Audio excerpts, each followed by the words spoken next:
Order of the day. Hello and welcome into everybody tuning in on that YouTube stream. It's good to have you in here with us today. As we have done for the last 105 days in a row, we're going to go ahead and talk to some Trump supporters. And we're going to, kind of see how the arguments have shifted over time. We already have our very first Trump supporter of the day, Mr. Luck LUC, up on the live. You told us that you are definitely MAGA, you are 18 years old, and you support Trump. So why don't you go ahead and take it away and give us a good, compelling reason why the rest of us should support Trump? Try to convince us. So here's my position, right? So I understand a lot of people's kind of views on Trump are determined by his character. And I'm not going to lie, it's very easy to be convinced that Trump is just not a good person. I mean, he says a lot of out-of-pocket things.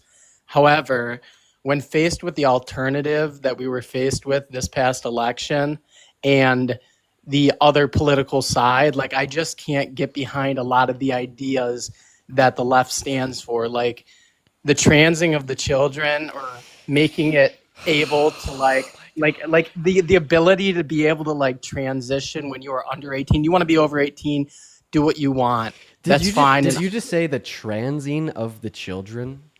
I use that term pretty generally, the but more transing of the children. Okay. Sir, I have a question. You might not be old enough to know about this, but I don't know. You said that you're 18, so I mean, you're either in your senior year of high school or you just graduated, and you might know about this. Do you know what the Red Scare is? Yeah. Okay. Tell us what the Red Scare was. Are you referring to the back with the communists? I think it was like the Soviet Union one? Yeah, I'm referring to McCarthyism and how we had this scare in America that communism was the number one enemy and had ingrained itself in Hollywood, had ingrained itself in those in power, and I mean before you knew it, I mean we had companies left and right and even our federal government, firing employees over just an allegation of maybe being communists. Now the reason why I'm bringing up the Red Scare here, the relevance that it serves, is in the same way that we had the Red Scare of the 70s and the 80s, I think that we have the transgender scare of today. And maybe there's a better way to refer to it because I don't want to be derogatory towards trans individuals. And I think that maybe that phrase is. But what I mean when I say that is basically the idea that, Donald Trump and the GOP has convinced millions of Americans, yourself included, to rally behind a literal fascist that is destroying this country by making you so scared of 0.5% of the American population that doesn't harm, hurt, or affect you whatsoever.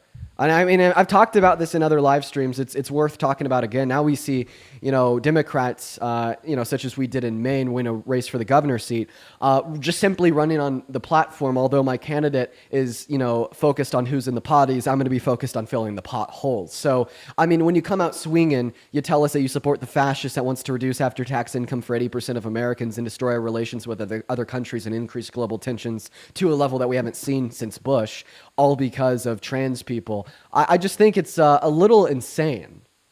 No, and I can understand how, maybe I should have reworded it properly. It's not transgenderism I have a problem with, to be honest. Trans people. Transgenderism isn't a word. Okay, trans people, whatever. I don't have a problem at all with that. It's really just the idea that people under the age of 18 should be allowed to, compete in same-sex sports, people should be allowed to transit, transition. Okay, can you name one policy that Kamala Harris ran on that related to trans individuals? It's not. That's why I didn't specifically bring up Kamala Harris. Kamala Harris was a person that Trump was running against. Can you name one policy that she ran on that was specifically targeted to trans individuals? Not off the top of my head. No, because she didn't run on any. I wish that her platform would have been more trans inclusive, honestly. And about trans women competing in women's sports, how many T women are there in the NCAA? That I could not tell you. I don't have all the statistics 16. in front of me. There's 16. Okay. Donald Trump has been accused of raping more women than there is T women in the NCAA. He's been convicted of more felonies than there is T women in the NCAA. I find it crazy that instead of you being focused on how Donald Trump is going to help the 330 million Americans that live in this country, you're just more so focused on how he's going to hurt 16 of them, right? So I have a question. Do you have any arguments that don't relate to like the further persecution of trans individuals in America? Because I think, as you know, 100%. I've kind of detailed here, maybe it's worthwhile you trying to give me an argument insofar as why you support him, because he's good for 330 million Americans compared to bad for 16, right? No, 100%, I do. And maybe we shouldn't start off on the transgender front. Like, I want to be respectful of you and, of course, everybody else in this live. But honestly, I'll give you one of my biggest things. The pro-life argument is obviously an argument like I stand behind. Like, I'm deeply religious, and I'm not going to sit here and make any religious arguments with you, because I'm not going to argue the Bible against somebody who may not believe in that. But abortion is a huge thing.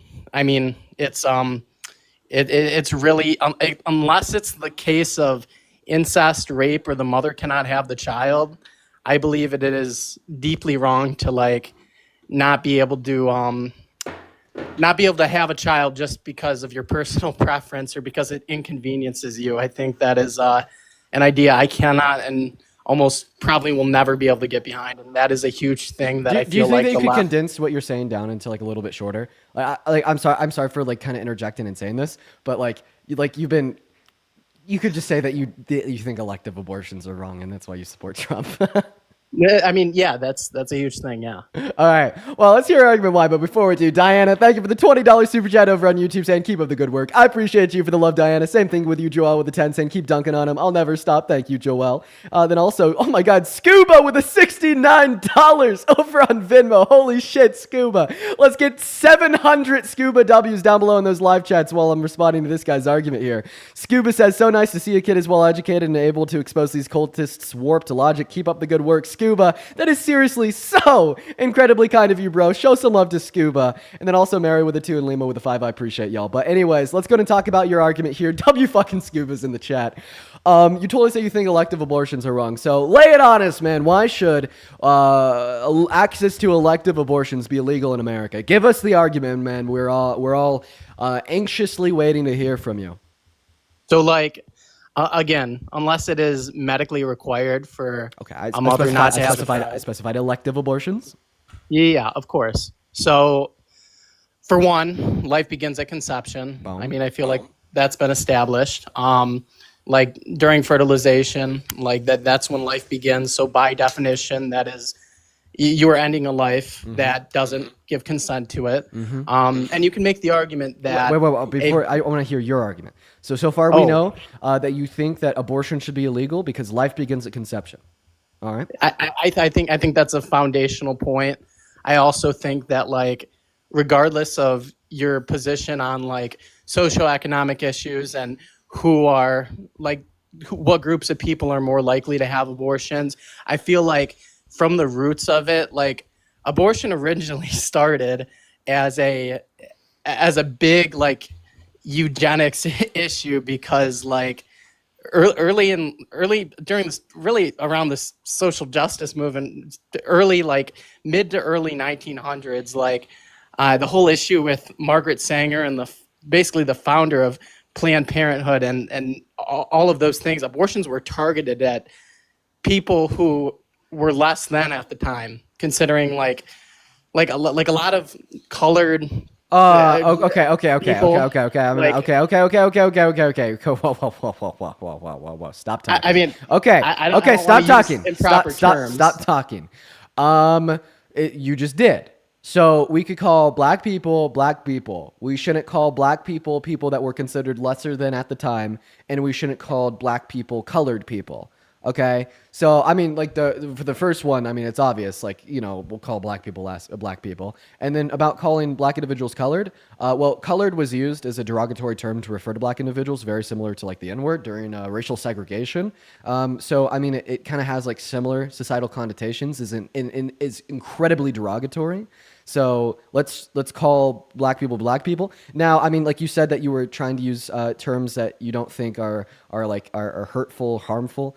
And I'm going to give you the benefit of the doubt. I'll believe you. And I'm happy that, you know, I could educate you and inform you that using that term is incredibly derogatory and incredibly wrong. Okay, I'm referring to people of color, of course. That was you could say people of color. Okay, you just can't say colored. Okay, because colored once again was a derogatory term used during racial segregation to dehumanize and demean black individuals. But like I said, I'll give you the benefit of the doubt. I believe that, you know, you're trying to use proper terminology. So you know, I'm happy that I can inform you that that is improper and very derogatory terminology. Let's call black people black people. But of course, yeah, 100%. So like.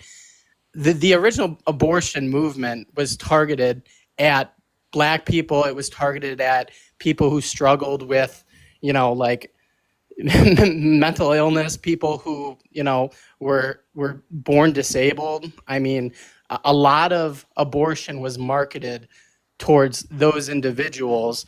So I think at the foundation, not only is abortion murder in its definition, because conception does begin at life, but also it's like, its foundation, like it's extremely wrong and immoral.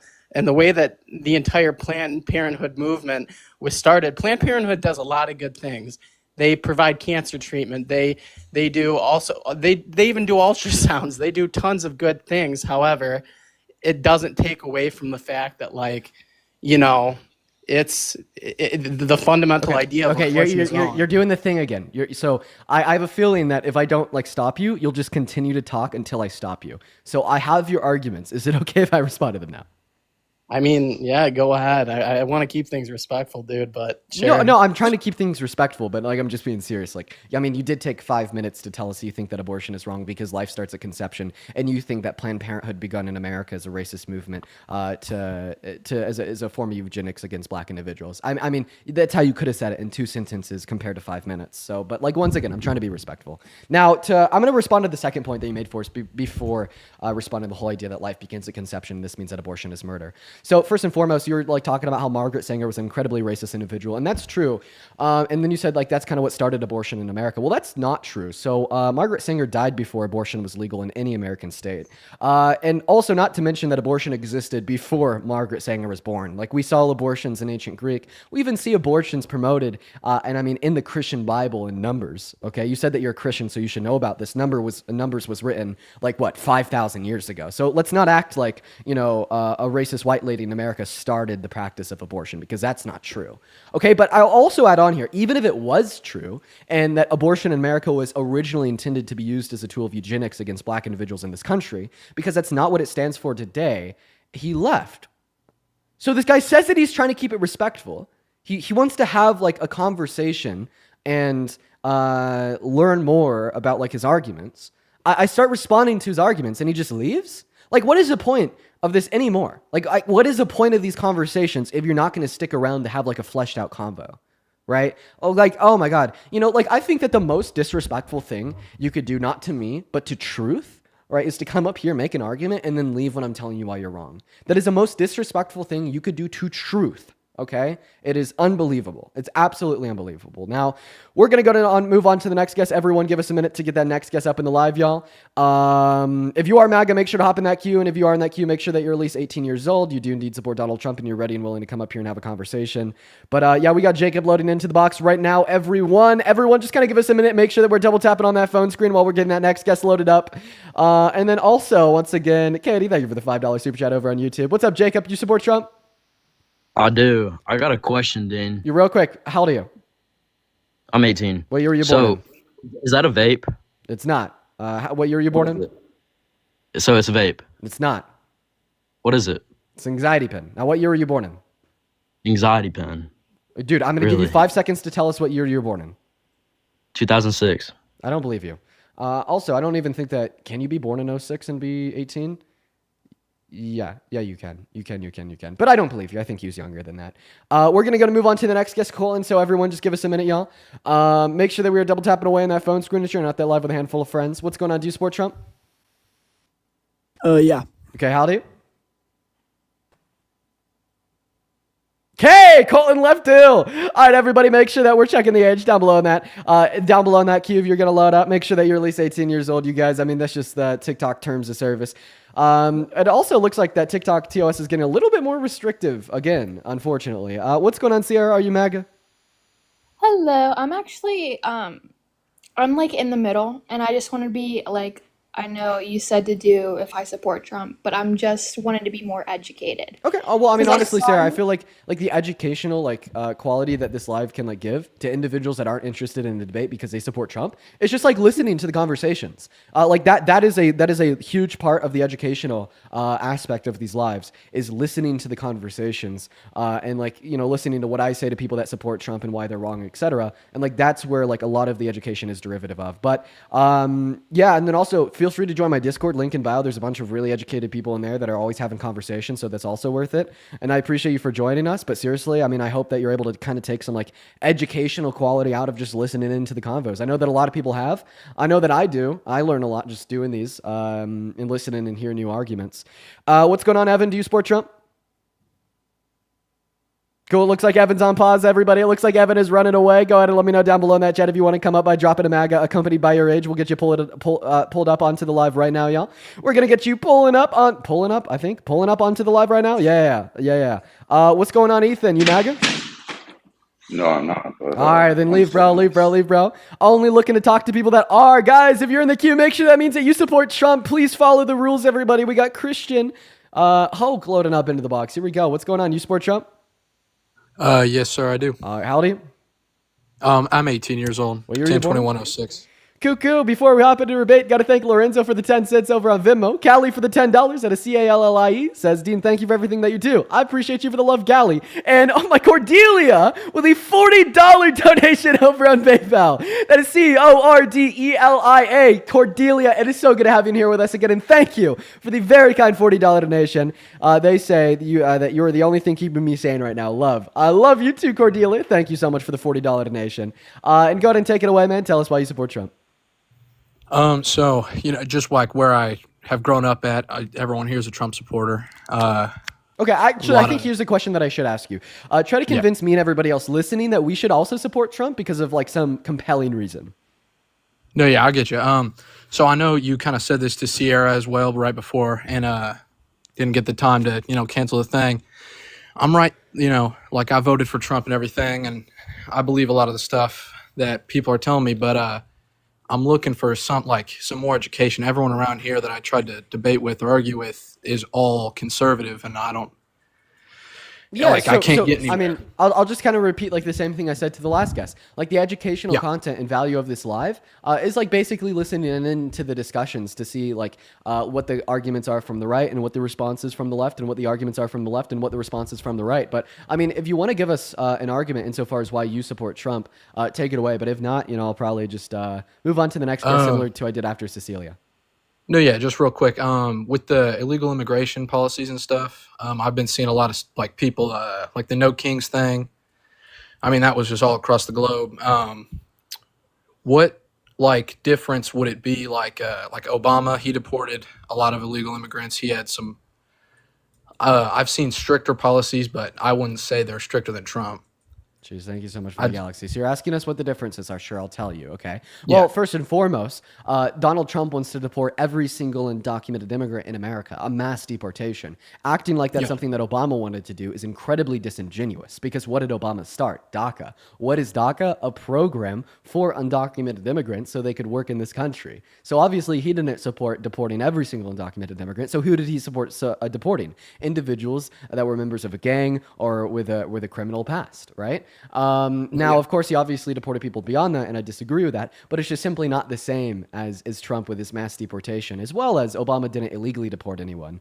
But once again, I'm just kind of looking for debates, man, so I'm going to move on to the next guest, but good question. And then I'll also put it out there. I mean, I see a couple of people say this in my chat whenever I move on from a guest like him, and they say, don't kick him, educate. Well, I mean, once again, I do want to educate people like that last guest, as well as the guest that came before him, but the educational content from this live, seriously, it comes from listening to the discussions. That is my value proposition of educating individuals that tune into the streams.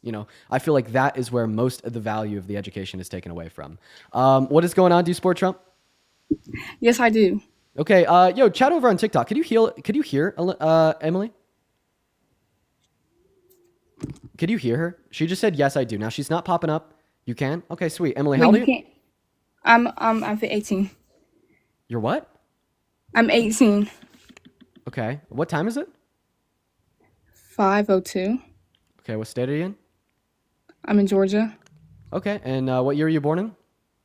2007. What month? May 16th. Okay. Why did you like almost say that you were like 15? I didn't. I'm confused. Ooh, I'm just chat. here to debate. Chat, what are we thinking? What are we thinking? I'm gonna go to that whatever the chat says. Kinsey, think of the galaxy. Is she 18 or is she not 18?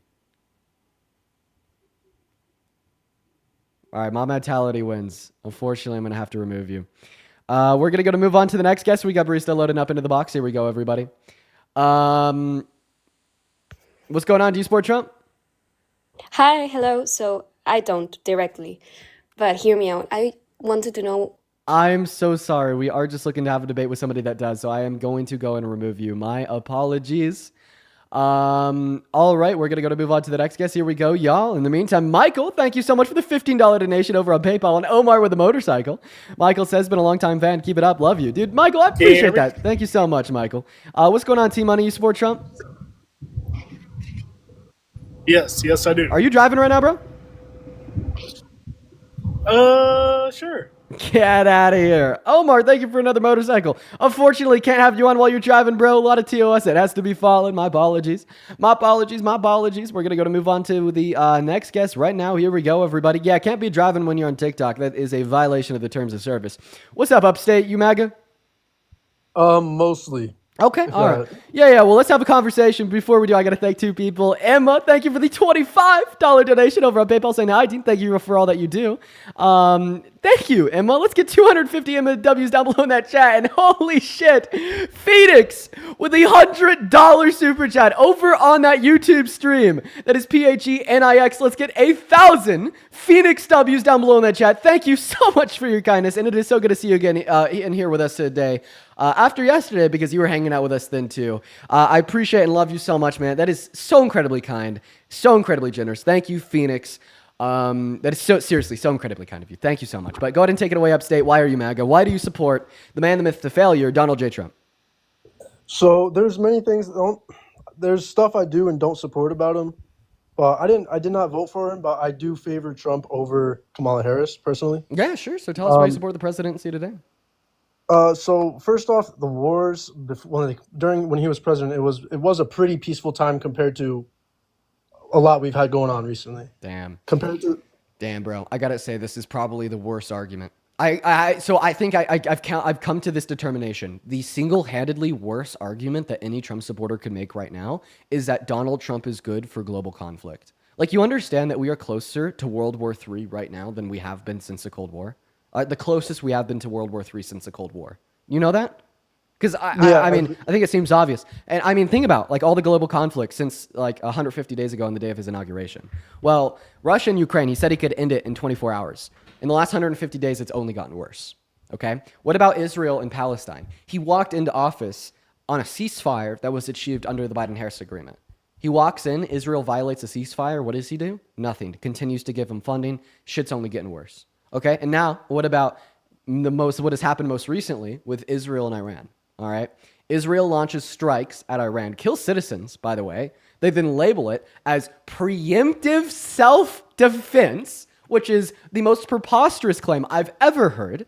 Okay, and then how does Donald Trump respond to that? How does the GOP in Congress respond to that? By saying that, oh, they support them. Okay, yeah, pray for Israel. Okay, and we support their preemptive self-defense. Well, that only emboldened it further, and now we have a new war in our hands, all under his administration. Shit's only gotten worse. There is not one global conflict that has gotten better in the last 150 days. So you cannot say that you support Trump because he's the ticket of peace.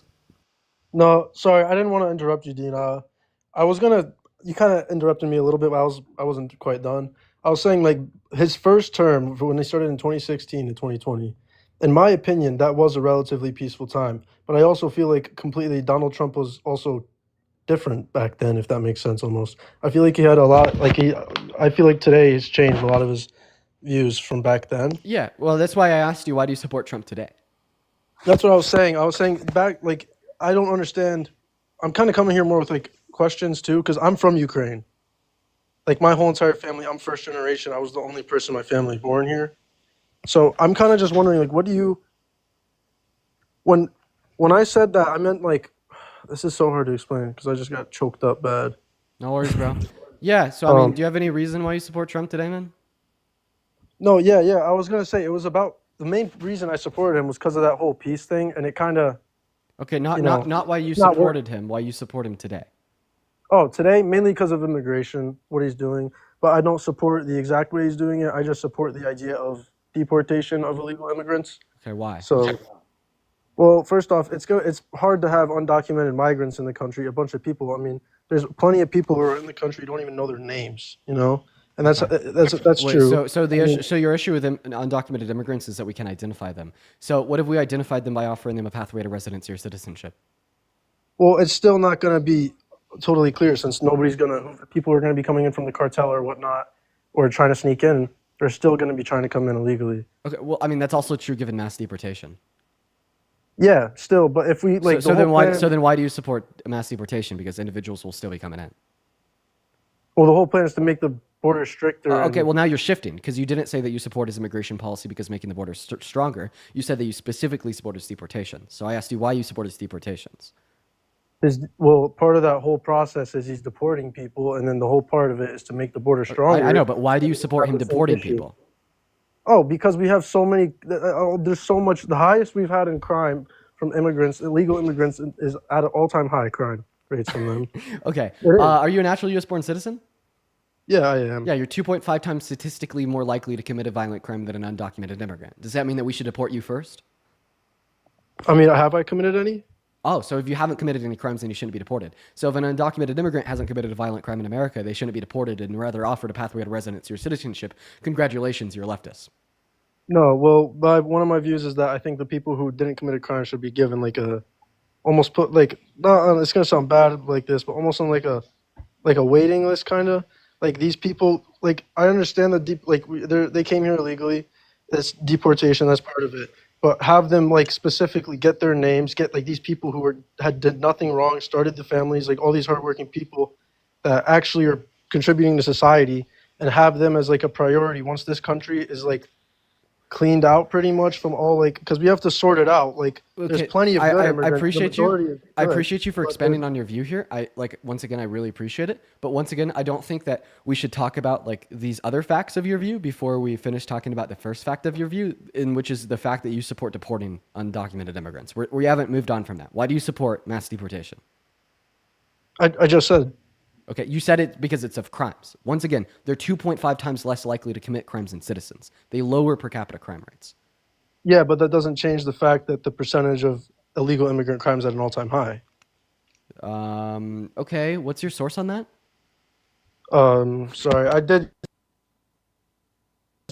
Sorry, am I back? Sorry, I didn't know I could pause. I can't leave right now to go see it, but I could send it to you after. Okay, you could send that to me after. Okay, then once again, that also doesn't change the fact that they're still less likely to commit crimes than citizens. And if your issue is crime rates in America, you do understand that mass deportation will increase crime rates by weakening the economy and increasing poverty, right?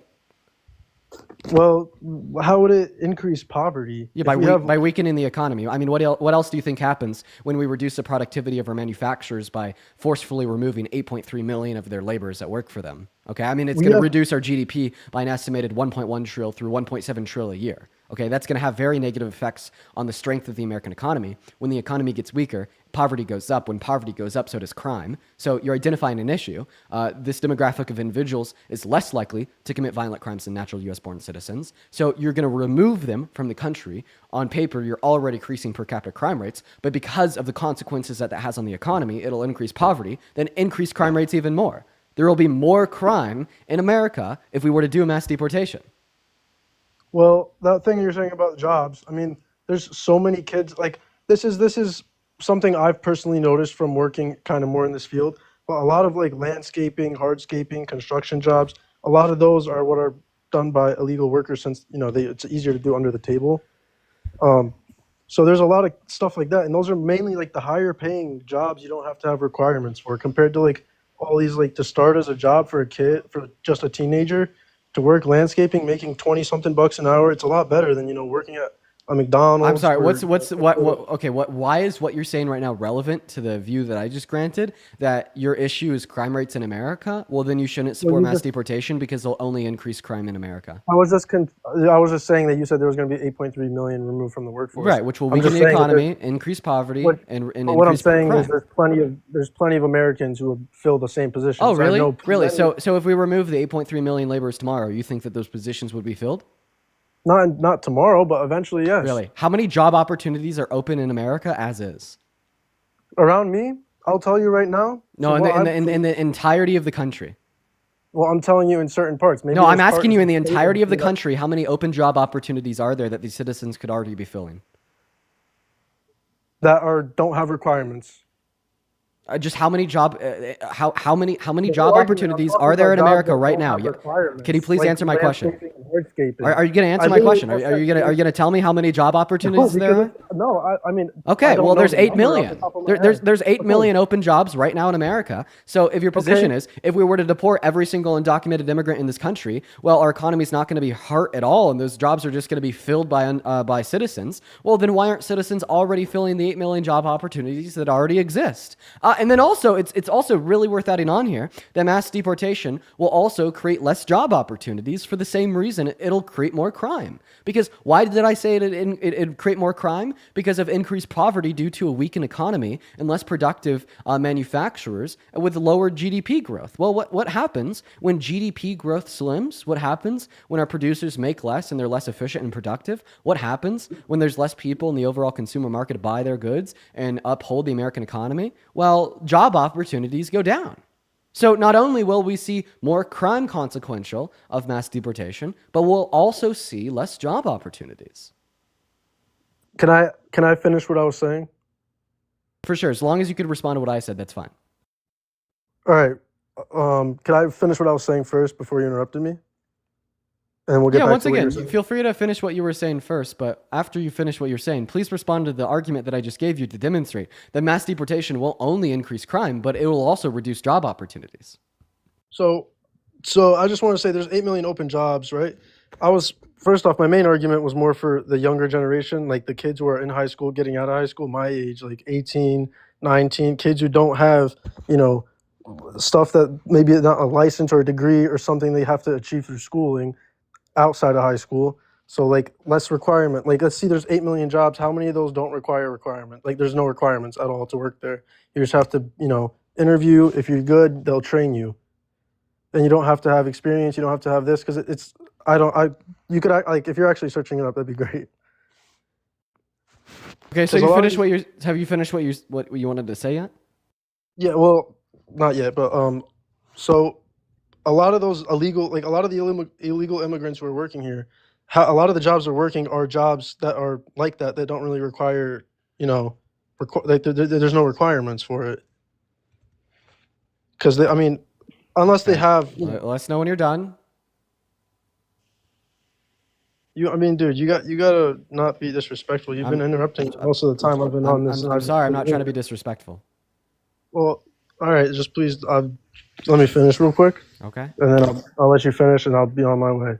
Well, no, because remember, you still have to respond to the argument I gave you. No, after I this. will. No, I'm saying I'll finish, I'll listen out, and then I'll be on my way. All right. So what more do you have to say?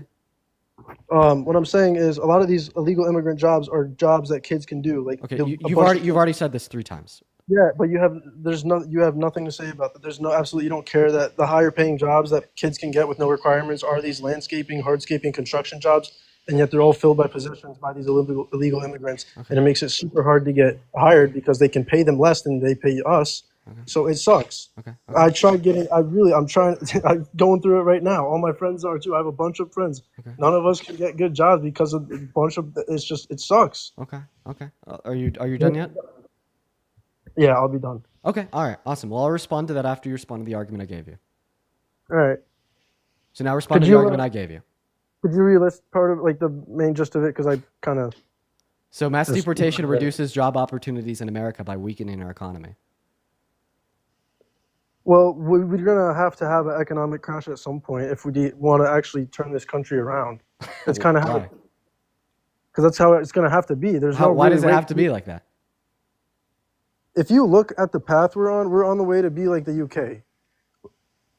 You do What do you mean, like the UK? What does that mean?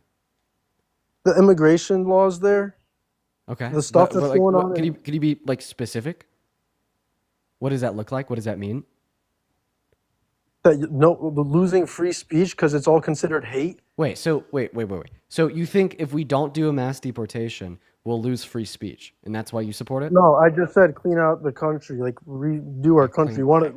Do you not support? Clean do out you the- not clean out support the make country. America So great again? I'm I just. know you don't I support. just want to clarify that you're Do saying you not that. support to make not Donald Trump? We're not involving Donald Trump and make America. Do you not just the statement itself? Okay. We want to make America great again. Okay, clean out the you country, support make that? America great again, mass deportation. Okay, well, what does that greatness look like? Because I've already granted you an argument to demonstrate that it will make the economy weaker, increase crime and reduce job opportunity. So obviously, you're not meaning make America great again by making the economy stronger and increasing qualities of lives. So why do we have to weaken our economy, reduce job opportunity, and increase crime? Like what is the ultimate goal here? Well, it's kind of what I feel like it's almost kind of similar to what Trump did with the tariffs, where he kind of did that to make U.S. kind of less reliant on other countries and more self-sufficient, like having more American. Yeah, like, well, you know what I mean. So this is all, sir. I'm gonna interrupt you here because this is all rhetoric. I'm looking for like what does the greatness look like? I want you to be very specific. Yeah, I'm trying So to say in the that. same way that I'm like qualifying what like the downfalls are of mass deportation, the economy is gonna be in the shitter. Crime is gonna be up. There's going to be less job opportunities. Quantify here. You're saying that we have to do these things, okay? We have to weaken the economy. We have to increase crime. We have to reduce job opportunities for some like ultimate greater goal. So now tell us, be very specific here. We don't just want rhetoric. We want specifics. What is that ultimate greater goal that justifies us weakening the economy, increasing crime, and reducing job opportunity? The United States having everything we used to have. Everything used to be Like mostly made in the United States. A lot of our stuff was all used to be made in the USA. Wait, Now- made in the USA? Wait, you understand that there's going to be less things made in the USA if we do mass deportation, since we're going to have less people to make things in the USA. So once Yeah, that I'm comes not along with a gonna lie, weaker dude, economy. people are not So working you're as telling us fast as you're they telling have us that the required. greater goal that justifies making the wait. I just want you to working as understand fast what you're saying. I just want you to understand what you're saying. You're saying that the greater goal of making the economy weaker through mass deportation is making the economy stronger? Okay, well, that's a contradiction. No, because as I already told you, it's going to make the economy weaker. It's going to actually increase our reliance on goods produced in other countries, since our manufacturers are going to be weakened here because we're ripping 8.3 million of their laborers away from them. So we obviously know that's not the greater goal of the mass deportation that makes you support it. So once again, what is that greater goal? I know it truly is. I support the fact that I want this country to be able to rely on itself. A lot of the goods we get are all you can see this. Okay, You I don't- am going. No. I'm just gonna read them. I'm not gonna deal with this. No. Listen to me very closely this time. I've already said this once. You obviously didn't listen. We will be more reliant on goods made in other countries if we do a mass deportation. The reason we'll be more reliant on goods produced in other countries if we do a mass deportation is because we'll just have less people to produce American goods and less people to buy American goods. Think about it that way. We're not going to be able to produce as much if we kick out 8.3 million of the literal producers. Okay? Not to mention that when demand goes down, so does supply. Equally, because that has to happen. Okay? So we're going to kick out 8.3 million of these demanders. And I mean, this should be common sense. As I already pointed out at the beginning of this conversation, mass deportation is going to cost the GDP 1.1 trillion through 1.7 trillion every year. Are you saying that like American manufacturers are going to be like more predominant when they're producing less and making less, indicative of why your GDP growth is going down? Well, that's insane. You can't say that our manufacturers would be stronger if they were selling less and producing less. That's unreal. So obviously, we're not going to have stronger manufacturers if we do mass deportation. Sorry, I've been muted. I didn't realize that. Unless you muted me. No, I muted you because you repeated yourself after I told you why you're wrong. But do you understand now why it'll actually make American manufacturers weaker if we deport all the undocumented immigrants in this country? Let me turn my volume down and then make my point. So no, respond to what I just no. Respond to what I'm saying. Do you understand like why I'm saying American manufacturers will be it's weaker? It's gonna happen like this. We're gonna have, if American products are all made back in the United States, prices are gonna go up for these products. What are we doing? Because there's gonna be, not like you said. That's how it's gonna be. What's going on? It's supposed to try and make all these companies in the United States kind of pick it up and start producing more and making more and hiring more people. Hey man. Sure, I'll turn it up now. They'll produce less if we deport undocumented immigrants. GDP growth goes down. We lose 1.1 trillion through. No. Let me finish talking. Let me finish talking, man. American manufacturers are weakened by mass deportation, so they produce less. And I just want to clarify. Your counter argument is that they'll actually produce even more in the long term. So why would a mass deportation make American manufacturers more successful in the long term? It wouldn't. It's eventually, Eventually, Americans would fill up those jobs, and eventually those prices would go down. And also a lot of illegal immigrants aren't going to be working in these jobs that are in factories and whatnot. Wait. So if your argument is that they'll end up producing more in the long terms because Americans will fill those jobs, okay. Well, I mean, that's just insane to assume. But let's assume that there was an American that filled every single job that an undocumented immigrant holds tomorrow. Okay, we're not going to be producing more than we did with the undocumented immigrant workers. We'll just be producing the same. So even if we had an American, dude, stop talking. Stop. Listen. Don't talk. Listen. If we had an American fill every single job in America that an undocumented immigrant is working, we wouldn't produce more. In fact, we'd produce less. Okay, the reason why I say that is because of the demand side of the equation. If we replaced every single undocumented worker with a legal worker, sure, we'd have the same amount of productive capacity on the supply side of things. Not more, the same. On the demand side of things, though, we'd have less demanders overall, so there'd be less people buying American goods overall. So no, replacing every undocumented worker in America with a citizen would still reduce the efficacy of American manufacturers in the long term. Now, I want to make sure that you understand what I just said. So, do you understand what I just said? If you don't, just tell me, and we'll break it down together. All right? Be honest with me here. If you don't understand what I just said, say Dean, I don't get it, and we'll break it down. It's not that I don't get it. It's that it doesn't. I understand it, but it's also kind of contradictory because these illegal immigrants. Okay. Then tell me what I'm saying. You said that you understand what my argument is here, so repeat it to me, just so I can make sure. You're saying that illegal immigrants work better than our general population. No. What? That's no. If we replaced every single illegal immigrant, it would not be as ethical. That's exactly what you just said. Listen. It would not be as ethical. Listen to what I'm saying. Okay, because that was what that means. No, buddy. Shut up, and I'm gonna repeat it again for you. Oh my god. Yeah. Okay, listen to what I'm saying. Dude, I'd bitch you in real life, bro. Yeah, you want to bitch shit, you fucking pill brain? Holy shit. Come on, dude. Come on. Those 5 brain cells aren't going to help you throw a punch. Come on. But listen, calm down. Anyways, so on the supply side of things. Okay. You start interrupting me like stupid. I've been nice halfway up until it, and you just would not stop interrupting me. Okay, man-child. And it just escalates and escalates. You've been muting me, even though you've been the one interrupting me most of the time. Okay. Bro. It's ridiculous. So we are going to go over my argument again. I'm going to try to help you understand it. So the reason Can I quote something you said real quick? No. Can I? We're just going to repeat the argument. I'm not going to argue with you anymore, dude. Okay. It's not worth my time. So you bow out because you're a man-child with 5 brain cells, then leave. That's not... Okay, that's what you said to make your little soylent fucking body feel better, bro. All right. Seriously, dude. I'm just saying... I'm willing to give you the argument again. Now, if you're not going to listen, then leave. All right. Ready? Listen then. Can you listen just for a second? No. You're going to listen to me. Here's the argument. I'll repeat it one last time. So your argument is, I want you to listen. Seriously listen to words. Okay, you left. Okay, all right. All right, he's gone. All right. Well, for those that are curious, we'll get our next guest up here. But while I do, I'll give you guys the argument. So he was saying that replacing every undocumented worker with an American citizen would increase the efficacy of American producers in the long term. He didn't really give a reason why. He just said that it would. Okay. Well, what my response to that was no, it won't.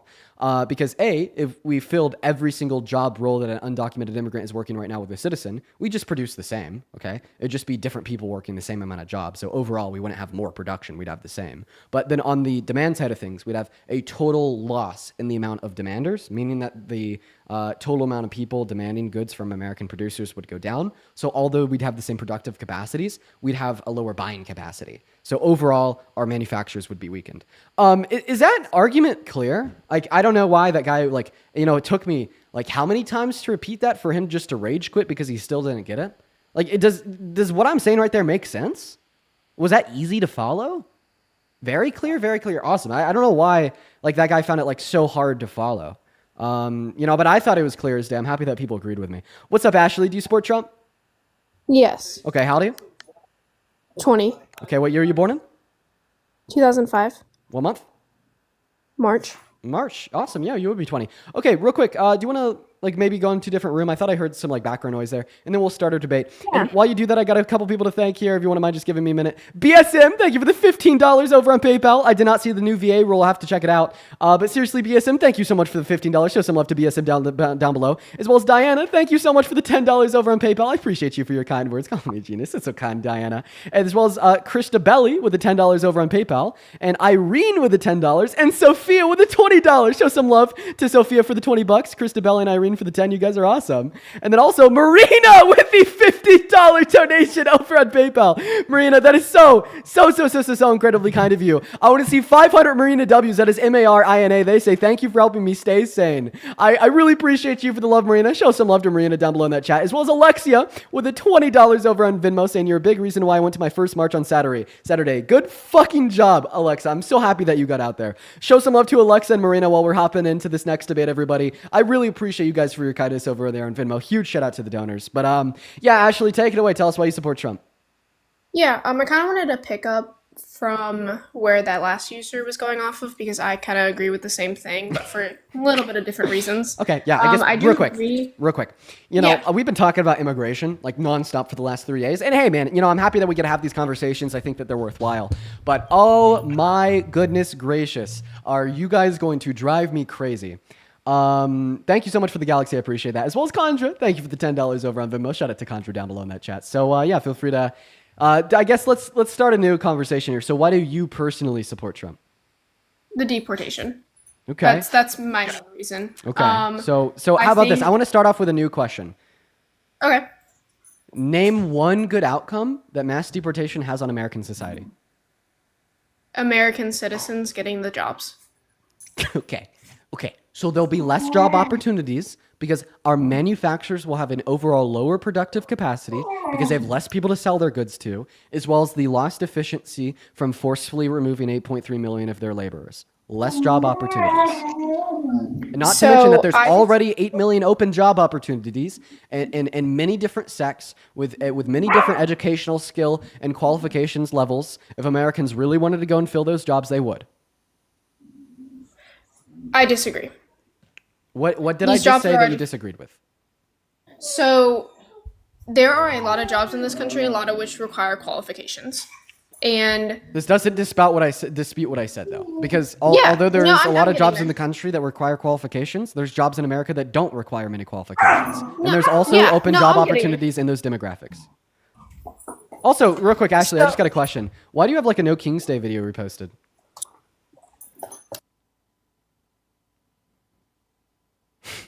Okay, goodbye. I wonder what like the goal was there. So she was a liberal. She wasn't MAGA. I wonder like why she came up. Well, I mean, maybe was she like looking for some more insight on like what the good responses to the argument would be? I don't know. Really don't know. And oh my God, yo, Phoenix with another $50 super chat over on that YouTube stream. 500 Phoenix W's down below, y'all. They say that last guy didn't even see Cindy, and I swear, yeah, he was really hard to work with. But seriously, thank you so much for the $50 super chat, Phoenix, as well as KKAY with the $10 donation over on Venmo. Show some love to Phoenix and K down below. And Alexander, what is going on, my man? Are you MAGA? How you doing? Oh, what's up, Alexander? I'm doing all right. You want to come a little bit closer to the mic so we can hear you a little bit better? You should hear me good now, right? Yeah, you're still like a distance away. I'm not going to lie. Like, if you have your phone, Now. just... Yeah, there you go. Talking to your phone like that. I'm all up in it. Perfect, man. You MAGA, you support Trump? 100%. Alexander, why do you support the man, the myth, the failure, and fascist? Where do I J. start? Trump? Economy and inflation, border security and immigration, restoring American values and traditions. Where do you want to start? Sure. Let's start with Pro-family and with pro-worker policies. I mean, how about this? You get to choose where we start. Now, the first thing you did say was economy and inflation. I mean, I feel like we definitely have talked a lot about border security, and we could probably move on to something else. Sure. But, What do you want to talk about? You tell me, man. wow, just open it up for me. I appreciate it. I would say economy and inflation. I mean, under Trump, the economy saw a record low unemployment and rising wages before COVID. Many working class Americans felt more optimistic, I think, about their financial future. I already got my first question. We'll talk about Trump's first term real quick. So yeah, you told us like a 50-year record low level of unemployment. I'll fill in the gaps for you.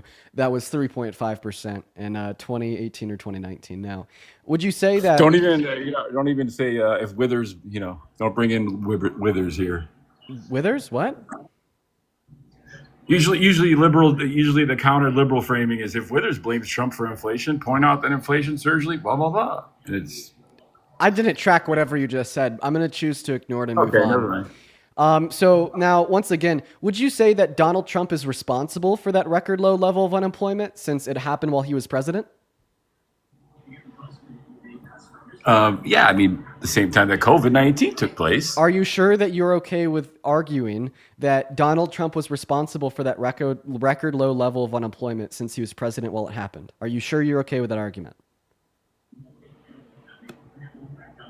I mean, why don't you just go ahead? Go ahead. Okay. That's a bad argument, because if you want to argue that Trump is responsible for damn near whatever happens in America on the macro scale in the economy insofar as long as he's president, well, what's something else that happened while he was president? The highest level of unemployment in the last 100 years was in April of 2020 at 14.8%. So if he's responsible for the 50-year record low because he was president when it happened, he'd also be responsible for the 100-year high since he was president when it happened.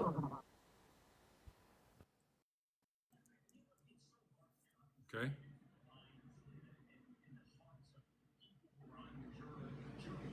So you just attributed the highest level of employment since the Great Depression in the 1920s to a man that you're saying is a great president for the economy. Do you see how I could look at you saying that and think you're quite off base? First of all, what I said is under Trump, the economy saw record low unemployment and rising wages before COVID-19 is what I said. Okay, so you're not going to respond to what I just said about the reasons you attribute those to him is because he was president, and there's also a lot of bad things that happened under his presidency that we could also attribute to him. You're not even going to entertain my response at all? I mean, I guess, but that's just, it's like, how can you not, I guess, agree with me a little bit on that? I mean... Well, because I don't think that it's okay for us to attribute anything that happens in the country to the president.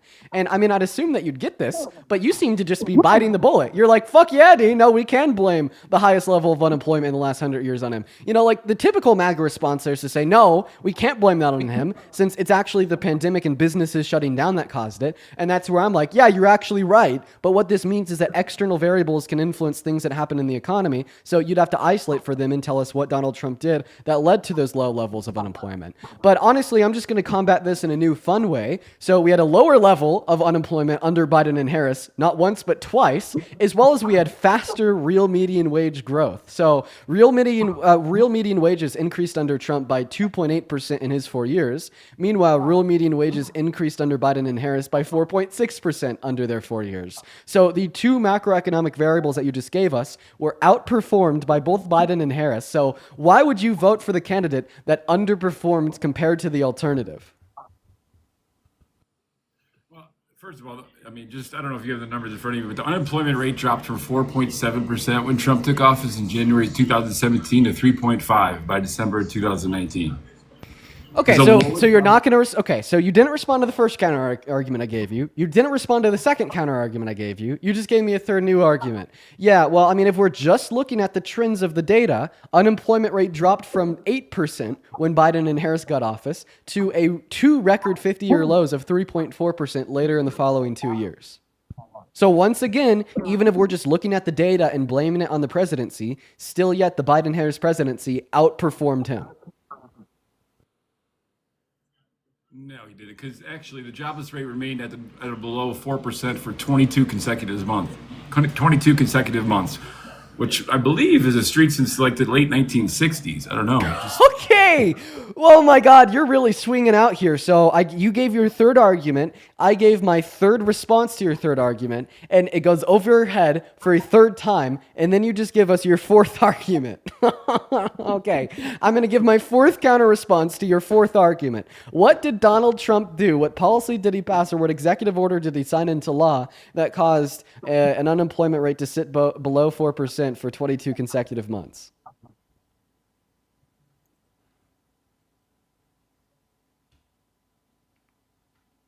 ChatGPT doesn't give you that answer that quick? Nope. Said no. It's a solid question. Great, man. I appreciate that you could recognize that's a solid question. That's awesome, bro. I mean, it was probably through a combination of pro-growth economic policies, right? Like which ones? Significant tax cuts, rolled back regulations. yeah, dude. ChatGPT's a shit at debate, by the way. So the significant tax cuts there, the Tax Cuts and Jobs Act, that was signed into law in 2017. Fun fact: according to two Harvard economists, one right-leaning and one left-leaning, it only led to a 0.04% increase in the American GDP per year. So those tax cuts were not pro-growth and only led to very marginal returns in economic growth. So that's not it. And then if your argument is deregulation, well, what did he specifically deregulate that was pro-growth for America and led to that low unemployment rate for 22 months straight? Oh, boy. See, even ChatGPT can't win against me, man. Isn't that nuts? I don't use ChatGPT, actually.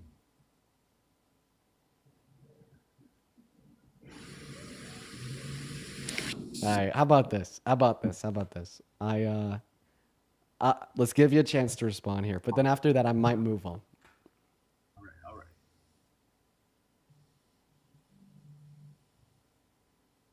Oh, you're still waiting for me to respond? Yeah, no, I'm waiting for you to respond, man. Once again, you said that the policy that led to very low unemployment rate was his pro-growth tax cuts. Well, I explained to you how they actually weren't pro-growth and only led to very small amounts of growth in the American GDP. And then you said deregulation, and I asked you what specifically did he deregulate that led to that very low level of unemployment for 22 months straight. So by the way, like just to kind of hold your hand here, the response would be either for you to refute the fact that his tax cuts only led to a very marginal amount of growth, or it would be to name like the particular things that he deregulated that increased jobs. I believe median household income. Oh, okay. All right. Well, so no, median household income shouldn't be concerned given the questions that I asked you, but I actually responded to that already. So median household income increased faster under Biden and Harris and Donald Trump. Under Donald Trump's first term, from the first quarter of 2017 until the fourth quarter of 2019, we only saw a 2.4% increase in real median wages. Meanwhile, under Biden and Harris, once again, 4.8% increase in real median wages. So the Democrats outperformed them there too. So now you have three things that I guess you could respond to. Either, try to prove me wrong as it relates to the idea that there's a quicker increase percentage-wise in real median wages under the Biden-Harris administration. You could also prove me wrong as it related to my claim that his tax cuts weren't pro-growth and only caused marginal increases in the American GDP. Or you could tell us what specifically he deregulated to increase jobs in America for 22 months straight in his first term. Are you done now? Yeah, man, I think I covered everything that you've said right there, as well as I kind of like laid out what you could do to like respond to me. Like I gave you like the logical next steps of what you should do from your perspective, or I guess what your options would be at least. Like maybe like you're gambling at it. everyone is right. You just interrupt everybody. Like I was respectful. I let you finish, and then it's like you interrupt every time somebody starts to talk. I don't know why. What? Dude, I've been so respectful to you. What are you talking about? I've been so Not just kind. me. It's everybody. Like you just interrupt. Like I let you talk, and then I talk. It's real simple. What are we, dude? I've literally been so kind to you in this conversation. Why are you getting upset at me now? No, you have. Hey, there's nothing about being kind. It's just It's. I feel like I'm getting interrupted, like the last three people. You haven't even been speaking. When I've responded to your arguments, you've just gone silent. There's been nothing to interrupt, man. That's because I always wait to make sure someone's done talking. Okay, man. Well, listen, dude. I'm trying to be nice to you here. And in fact, like I've been trying to be so nice that like I even like repeated my I even responses got to people your argument. messaging me saying Dean won against you. That's hilarious. Listen, man. I've been trying to be like really kind to you. Trump's deregulation efforts target a broad range of federal rules, right? With explicit goal of reducing costs for families and businesses. Instituted a 10-to-1 deregulation initiative. For every new regulation issued, agencies are required to eliminate at least 10 existing regulations, right? Rules, documents. This aggressive approach on his first term policy, eliminating 2 regulations for every new one. Yeah. So what specifically did This he resulted in deregulate removing that helped 5.5 economic growth? regulations. What's that? So specifically, what did he deregulate that helped the employment rate? Energy and environment. Okay. He rolled back regulations to limiting domestic energy production, eased access, energy resources, and reduced environmental restrictions. Okay, we're going to talk about that. If your argument is that he deregulated energy, making it easier for us to produce more energy in America, you'd be basically saying that under Donald Trump, his deregulations led to an increase in the domestic production of crude oil, and that created more jobs in like the energy sector, and that's what upheld a low level of unemployment, right? Mm-hmm. Okay, well, that's not true. So the most oil ever produced in a given month in America under his first administration was 12.9 thousand barrels of oil per day in December of 2019. And that was beat for a year and a half straight under the Biden-Harris administration from July of 2023, producing 13.4 thousand barrels of oil per day. And then they kept that up for over a year straight, year and a half. And then like all of the oil production before July of 2023 was more than the month prior. And they just had to build out of the hole that was created by the business shutdowns of the pandemic. So no, once again, overall, there's more domestic oil production in Biden and Harris's 4 years, as well as they just literally produce more than Trump. In fact, we've never produced more oil as a country than we did under the Biden-Harris administration. So that point would be wrong. And if you like to fact check the fact that you were wrong, go to EIA.gov, type in U.S. crude oil production, and you could see it all laid out on a very interactive and visual graph for you.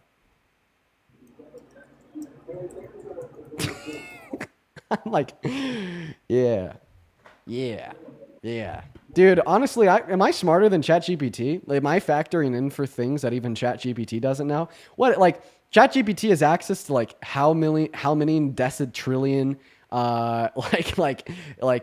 bytes of like data to like use when like constructing responses.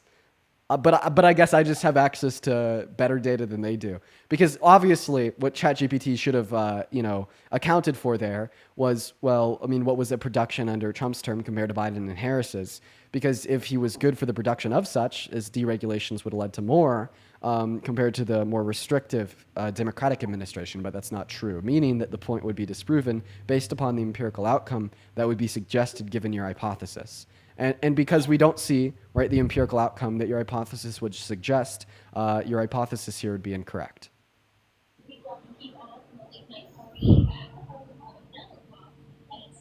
Well, I mean, the U.S. is already the world's largest oil producer before any of that even happened. Thanks, largely scaled.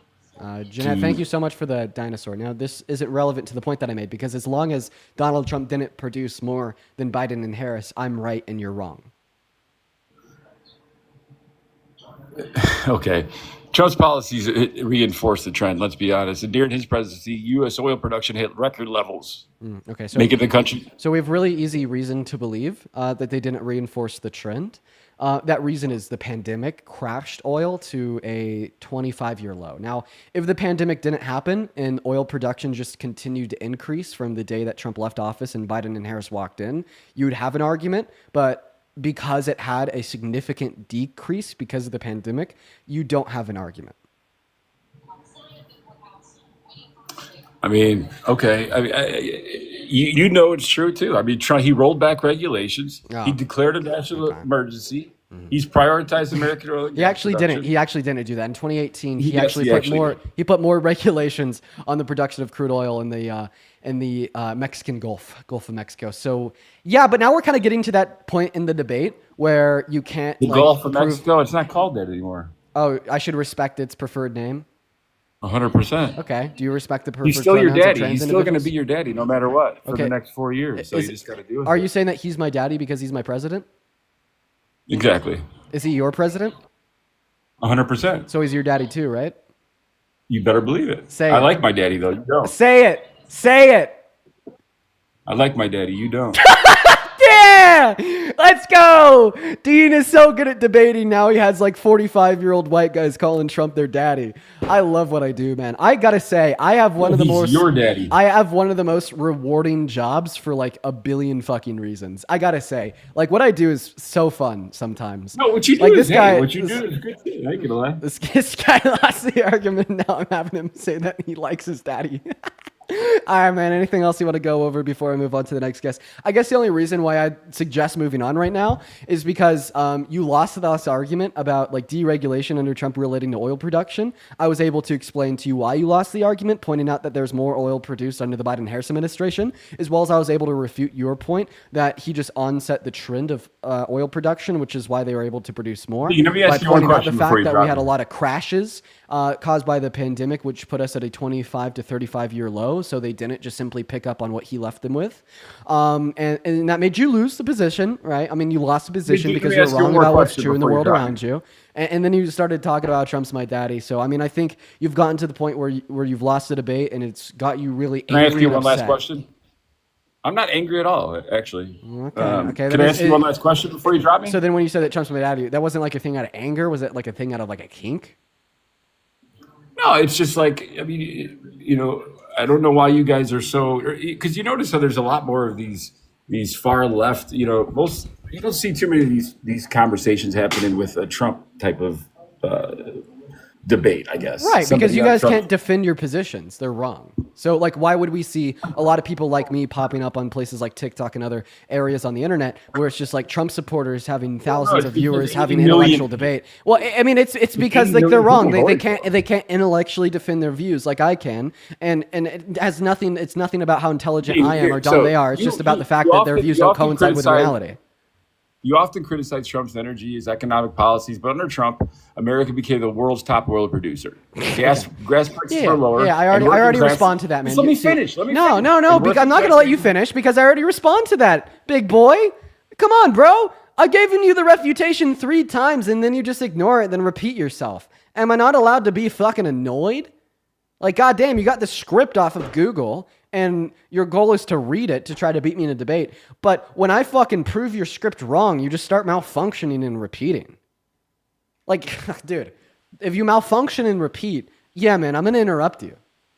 If those policies led to record low unemployment and real wage growth for everyday Americans, what specific Biden or Democratic policy had delivered better results for working families? There's And the can you point out- there's the and the real malfunction data and to there's support the malfunction and repeat again. You said it's those policies that led to real median wage increases. I showed you that we had real median wages increase to a higher extent at a higher percentage under the Biden-Harris administration compared to Donald Trump's first term. And you also said that his policy of his tax cuts led to economic growth. Okay, I demonstrated to you how you were wrong about that too by pointing out the study by the Harvard economists, one right-leaning, one left-leaning, saying that it didn't lead to much economic growth at all. You're malfunctioning and repeating again. You malfunctioned and you repeated your claims that related to oil production. I called you out for it. So then you ignored me, and then you malfunctioned, and then you repeated your claim as it related to his policy like deregulation and tax cuts transpiring to low levels of unemployment and high levels of economic growth. I refuted that. What are you going to do now? Okay, because you're obviously not going to respond to any of my counter arguments. That's not what you're here to do. You can't respond to those. So what's the new angle going to be? My guess would be here is that you're only going to further repeat yourself about how his policy was good for these reasons, even though I've proven you wrong. And you may just ignore every word that's coming out of my mouth right now and go back to asking me for the Biden-Harris policy that I thought was good. And keep in mind, the only reason why I'm not telling you the Biden-Harris policy that I thought was good is because this is a dishonest pivot. You know what I mean? Like, let's not dishonestly pivot. Let's actually like try to stay in line with what we were discussing first. You know, if you could at the bare minimum at least acknowledge my counter arguments to everything that you've said so far, I don't mind moving on to the Biden-Harris administration and telling you why I thought they were good in naming their policy. But if I'm just getting no acknowledgement of my counter arguments, I'm not going to allow you to do that. I've acknowledged you. You know, what kind of acknowledgement are you looking for? Yeah, response. You haven't responded to anything that I've said. Seriously, man, not a single argument I've given you has been responded to. Because you just throw out some like Harvard this and Harvard that says this, and that's supposed to just, you know, like end the claim. I mean, I don't get it. Yes, precisely. Yes. When you make the claim that, for instance, his deregulation led to more domestic crude oil production in America, when I give you a source from the Energy Information Administration that demonstrates to you that that's wrong and that Biden and Harris were better for domestic energy production, that does end your claim. It terminates it. It proves it wrong. Yep, 110%. It's not true though. That's the thing. It's not true. Okay, are you saying that the data that I gave you wasn't true? The orders removed the regulatory barriers. Wait. I just want to clarify. What are you saying is not true? Are you saying that the data I gave you from the Energy Information Administration relaying the fact that the Biden-Harris administration was better for the production of crude oil? Are you saying that claim's false? Yeah. Okay. Well, so let's be hyper specific here. Why do you think that claim is false? Is it because like you have like competing data? Is it because you have some reason to find like the EIA unreliable? Like what's like the specific reason that you'd say that claim is wrong? Because I know for a fact, particularly those imposed by the EPA, such as rules on greenhouse gas emissions from vehicles. Whoa. No. We're talking about the data that the EIA, the Energy Information Administration, gives us. You said that the data that they report about how the Biden-Harris administration produced more oil is wrong. So, like, why do you think their data is wrong? Is it because you have competing data that demonstrate that there's more oil produced under Trump's first term from a more reliable source? Or is it because you have reason to believe that the EIA is unreliable? Which one is it? Well, because I personally haven't seen the EIA report, and I would have to look at it. Wait, so therefore it's false? Wait, sir, have you seen Australia? Have I seen Australia? What do you mean? Have you been to Australia? No. Ah, so that means Australia doesn't exist, and anybody that says it does is wrong? No. Okay, so just because you haven't seen the data that I gave you doesn't mean the data is false. It's okay, so just when I tell you something, then it's got to be true too then, right? What have you said substantiated by with an argument? Because I'm giving you an argument that entails a conclusion that I'm right, you're wrong. You're not giving me an argument that entails a conclusion that you're right and I'm wrong, and I've demonstrated that a bunch, right? I told you, upon taking office, Trump immediately blocked proposed Biden-era rules. Okay, so now we're talking about something related to his second term. I mean, this whole time we've had a conversation about his first term. So, you actually haven't told me that before. That was new. You came up with that on the spot. I mean... Am I going to make you cry? I'm getting close. I am. I'm going to go ahead and end the conversation, man. Have a good rest of your day. Please, just hear me. Please, hear me out. Hear me out for what I have to say, bro. The reason I've kept you up here, even though we've lost a bunch of viewers and everybody in the chat is telling me to kick you, is just because you were wrong, but you were giving me your arguments in not a super hostile way. So I thought maybe I could demonstrate to you why you were wrong. Poor guy. So yeah, we're gonna move on to the next guest. Let's try to have a productive dialogue here. What's going on, Marley? You MAGA? Yes, sir. All right, bro. Well, let's go ahead and hop into a discussion. Oh man, this is gonna be fun. Real quick before we do, got to thank Sarah for the $20 over on Venmo and Allison with the $20. Show some love to Sarah and Allison down below in that chat. Allison says the ChatGPT call out made my day, and Sarah says, watching your live, can you mention the U.S. companies often exploit undocumented immigrants to avoid paying fair wages? Yeah, that's one of the motivating reasons why I support mass amnesty, Sarah. We talk about that quite a bit. But y'all, show some love to Sarah and Allison down below in that chat.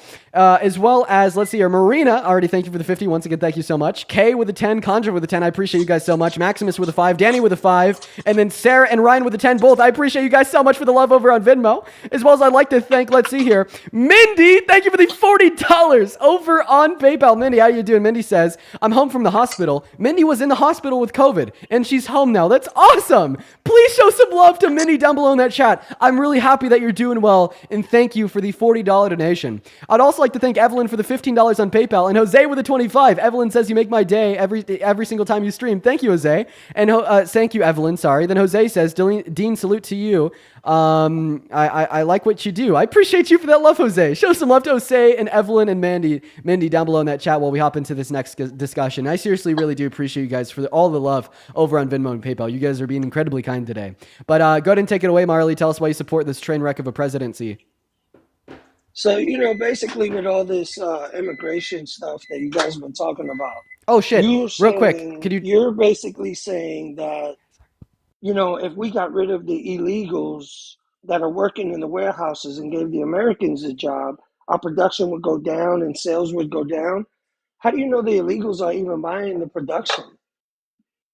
I mean, you understand what I'm saying? Okay, so I just want to clarify. Did you just ask me, how do I know that undocumented immigrants are buying American goods? Are buying the production, right. What are they buying?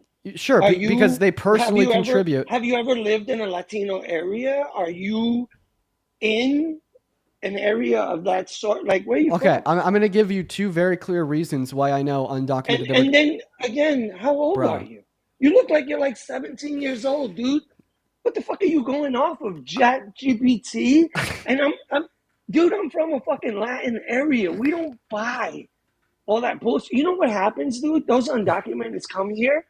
They fucking work, and then they get drunk on the weekend. CD, right? Thank you so much for the $20 over on Venmo. I really appreciate you for the love, CD. Show some love to CD down below in that chat for the $20 donation. I thank you so much, CD. So my question to you is, how many Latinos do you even know? Do you know Latinos? Okay. Bro? Yes, I do know Latinos. Quite fucking frankly. Wow. Quite frankly. Where are you from? Beverly Hills? No, I'm from Grand Junction, Colorado. Now, I'm going to go ahead and give a response to a couple of things you've said so far. So first and foremost, you said, how do I know that undocumented immigrants buy American goods? I want to respond to that. But before I do, you said that the undocumented immigrants that you know work all week and then drink beer on the weekend. Oh, you understand that you have to buy the good of the beer to drink it on the weekend? So come on, buddy. Come on, use your brain. And then also, first reason why I know undocumented immigrants buy goods. Well, in capitalism, you have to spend money on goods to survive. Boom.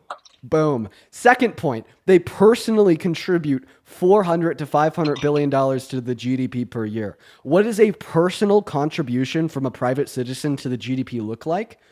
Buying things in the country. So you know what I think would happen? No. I have another point of yours that I want to respond to. Absolutely not. It is not your turn to talk. Cut the welfare. It is not your turn to talk. Give us the fucking job. It's not your turn to talk yet. I still have one other thing that you said that I want to respond to. The third and final thing that I want to respond to is you said, how old are you? You look 17. So I'm actually 20 years old. And I understand that I'm young and I look even I understand that I'm young and that I look even younger. But I hate to be the one to inform you about this. The amount of times that you've been around the sun doesn't determine your wisdom, intelligence, intellect, or overall knowledge / education. So I might be younger than you, but I've definitely done more with my 20 years on this earth than you have in your what, 64? You believe so? Well, I know so, and I think our conversation you demonstrates sit behind it as a a fact. microphone and cut people off all the time. I don't think you're really tough. Like, doing that doesn't make you a tough guy. And going around the sun, dude, I'm like almost 50. But at the same time, as I said, I grew up in the hood. Like, I grew up in a Latin area also. Like, my question to you is, how do you know what goes on in our hoods, in our areas? That's my question to you. And again, with these illegal people that are coming in, do it the right way. Number one, get the paperwork. My family did it. We're Latino. We came in. We got the paperwork. We're working. My whole family's prosperous, which is a blessing. But at the same time, you got these people that are coming in that are working right next door to you that you don't know if they're MS-13, TDA, all that stuff. And so that's why I support the mass deportation, not the deportation of people that are coming here and working hard. And if you didn't hear 3 days ago, I have The a man question. said he was gonna If the gonna person sign the paperwork question so that people that have been here, that have if worked the and that are hardworking, if the are gonna person stay in the country, if right? if you knew that your neighbor was a rapist, would you try to get him out of that house? Maybe put him in jail or throw him out of the country? Would I, if I knew my neighbor was a rapist, I'd Yeah. beat the shit out of him. He Oh, doesn't live in our area. right. Rapists can't live where we live. All right. Child abusers So can't live where let me we get live this straight. because So we protect our neighborhoods also, okay. sir. All right. Well, so let me get this straight. You're telling Understand us. what I'm saying? No, I do. So you're telling Some us. pedophile cannot Okay. live next door because he cannot live. Okay. He'd be Listen. fucked up in this Listen to neighborhood. what I'm saying. So you're telling us that a rapist can't live where you live, yet they can run where you live from D.C. in the Oval Office. Donald Trump is an adjudicated rapist. He's an adjudicator. Okay, he's a rapist. Like, how does he become a rapist? By How? unconsensually forcefully penetrating a woman by the name of E. Jean Carroll's female member with his fingers without her consent in 1994 in the changing room of a Borgdorf Goodman's. And then she reported it in what, 2010? So what took her so long to report it? Okay. Well, 60% I of... mean, you answer, right? For sure. What took her so long to report it? For sure. So Was she scared of him? Was he gonna deport her? I mean, he wasn't even a president at that time. So He was a billionaire. So 60, right? 60% of women that get raped never report it to the authorities in their lifetime. So I don't understand why we're And questioning so the the motivation. Democrats got to her, right? And made her talk about it. Just like Elon said he was in the Epstein files. But guess what? Biden had the paperwork for 4 years. If he is in the Epstein files, that should have been put You out, just right? said, so the Democrats got to her and made her talk about it, There or you go. incentivized her to talk about it. Right. I believe Holy so. fuck, give them a I believe so. give them a medal I of believe so. honor. What the I believe so. what the hell do you mean? Wait, even if what you're saying right now is true, give those American patriots a damn medal of honor. Are you kidding me?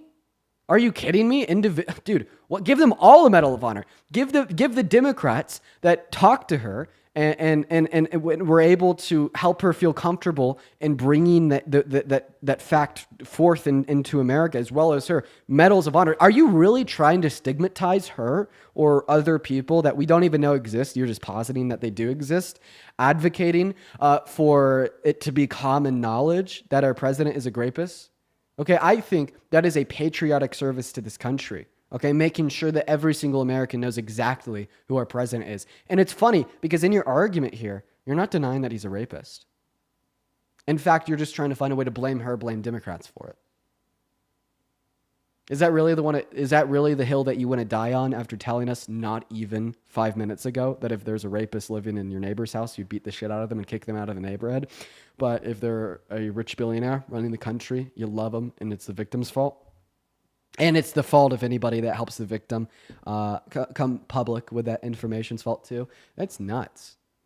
That's nuts. See, like the equivalent example here of the whole neighborhood hypothetical that we were discussing would be you figure out that your neighbor's a rapist, you find the victim, you kick them out of the neighborhood, you find anybody that attempted to help the victim, and you punch them in their jaw.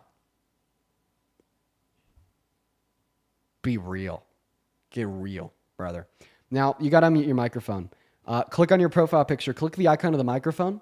It'll unmute yourself. I also sent you an invite to do it, so it should be in the middle of your phone screen. You got it I figured did out. it, There you yeah. go. I got you. But like I said, man, I don't think waiting 10 to 15 years to come out and say that the man did such and such because she's looking for a payday also. She saw how free and easy it was to get the first payday.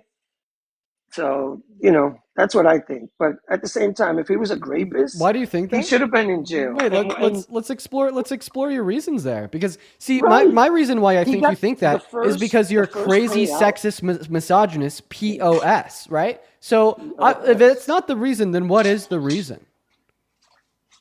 so why didn't she come out 15 years ago? Oh, all right. Well, I mean, as I already fucking said, 60% of women that get raped never report it to the authorities in their lifetimes. And the reason why so many women wait or don't report at all is because of the negative societal backlash that they get if they report it. And I mean, you can't even deny this because look at what you're doing right the hell now. You've accepted that she was actually raped by Trump and you are giving her negative backlash for coming out I about haven't it. accepted that. Right? I didn't You're accept giving it. her I don't- negative backlash for coming out about it literally right the fuck now. She was fired from her job. Her reputation was destroyed. She was turned into a monolith of the left, and now we have shitty men shitting on her all day long from all 50 states across the country, even though the case concluded 3 years ago. So of course, there's going to be reasons and motivations why women decide not to come out about these things. Okay, and it's really, really, really, really easy to explain. All right? You are thirsty. You need water. Now imagine that you're sitting at your home and you have the ability to go get a clean cup of water from your fridge. You do it without hesitation, without skipping a beat. You drink that water. But now imagine that you're thirsty, you need water, and you're in the middle of the woods.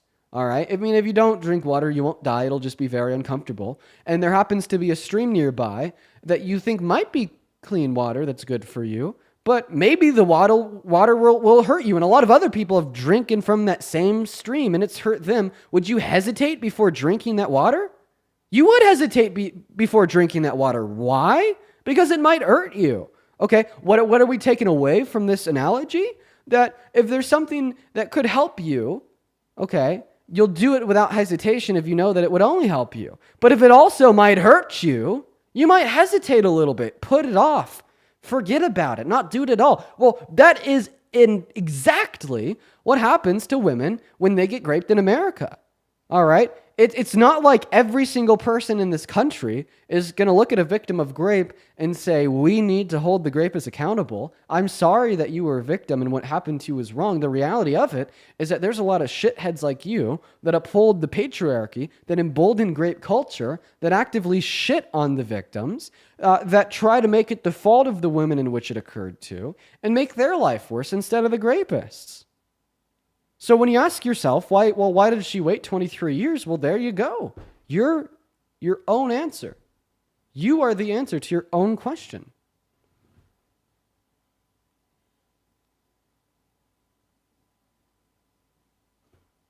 Feel free to unmute again. By the way, I'm muting you when I'm speaking, not because I want to interrupt you or anything. You have a lot of background noise. I think I was hearing something shuffling around, a microwave, etc. So that's why I've muted you when I've been speaking. Nothing personal, bro. But end of story. I'll mute that mic. Love to hear from you. The conclusion of all of this is that you were the answer to your own question. And he left. So we won't be hearing from him anymore on the subject. The 17-year-old reading ChatGPT outsmarted him, I guess. Goodbye, sir. Spineless behavior. You know, I said this earlier. I'll say it again. One of the most disrespectful things you could do, not to me, but to truth, is coming up on this live, making an argument, being proven wrong, and hitting the road. That is one of the most disrespectful things that anybody could do. Let's go and get that next guest up in the box. Everyone give us a minute here. While we're getting that next guest loaded in, Heather, thank you for the $5 on PayPal. They say, thank you for speaking out for people like me. It took me 9 years to remember what happened to me, and I'm still terrified to report it. Heather, it's a reality of so many individuals. And if you ever need anybody to talk to, please join my Discord. We got a great community in there, Heather. Thank you for the $5, and I'm so sorry that happened to you, man. As well as I'd like to thank you, let's see. Terrence, thank you for the $25 over on Venmo. That is TERENCE. Says, respect what you're doing. Keep cooking, my guy. Love you. Terrence from Kentucky. Huge shout out to Terrence from Kentucky, everybody. Let's show some love to Terrence down below in that chat for the 25. I'd also like to thank Line for the $10 on Venmo for cutting that guy off. Let's go, Line. I appreciate that. And then Tracy with the $25 donation over on Venmo saying, we're doing what you do. Tracy, I love you. Thank you so much for your kindness and the $25 donation, y'all. Let's get some W Terrences, some W Lines, some W Tracys, W Heathers, and W Sarahs with the $5.55 on Venmo. I appreciate that. What is up, Sarah? On the live, do you support Trump? Absolutely. All right. Sarah, go ahead and tell us why you support the worst president of your life. Because drain the swamp, man, you know? Okay. So he is the swamp. He's a 34-count felon that's called for the termination of the American Constitution. Wait. Can I, before you cut me off, can I explain?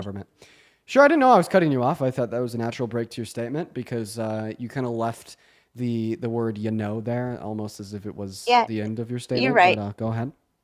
You're right.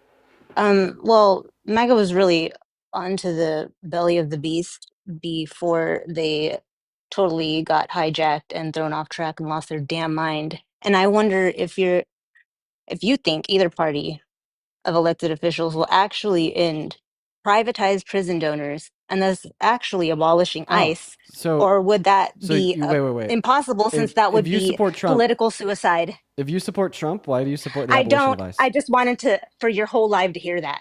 They are a privatized prison company and they Oh. are funding both parties. That is factual information. So Oh. that's something that people can look into. Okay. I am All a right. Well, daughter I don't think of that immigrants, so anybody disagrees with you. I'd say most people that engage you in this live aren't going to be like your institutional Dems that kind of support the Democratic Party no matter what. So I mean, thanks, I guess. But once again, just looking to debate Trump supporters, and don't like LARP as a Trump supporter to come up here and say something like that. But what's going on, Vic? Do you support Trump? I do not. All right, I Vic. just wanted to say something. Sure, Vic. If you want to make it quick, that's fine. But once again, as I said to the last guest, we're just looking to debate Trump supporters today. Yes. I am a child of a Mexican immigrant and an American Southern Vietnam War veteran. And I have to live in fear every single day for my mother being kidnapped. And my mom is a legal permanent resident. And she cannot renew her green card due to the fact that ICE and other people are causing people to have their cases dismissed and being detained right away. And my mother is unable to renew her green card due to this fact. Yeah, And that's it. Well, Vic, that is a very sad reality for many people in America today.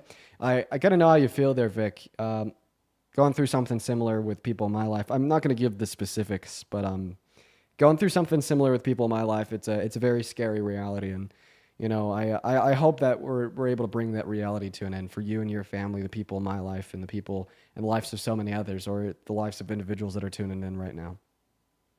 It is an incredibly sad reality. Incredibly sad reality. Let's go and move on to the next guest. Everybody, if you're MAGA, let me know down below in that chat. We'll get you pulled up here. What's up, Evelyn? Are you MAGA? Hello.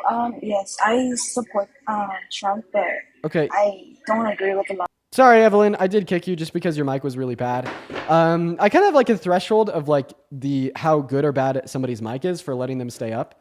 So sorry, Evelyn. We're going to go to move on to the next guest.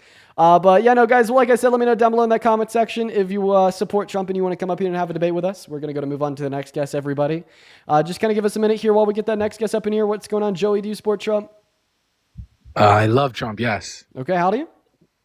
21. And okay, so you particularly said that you love him.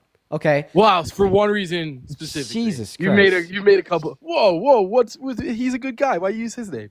Oh, so you're gonna condemn me for saying Jesus Christ, but then you're gonna love a guy condemning that anyone. I has just asked you a question, Mr. Politics. I was just wondering. 4 felonies and perved on naked teenage girls. Got it. What are you talking about, teenage girls?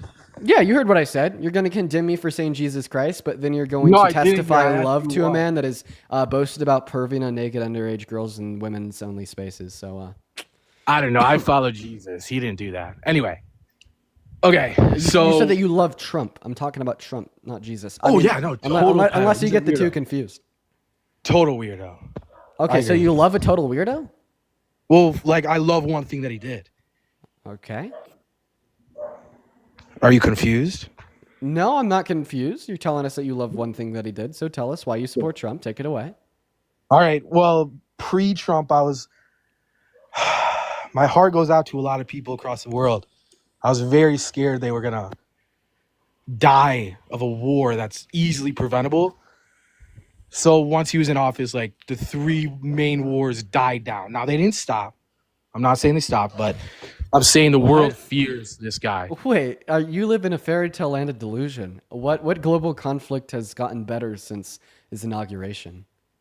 What'd you say? What global conflict has quote unquote died down since his inauguration? When did I say that? You just said that. So you quoted words I didn't say. I just replaced I said you're right. I replaced the word war with global conflict, and I replaced the word died down with gotten better. Yeah, that's not what died down means. It's war, bro. Is any war ever good? When a war dies down, the war gets better relative to where it was prior to when it died down. Stop arguing I semantics guess, and but answer my none of that is question. good. None of that is good. Okay, No war is ever good. and I never said it was. I just said gotten better. Now answer my question. What war has gotten better? What war has died down? American war. Sorry, I'm sorry. It's my first time on TikTok. Is America in a war? No, that's why. Okay, so then this isn't an example of a war that died down. We absolutely would have been drawn into fucking we would have been fighting 2 main wars. Hold on. My landlord's coming. Oh, I'm about to get evicted. Hold on. What the fuck is... Okay, we're gonna go to move on. What the fuck is... I don't know. I don't know, guys. What's going on, Dabs? How old are you? I'm 25. Dean, I love you. Oh man, you're awesome. I appreciate you for that love. We are just looking to debate Trump supporters, though, so we're going to move on to the next guest. Give us a minute, y'all. Robert, thank you so much for the $25 donation over on PayPal. I really appreciate you so much for the love. Robert says, I've also heard E. Jean Carroll say that she didn't want to come out about it until her parents died. Yeah, so that's actually the reason that she testified to in the civil court proceedings about why she didn't come out about it earlier. That is factual, Robert. Thank you for the $25 donation over on PayPal. Guys, show some love to Robert down below in that chat, as well as Parker. Thank you for the $10 over on Venmo, saying this guy's a troll, save yourself. Well, I guess we saved ourselves. We booted him out of there. As well as Jolene with the $10, saying thank you for what you do. I appreciate you for the love, Jolene. And oh my God, Christy with $100 over on Venmo. Jeez, Christy. Christy says thank you for standing up for women. You have my respect. Christy, I love you. That is not only an incredibly kind message, but $100? Are you kidding me? I don't deserve that at all. That is Jesus. Christy, I want y'all to show some love to Christy down below in that chat while we hop into this next debate, y'all. Seriously, let's get 1,000 Christy W's. That is Christy with a K, Kristy. Now, what is going on, James? While we're showing love to Christy down below in that chat, are you MAGA? Do you support the lunatic in the Oval Office? Dude, how can I support the lunatic in the office? I just wanted to get up here and say. Based, bro. I'm sorry. I know that I cut you off before you got to say what you wanted to say, but we are only looking to debate Trump supporters, and I got to give everybody the same equally harsh treatment. We're going to move on to the next guest, but, I'm happy that you're based, and I hope me kicking you out doesn't hurt your feelings. Honestly, when I kick you out, it should make, it means I have a preferable view of yourself, because keep in mind, I'm only wanting to talk to people that I do not have a preferable view of, so I like that guy. What's up, Kay? You MAGA? 5, 4, 3, 2, 1. Kay has stage fright, so we're going to move on. Let us know in that chat if you're MAGA and you'd like to come up here and debate. Go to let me know by dropping MAGA accompanied by your age down below, and we'll get you pulled up here right now. We have over 20,000 concurrent viewers combining both the TikTok and the YouTube. That is phenomenal, everybody. But out of the 20,000 people we have in here, apparently it's very, very hard to get one Trump supporter up in the box. What's going on, Distance? You MAGA? Hey, baka. That is going to be a child. Get the hell out of here, you fetus. Also, Tyler, thank you for the $5 over on Venmo. I saw your message there. Appreciate it, man. Also, if you're watching and you're like, hey, this Dean guy's cool and you want to support me, you could find my Venmo, my PayPal, and the link tree in my bio over here on my TikTok account. So I get 100% of all those proceeds. They go straight to me. As well as you get a notification at the top of my phone that I could read off and give you a shout out. You could also find them in the pinned message over on the YouTube stream. What's going on, Paralyzed? You support Trump? And Valid, thank you for the flying jets. Holy shit, Valid. Show some love to you down below in the chat. Shout out Valid. Paralyzed, you support Trump? No. All right, I'm going to go and have to kick you. Okay, we may start trying to... excuse me.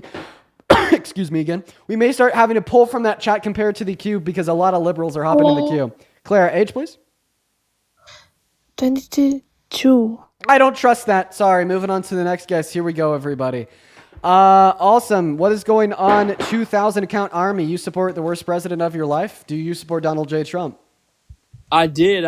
We actually debated the other day, I remember you and I changed my view on that, and I just wanted to pop in tell you that while I am still conservative, I would say I'm a conservative moderate, and I do not support the president of the United States. That is, I don't even, listen, for right now, I don't even care that you're still conservative because you're telling us that you no longer support the president. It is not right versus left today. It is right versus wrong. Good on you, man. Holy shit. Good on you. In fact, I remember your name now. You were right. We did have a conversation the other day. Even though you're still conservative, I'm really fucking proud of you for taking a step in the right direction. That is awesome, bro. Thank you for coming up and giving us that update. I hope you have the best possible rest of your day. So fucking proud of you, bro. Seriously, have a good rest of your day, man. You too, man. Dude, that is great. Man, that is great. That is great. That is great. That is great. I love hearing that. I love hearing that. I do. I love hearing that, man. That is awesome. See, that is why I do the lives. That is why I do the lives. So now imagine, like the other, thousands of people that have had their mind changed, not even because they debated me, but because they've been listening into the debates that we don't hear from. That is why we do the lives. If anybody ever tries to convince you that these lives are performative rage bait that does not achieve anything, the success is in front of your faces. And honestly, I might even start posting screenshots of the DMs I get over on Instagram. I probably get a handful of DMs a day from people saying that they either were a Trump supporter or their families were Trump supporters, and all of their minds have been changed. So that is awesome. That is awesome. The farther you are away from Trump, the better. Even though that guy's still conservative, I'm very, very proud of him. Boeing, what's going on? Do you support Trump?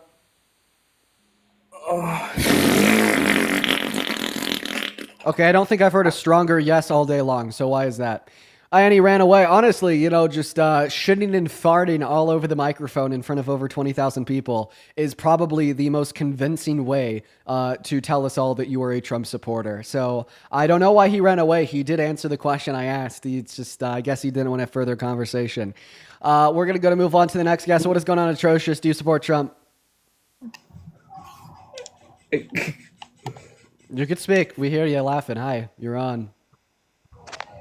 Oh wait, so I was supporting Trump, but after hearing your lives and stuff, I stopped supporting him. I just want to thank you for that. Once again, awesome to hear, bro. Awesome to hear.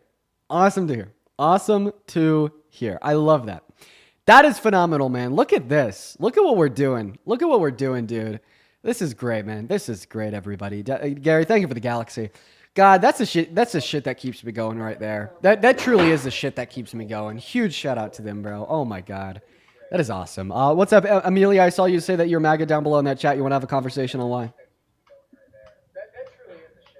Okay, well, Amelia was just spamming MAGA in the chat, but apparently they don't talk, so we're going to kick him and bring Zach up.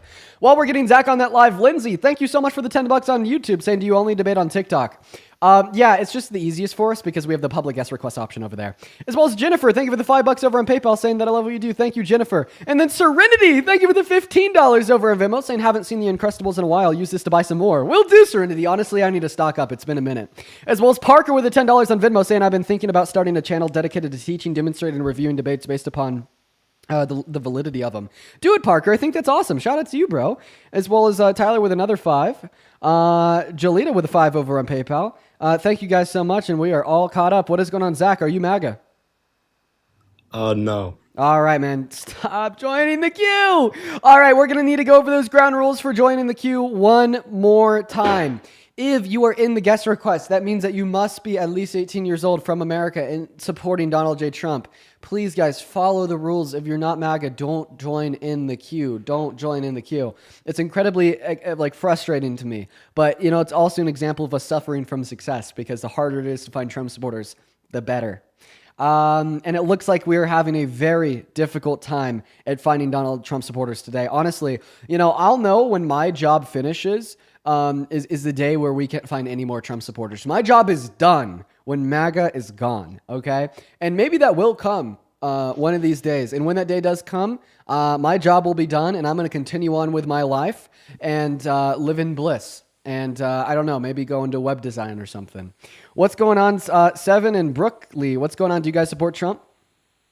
Yeah. Dean, I love you so much! Okay, then don't spam MAGA in the chat and violate my rules. How old are you? I'm 20. 20. What time is it? It's 0:25 for me right now. All right, so you're not in America, so you also follow my rules. Why is everybody just completely ignoring the rules? Why are we doing this? Why are we doing this, guys? Why are we just completely ignoring the rules? Clay with the $10 over on Venmo saying keep up the good work and making supporters out of a fascist regime feel unprepared. Happy Pride. Yo, happy Pride, Clay. Appreciate you for the $10 over on Venmo. Very kind of you, man. Huge shout out to Clay. I don't know why everybody just doesn't give a fuck about the rules of the Dean, will you take a bath with me? What the dude? What the ew? Hello, Trayson, you MAGA? Hello, yes, but I need to be convinced to not be MAGA. Okay, how old are you? 19. What year were you born in? What? What year were you born in? 2003. Okay, you can't be 19 born in 03. I just want gifts. Someone spam me gifts. What's up, Zach and Shane? You guys MAGA? Yeah. Shane, you're MAGA? Yep. Oh, brother. Well, let's have a convo. Before we do, gotta thank somebody. Let's see here. Where did it go through? Was it on PayPal? I swear to God, I just saw it at the top of my phone screen and now it's gone. There it is. Gary! Thank you for the $30 over on PayPal, Gary. That is so incredibly kind of you, my man. Let's get 300 Gary W's down below in that chat, and that is Gary with 2 R's. Gary says, keep up the good work, Gary. That is incredibly kind of you, man. Thank you so much for your kindness. Everybody, show some love to Gary down below while we have Shane down here tell us why he supports the man, the myth, the failure, Donald Trump. Take it away. I just did your intro and everything. Okay. You muted yourself. There you go. All right. Tell us why you support. Shit, Grandma. Shit, Grandma. Oh. What is new? Thank you for the journal. Avery, thank you for the $10 donation over on Venmo to deal with the rule breakers. And Jessica with the $10 saying I wanted to stop in and show some quick support. Thank you, Jessica and Avery. Shout out to y'all both. Amelia, are you MAGA? Oh, God, we can hear Shane again. Oh, my God. Okay. Well, would you look at that, everybody? There's no Trump supporters. There's zero. There's seriously zero. Guys, there's zero. There's zero. Everybody, Hi. the Trump supporters are scared of me. Reese, how old are you? Hi, I'm 19 years old. I was born in January 2006, and it is 6:28 for me right now. Do you support Just Trump? want to let you know I'm not lying. We appreciate you. We appreciate you. Are you MAGA? I am. All But, right, okay, Reese. here's my thing. I Okay. am really young. I'm only 19 years old, Oh, and don't pull that I card. also I've been listening to you and Parker's lives. I think it's Parker. His name's Parker. All right. And I've been listening to your guys' lives for a little bit now, and I'm not gonna lie, I'm really conflicted because I really see where you guys are coming from, and I've been leaning more towards you guys, but also I don't know, you know what I mean? Right. So I want to respond to the first thing that you said. You're really young. You're only 19. Yeah. You could be 19 and know your shit. So, the video Yeah. that blew me up was my 1v20 on Jubilee. I was 19 when I filmed that video. Now, let's have a conversation. What views do you possess that are keeping you a Trump supporter? What is it that you believe that Donald Trump is doing good for the world, for America, or will be doing good for the world, for America, et cetera? Just give us your views. And you said there that you have a lot of things that you can critique him on, a lot of things that you see from my perspective. Yeah. Yes. Let's not even talk about those because I don't need to convince you on something that you already agree with me on. Let's specifically talk about the reasons why you still support him. Take it away. Yes. So, okay, my biggest thing I feel is I'm Christian, okay? My whole family's Christian. I grew up in church, you know what I mean? I believe in God. And I think my biggest thing is abortions. I know it's more of a women's right kind of movement and I completely understand that. But also it's just in the Bible it is murder. So you know what I mean?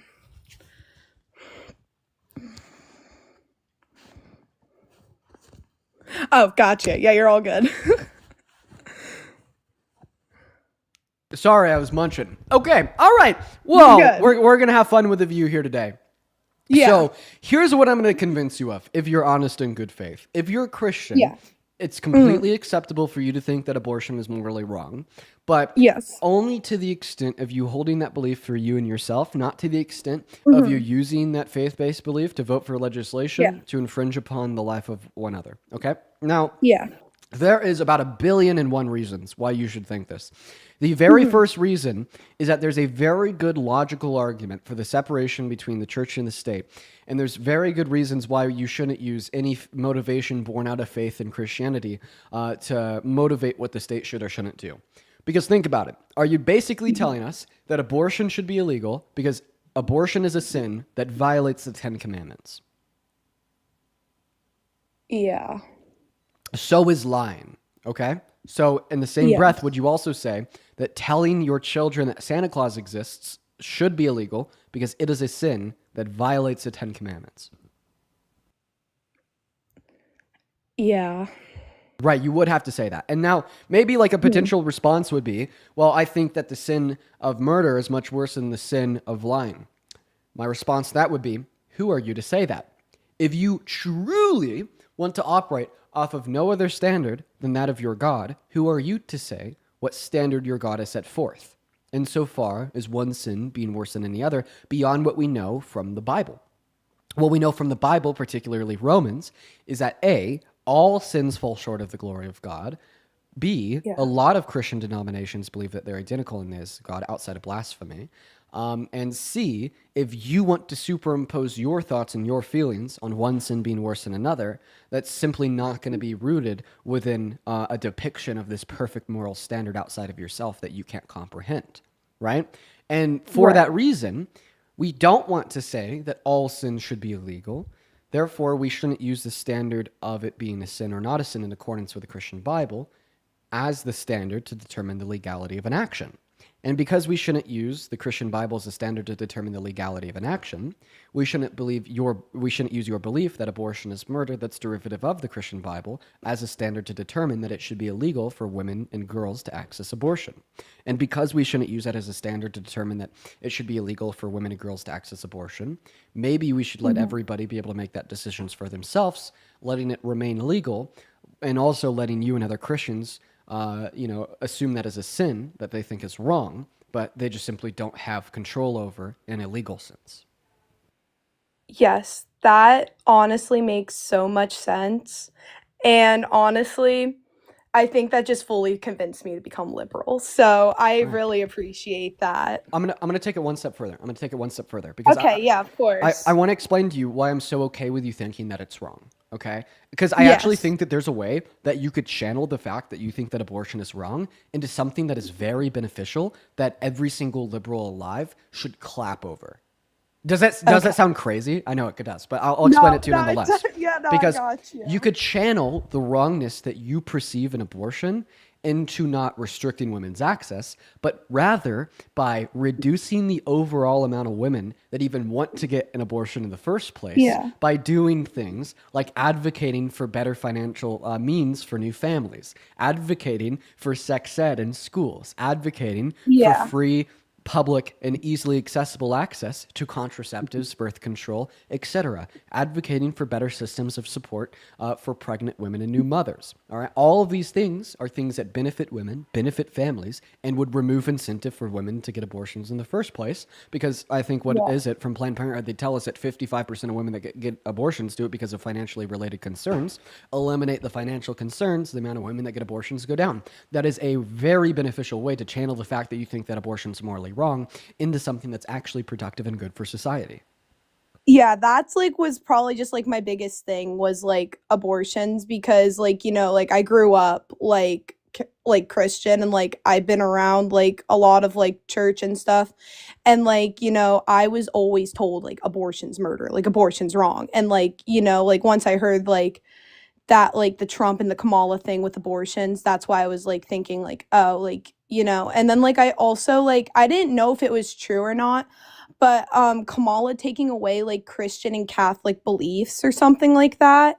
I didn't know if that was for sure true or not, but I heard that and I think that also just really upset me in a way. Right. First point, chat, be nice. Second point, her name is pronounced Kamala. Third point, she's a Christian herself. I'm so sorry. No, I just thought I'd correct you. And then that third point was that she's a Christian herself. No, she didn't like it. She didn't launch an attack on Christianity. If anything, Trump has launched an attack on Christianity by falsely representing what it is and convincing people of his false representations. Now we have people thinking that it's Christian to deny, social safety nets to those in need. Now we think it's Christian to reduce the after-tax income of the bottom 20% of income earners and give their money to the top 1%. Right. So I'd actually argue that Donald Trump has launched an attack on Christianity. Yeah. Okay, that's that makes a lot more sense now. Okay, cuz I would be hearing things, and then a lot of my friends and family, they would be oh no, this and that. And I just hate being I like the you know what I mean, information where it's actually true for true. You know what I mean? Like, I hate that stuff. But thank Right. you so much. Like, I appreciate everything, and go Kamala. Yeah, appreciate you for your time, Marissa. I'm happy I could convince you of that view. If you're one of the 17,000 people watching on TikTok, guys, make sure that you're double tapping on that phone screen. Let's try to get up to 5 million likes, y'all. What's going on, Josh, you MAGA? Hey man, how are you? You know, I'm doing good. I did vote for Trump, and basically for one specific reason. Okay, real quick, before you give that reason, I need to thank a handful of Go people. ahead. Let's see here. Asher, thank you for the $20 over on PayPal. Thank you so much for the love, Asher. Can we please get 200 Asher W's down below for the $20? As well as Anna with the $15 over on PayPal saying, love the shirt, go Broncos. Hell yeah, go Broncos, baby. Thank you for the 15, Anna. And then Hannah, thank you for the $30. I really appreciate you for the love, Hannah says. Dean, I just wanted to thank you as a woman for defending us and putting up with the shit of the crazy misogynist. Well, Anna, I really appreciate you for the love. Let's get 300 Hannah W's. Thank you for your kindness. And then Maddie with a 10, Gabby with a 5, and Sarah with a 5. You guys are so incredibly kind. Thank you so much. And then Jennifer with the $10 as well. I would also quickly like to thank James with a 2 on Venmo, Ashley with a 5 on Venmo, Carson with a 5, Sarah with a 5, Madison with a 5, and then Avery with a 10 minutes ago. Thank you so much. Now, take it away, Mr. Josh. Tell us why you support the worst president of your life, Donald Timothy Trump. So right now I'm in between now. When I voted for him, I was supporting him. Just because, so I graduated in 2011 from high school. Hold on, give me a second. My daughter's here, sorry. Okay. And that's one of the reasons why, because when I went to high school to visit my high school, and keep in mind that I respect every person, and I hope everyone respects my point of view as well. When I went there to visit my high school, there was a teacher that was, trans. He was dressed up as a woman being a man, and I didn't like that. So I didn't like that because I don't want that for my daughter. You know what I mean? First, are you a Christian? Yes, sir. What are God the Father's pronouns? I'm sorry? What are God the Father's pronouns? What do you mean? What are the pronouns of God the Father? He and her. He and her? No, it's he. It's he him. He and him. Yeah. Sorry. Yeah. Okay. Why? I don't know. Well, and I'm not here to I said. I promise. There's a point to what I'm saying. So okay. Why are those God's pronouns? I don't know. Because that's what God told us his pronouns are. Yeah. Does God have a penis? Yeah. No. I believe so, yeah. God the Father is immaterial. Oh, Jesus has it. We're talking specifically about God the Father. So God the Father is immaterial. Does not possess a PP, right? Okay, yeah, correct. Does God have XY chromosomes?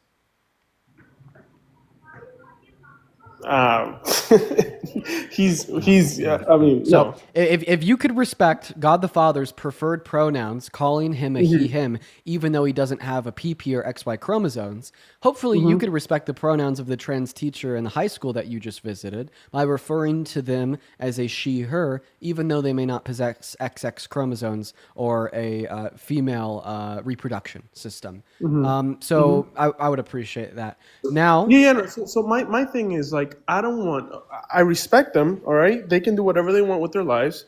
I just don't want them influencing in my children. You know what I mean? So why do you think it's wrong for a trans individual to teach at a high school? No, I didn't say that at all. I said I don't you did. want That's them your whole. teaching- Yes. You just said it again. Come on, that is what you're saying.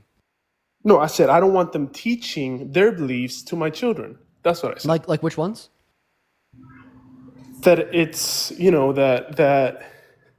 that it's okay to be that way. You know what I mean? Wait, so you think it's not okay to be that way? Why? Because I don't. Okay, but why? I don't think so. Because I don't. Do you have an think argument? that I don't, but I just don't think it's okay. Okay, so I mean, imagine. I think they should respect whatever. I have a question. Listen. So, yeah, go ahead. So you're at like a school board meeting with your child, and all of her teachers are there. But some other like shithead parent stands up and tells the teachers that I'm not okay with you teaching my child that it's okay to be black, because I don't think it's okay to be black. I think that black individuals are subhuman.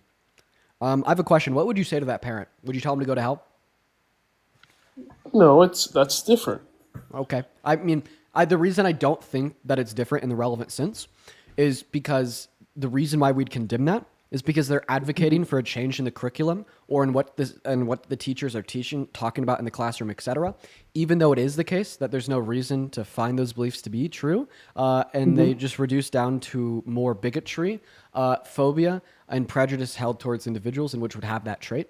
Now, the comparison that I'm making between that circumstance and this circumstance is that you just told us that it's not okay to be trans. People shouldn't think that it's okay to be trans, even though you self-admittedly have no reason to believe that it's not okay to be trans, just like the white supremacist would probably have no reason to believe it's not okay to be black. And both the belief of the white supremacist as well as the belief of yourself would result in societal oppression of black individuals and societal oppression of trans individuals. So, yeah, man, it's not too different when you think about it. Okay. All right. No, and like I said, I'm in between because there's a lot of shit that he's doing right now that I don't like.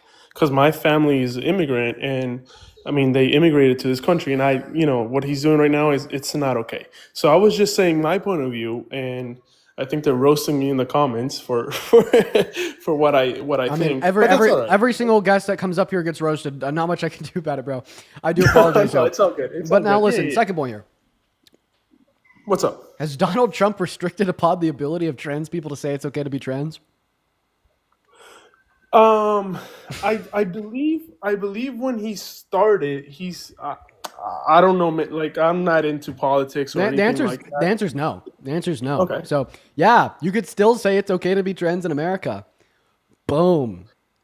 So Well, it's yeah. like like this belief in which you hold shouldn't even concern why you support Trump, because Trump's not doing anything about this belief that you hold. Like typically when we were like looking for reasons why we would or wouldn't support a president or presidential candidate, it's because they're going to act upon like the beliefs in which we hold to try to create a society that we want. Okay, well, like, I mean, he's not restricting people from saying it's okay to be trans.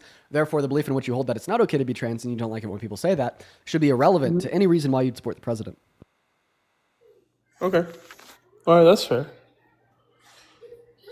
That's fair. And by the way, I mean, I do like your debates here. I listen to you all the time, and I just wanted to give out my point of view, and it's all right to be educated. That's I mean I'm okay with that. You know what I mean? Yeah, man. Well, was there anything else that you wanted to go over? Nope, that's all good. Cool. Appreciate you for your time, Josh. Let's go to get that next guest. Adrian, up in the live. Listen, guys, we got Adrian loading in right now. While Adrian is loading in, I'd really like to thank Case for the $20 over on Venmo, saying donated a few days back on track. Now, I'm also from Colorado, and somebody just pointed at your Broncos shirt. Hell yeah, bro. I'm also from Colorado. Shout out to Case. I remember you, Case. You're back. Welcome back. Then also, Shannon, thank you for the $15 over on Venmo for Reese, the girl that was kind enough and maybe learned something. Yeah, that was cool. That was a good combo. Thank you for the love, Shannon. And then Emma, thank you for the $20 over on Venmo 5 minutes ago, saying thank you for all that you do, Dean. Thank you for the love, Emma. Show some love to Emma, Shannon, and Case, y'all. As well as I'd like to show some love to Ashley for the 5, James with a 2, Sky with a 5, and Stephanie with a 5. I appreciate you guys so much. And then let me make sure here that we also got the PayPal covered really super duper quickly. Jennifer, thank you for the $10 over on PayPal, saying just wanted to say it's Men's Mental Health Month, and I hope that you do whatever you do doesn't take you to a bad place. I mean, it can sometimes, but I'm doing all right now. Thank you for the $10, Jennifer. As well as Maddie, thank you for the 10 as well over on PayPal. Gabby with a 5, and then another Maddie with $20 over on PayPal. Thank you for the love, Maddie. Let's get some massive W's from Maddie down below. And then Sarah with a 10, that is SARA. Show some love to Sarah. And then G with a 5. I appreciate that. What's going on, Adrian? Are you MAGA? Hi. So I would like to say yes and no, but mainly because I feel like I'm Okay, real not quick. informed as enough. Yeah, are you from America? I'm from South Africa, but I have a question based on South Sorry, Africa. man. We are going to move on to the next guest. I do appreciate you for coming up. We're going to go to get that next guest up in here. We are only looking to talk to individuals from America. But yo, man, you're more than welcome to tune in. What's going on, Rad? You MAGA? You support Trump? Yeah, How old are you? 22. Could you disconnect any Bluetooth device you might have connected to your mic? Oh yeah, that's my headphones. I'm sorry. Hang on. Okay. If you're MAGA, why were you at the No King's Day protest with a sign that says Ah, "Fuck Donald jeez. Trump"? Get the fuck out of here. Nah, stop the LARP. Stop the LARP. See, okay, listen. See, all the good liberals went out, protested, and posted pictures of it on social media.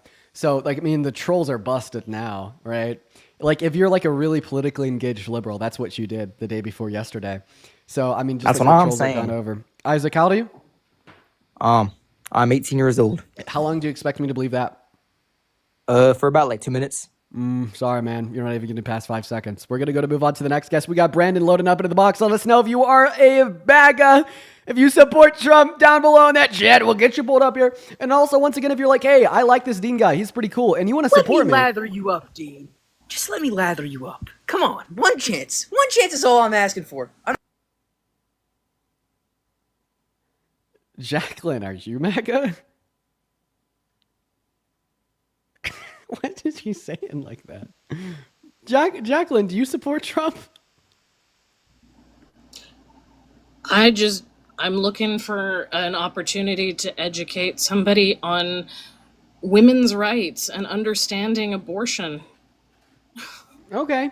How about this, Jacqueline? Do you want to like reach out to me on like Instagram or TikTok DMs? Typically, before I let people come up and co-host, I'd just like to like screen them, make sure that they're a good person, and etc. But I'm always looking for more people to come up, so you should DM me. I'll actually say that to like a lot of knowledgeable people about different things.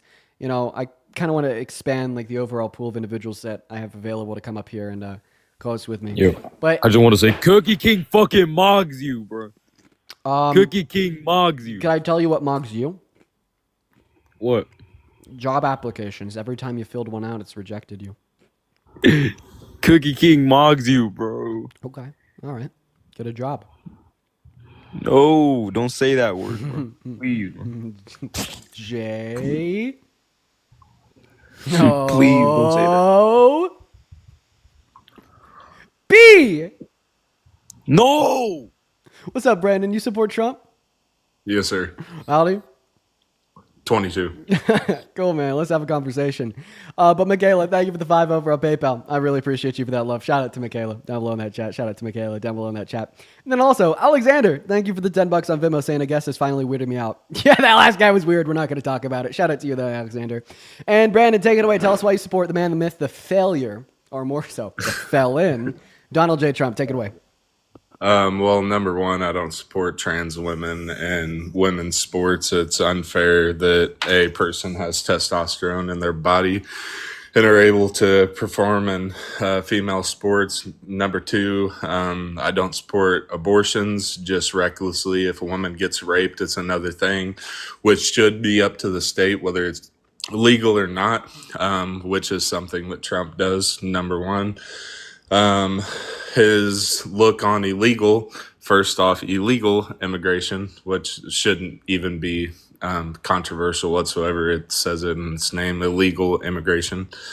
So, yeah, that's why I support him. Okay, well, to respond to the first point, the reason that you said you don't support trans women in women's sports was because they have testosterone in their bodies. So cis women also produce some testosterone. So you wouldn't support cis women in women's sports either, if that was your view.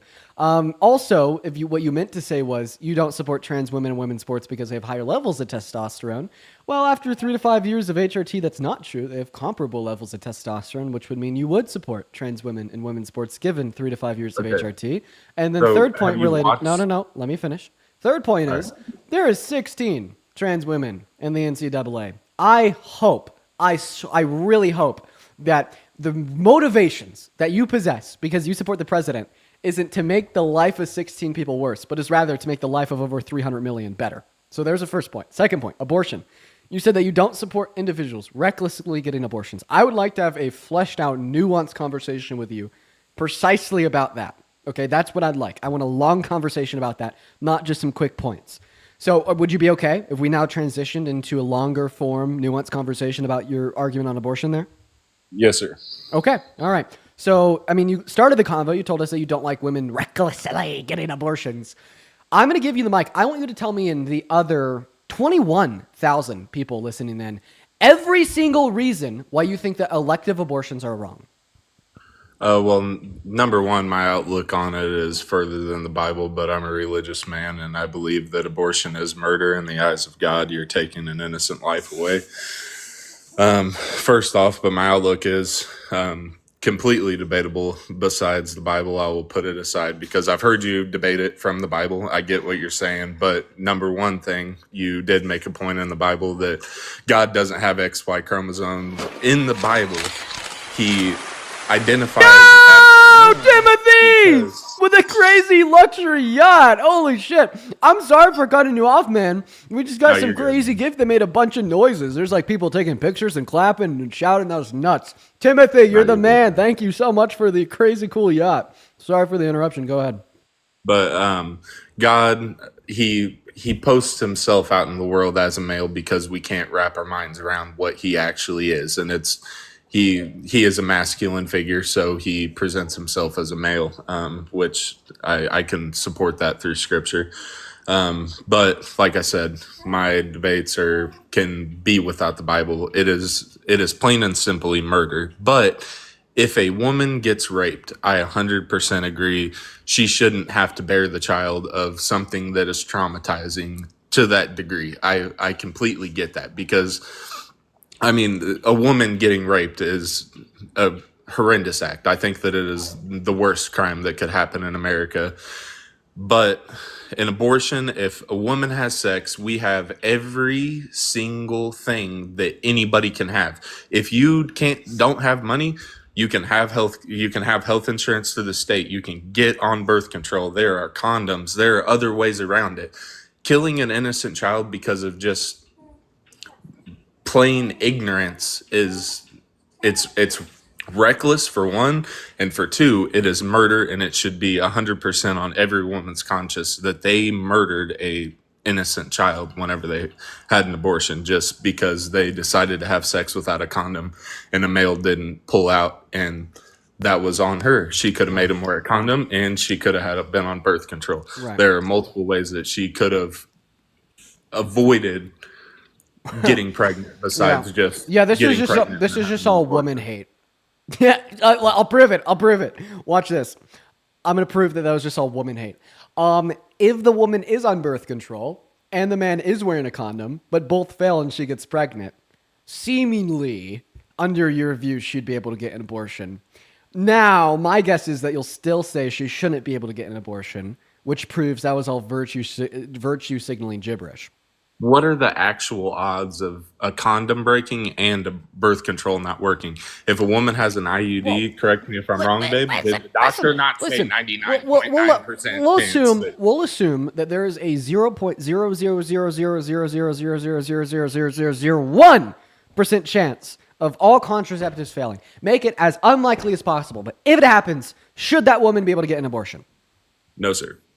My fucking point, right? So when you go around and you virtue signal about wear a condom, get birth control, you reckless sacks of shit, it doesn't matter to you. It doesn't. That's just all gibberish nonsense, okay? Because guess what? If they do wear a condom, okay. Like, calm down. We're having a civil conversation, man. I see you getting worked up. I'm not mad at all. Okay. I feel like we're having a good conversation. Do you not? All right, yeah. So I wouldn't say I'm mad at you. I feel very passionate about these things, especially as it relates to a conversation about like why you're pro-life. And I am. I mean, I'll be the first to say it, man. I'm passionate. If you can't take my passion, man, you came to the wrong live. Isn't that right? Now, I'll try to calm down, but, definitely don't think or confuse my passion for a losing position, okay? Because I'm passionate in the fact that I'm right and you're wrong. But I'm going to get back to what I'm saying. So you did tell us. You're ignorant is a thing. Like, that is just ignorance. Right. Everybody can have an opinion on things, no matter what it is. Yeah, opinions can be wrong. And what makes an opinion wrong is a lack of a reason to hold the opinion to be true. Absurdities entailed given the opinion or contradictions between the opinion and other opinions or beliefs in which are held. My evidence is like Hitler. Okay, we could agree that his opinions were wrong. They were bad. That he shouldn't have held them. They were probably logically contradictory and led to very absurd outcomes. So, I mean, I think that we can accept that opinions can be wrong. In the moment that we reject the idea that opinions can be wrong and anybody can think whatever the hell they want to think, first and foremost, don't know where you came into a debate live, and second of all, that's just anti-intellectualism in a nutshell, and it's just a very laughable defense to kind of hide behind when you know that your views don't have good slash strong backing. But I'm going to go and finish where I left off before you interrupted me twice. So yeah, the whole like spiel that you gave us about how they just need to wear a condom, use birth control, et cetera, that was just all woman hate. It didn't mean anything because guess what? You did tell us if they did wear a condom, did use birth control, that they still shouldn't be able to get an abortion. And then second other thing, you said like an abortion is incredibly irresponsible or reckless. Okay, I actually disagree. I think that abortion is taking responsibility, and abortion is making an incredibly hard yet necessary decision to prevent an unwanted valuable child from being brought into this world and having a life that they don't deserve. And I mean, like, this is obvious when we look at areas with pro-life legislation and compare them to areas with pro-choice legislation. We see better societal outcomes in the areas with pro-choice legislation. We see higher wages on average. We see more educated individuals. We see older parents that have more money to pay for a better life for your children. And I mean, this should be obvious because the pro-life worldview shifts the family dynamic away from financially well-off adults that consent to starting a family and desire to have children into forcing 18, 19, 20-year-old boys and girls into being parents by labeling them as irresponsible and calling them sacks of shit that should have wore a condom. Well, guess what? That does have negative consequences on the child, which you stop caring about the moment it comes out of the woman's uterus. So in all reality, I'd actually call you the irresponsible one. I'm irresponsible. That makes sense. You're talking to somebody you don't even know. I have a family. I'm 23 years old. I didn't go to college. I dug in the dirt, and I'm a blue collar. You just called every single woman in America that's gotten an abortion irresponsible. Don't act like I'm doing something wrong by labeling you, a man I don't know, irresponsible when you've labeled millions of American women the same. Because I have a fact on why they are irresponsible. It is 100% a fact of what they did was an irresponsible act. Just like I have good reason to believe that you're irresponsible as well, because you're defending the view that leads to worse outcome for children and generates lower qualities of lives because you uphold different values in the context of romance, intimacy, and sex than some women do, and you can't handle it, so you turn around and you treat them like shit, even though you've absolutely no good reason to defend your view. It is baseless rhetoric, and I proved that when you told us that they should have wear a condom, but guess what? Under your view, even if they do wear a condom, use birth control, plan B, and have an IUD, and they still get pregnant, they still shouldn't be able to have access to abortion. Number one, you're acting like you're the smartest man in the world. You actually truly think that you are a smarter person than Donald Trump. Be honest with me. Being a smarter person than Donald Trump doesn't make you the smartest man in the world. In fact, it'd probably make you one of the dumbest, or at least that would be the lowest bar set. So a person that was the richest man in the world is dumb. Somebody that owns multi-million-dollar businesses, that he's a dumb human being, right? So yes. Somebody that has no fucking sense. I'm sorry for my language. That just came out that way. I'm sorry. Dude, he literally posted an article on Truth Social less than a week ago saying that Biden was executed in 2020 and replaced with a robotic clone. I'm sorry, you're not going to be able to dress him up with his billions of dollars when he posts such insane shit. I mean, he rubs his like low IQ in your face and you don't care. But now we're pivoting. We were talking about abortion. How about we stay on track? Okay. You're not going to change my mind. I'm not going to change your mind. Okay, watch this. Why do you think it's murder? Because what is the definition of a baby in utero? Give me the exact definition, please. A baby in utero? Yes. By definition, what do you mean? I don't know. Look it up. You have another phone. Look up what a baby in utero is. I think that you're asking for not the definition, but more so like the description of what it is, like the definer term, like fetus. Yeah. Is that what you're looking for? Yes, fetus. Okay. Yeah, it's not going to be the definition. That's going to be like the term that is being defined. Like the term would be fetus, and the term fetus would have a definition. But anyways, continue. It is a living human being. It has a heartbeat. At how many weeks? Do you know this? Are you educated enough to know how many weeks a baby in utero gets? It's 6 to 7. Okay, 6 to 7 weeks. So that is a living human being. Somebody that if it goes through in its time in the mother's womb, once it gets out, it is alive. It can make its own decisions. That the baby is alive. Period. Dot end of story. Is this a questionable thing? Wait, is it questionable to say that the fetus is alive? No. I agree with the 97% of biologists in which say that its life starts at the moment of conception. But I don't think that we should value something just because it's alive.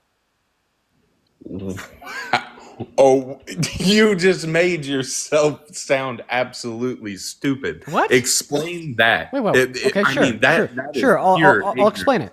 Wait, you think it's ignorant to say that it's A hundred, not? Whoa. Okay. 1,000% Okay. that is ignorant. So you're saying that it's ignorant for me to say that we shouldn't value something just because it's alive?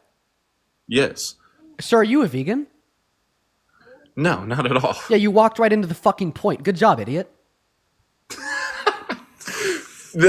You should value its life. It should have a good life. I don't believe that. I'm a hunter. I try to kill my own game. I try to grow my own food because at the store they live shitty lives, and I eat I eat the food, but that is a human life. It is a human. You have to understand that it's not a cow that it doesn't understand what day to day is. It can't concept that. Now you're saying it's valuable because it's human and life. it thinks grass. Sir, question. What is brain death?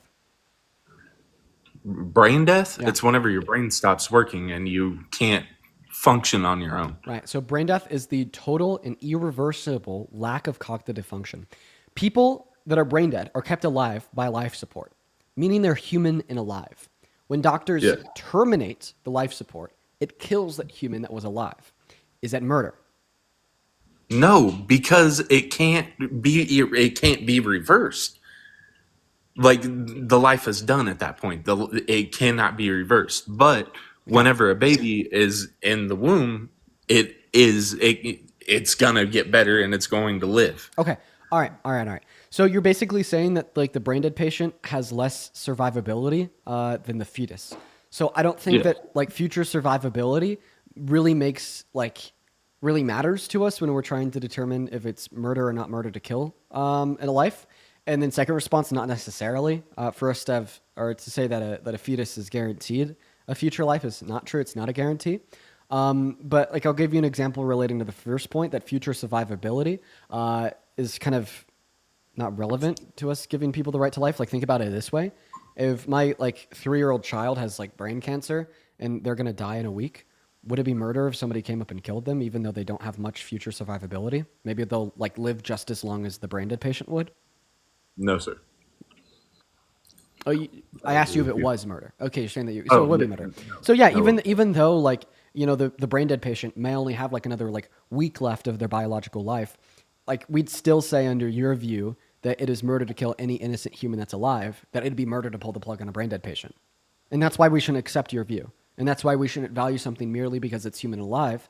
So we have to find some other trait to grant value to life. I'd say that other trait would be a sentient and or conscious experience, possessing a mind, right? Being able to rationalize the world around you at any level. And that ability develops in the fetus at around 20 through 24 weeks. And it is when that ability develops that I start valuing the fetus. This view also explains why it's intuitive for us not to think that it's murder to pull the plug on a brain dead patient, because although they're human and alive, right, just like a fetus at 10 weeks, we don't value them because they like lack a conscious experience and they'll never have one again, right? So that's why your view is wrong. That's why we shouldn't value something merely because it's human and alive. And I gave you the better view of like possessing a sentience or a sentient experience that would be a little bit better, conform better with reality, explain our intuitions about the fact that we don't think it's a murder to pull the plug on a brain dead patient, and it also like leads to better outcomes. Yeah. Do you have a child? No. Do you have a uterus? No, but I have a child. Right. And he started off at that point, and he is here now. And imagine the heartbreak that I would have went through if she just decided to have an abortion. My son is my entire world. I would die tomorrow for him. Oh, and imagine if that got taken away from me. You know what I'm saying? Maybe we could agree here. If I was married to a woman and we'd planned to have a child, tried for pregnancy forever, and then she got pregnant, and we had already started picking out names, looking at things like that, but then like 15 weeks into her pregnancy, she got an abortion, I'd be like very sad, right? Yes. But here's my response. I don't think that we should use the baseless emotions of men to control what women can or can't do with their bodies. Because I could agree with you. I'd be sad as fuck. Okay, but like I don't think that like my sadness justifies like infringing upon the woman's human rights. I mean, like think about it. How sad were the slave owners after the Civil War? You know, does that mean that we should have just given them the right to treat black people like property again because they're so sad? Like no. Okay, so then why, because of our sadness, does that give us the right to treat women like property?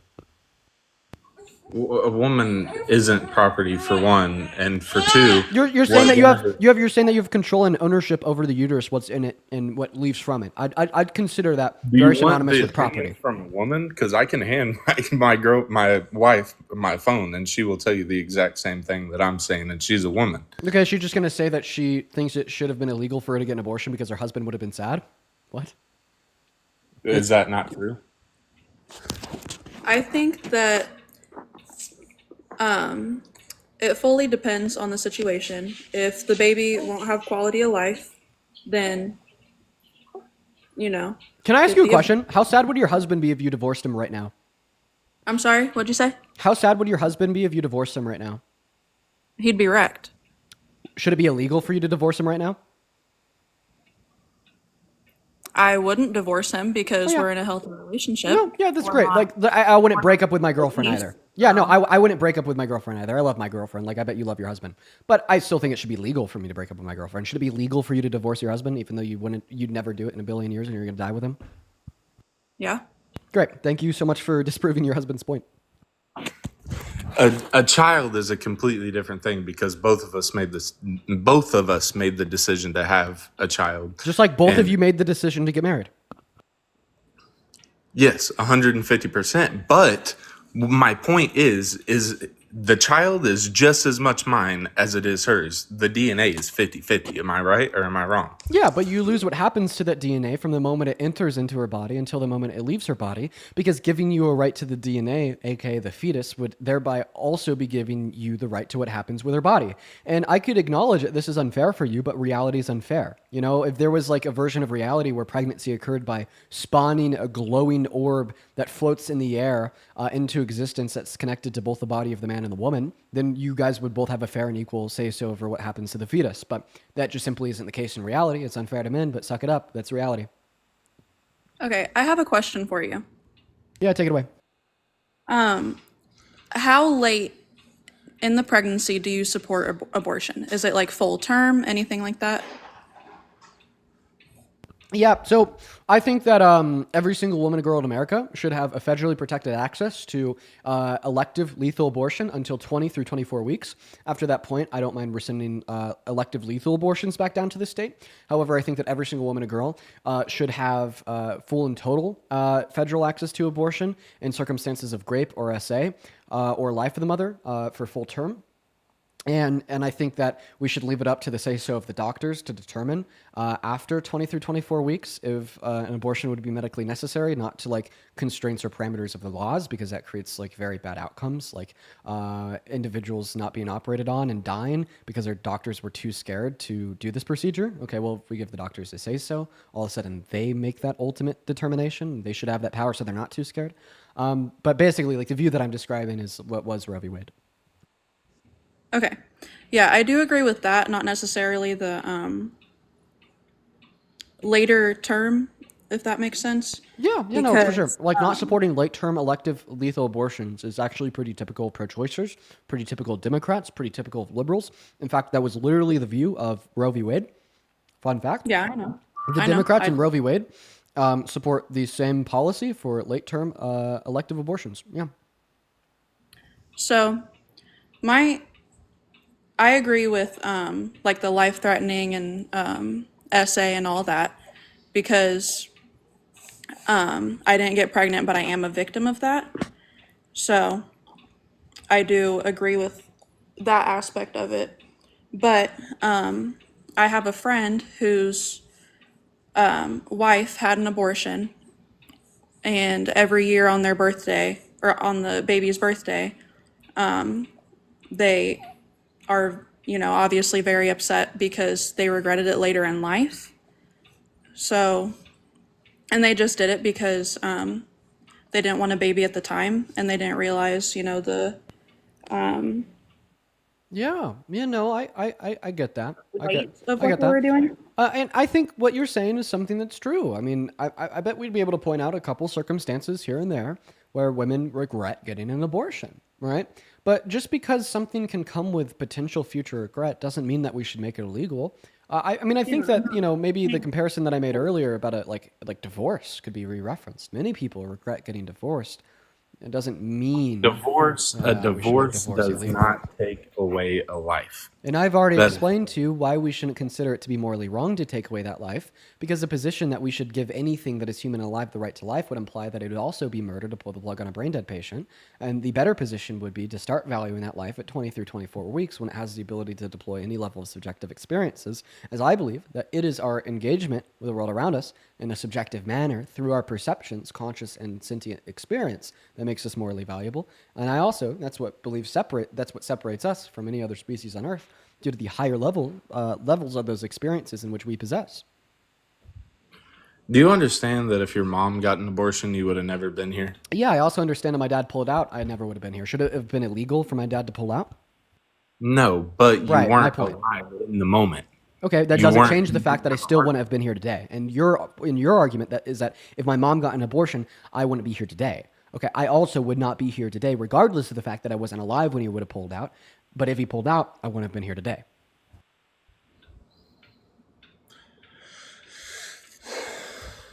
We're just spinning our gears here. You aren't understanding what I'm saying at all. There's no way that you are understanding in your head. Well, I think that there's a difference. I think that there's a difference between me not understanding what you're saying and me understanding what you're saying, disagreeing with it, and refuting it with reason and logic. In fact, I do understand what you're saying. I was pro-life for a very, very, very, very, very long time. From like the ages when I could like conceptualize of these things until like 16, I was pro-life. I thought that abortion should be banned. I mean, I understood these arguments in and out, but I just simply disagree with them, and I've given you my reason why. And maybe like our conversation today can attest to the fact that maybe like the pro-choice view is comparable to the pro-life view, because I think I've kind of been able to combat everything that you've attempted to argue. But I get that. But if you were 100% right, if everything you're saying is 100% true, why did the majority vote go to Donald Trump? Of course. Why did most people in America vote for him? Yeah. If your views were 100% right and your opinions were there and a fact. Yeah. I mean, you said that you're a Christian earlier, right? Yes, sir. If everything that Jesus said was 100% right, how come the Romans killed him? Because that was the plan from the start. I mean, God knew from the beginning of time that that's how Jesus was going to die. Right. So in other words, like you're saying, it's possible for something to be right but not popular. Right. And I mean, like, that's what I'd respond to you. But actually, supporting like access to abortion is pretty popular. Something like 65% of Americans support Roe v. Wade. But the more like critical explanation would be, truth doesn't track like the majority approval. Like when you're looking at like the requirements, if you're looking at the requirements for something to be true, one of those requirements will not be the majority must agree with it, right? And like a good example of this would be like the globe Earth. I mean, for most of human history, people thought the Earth was flat. Yet the people that thought the Earth was round, they were still the right ones, okay, regardless of the fact that like 98% of people alive disagreed with them. Yes.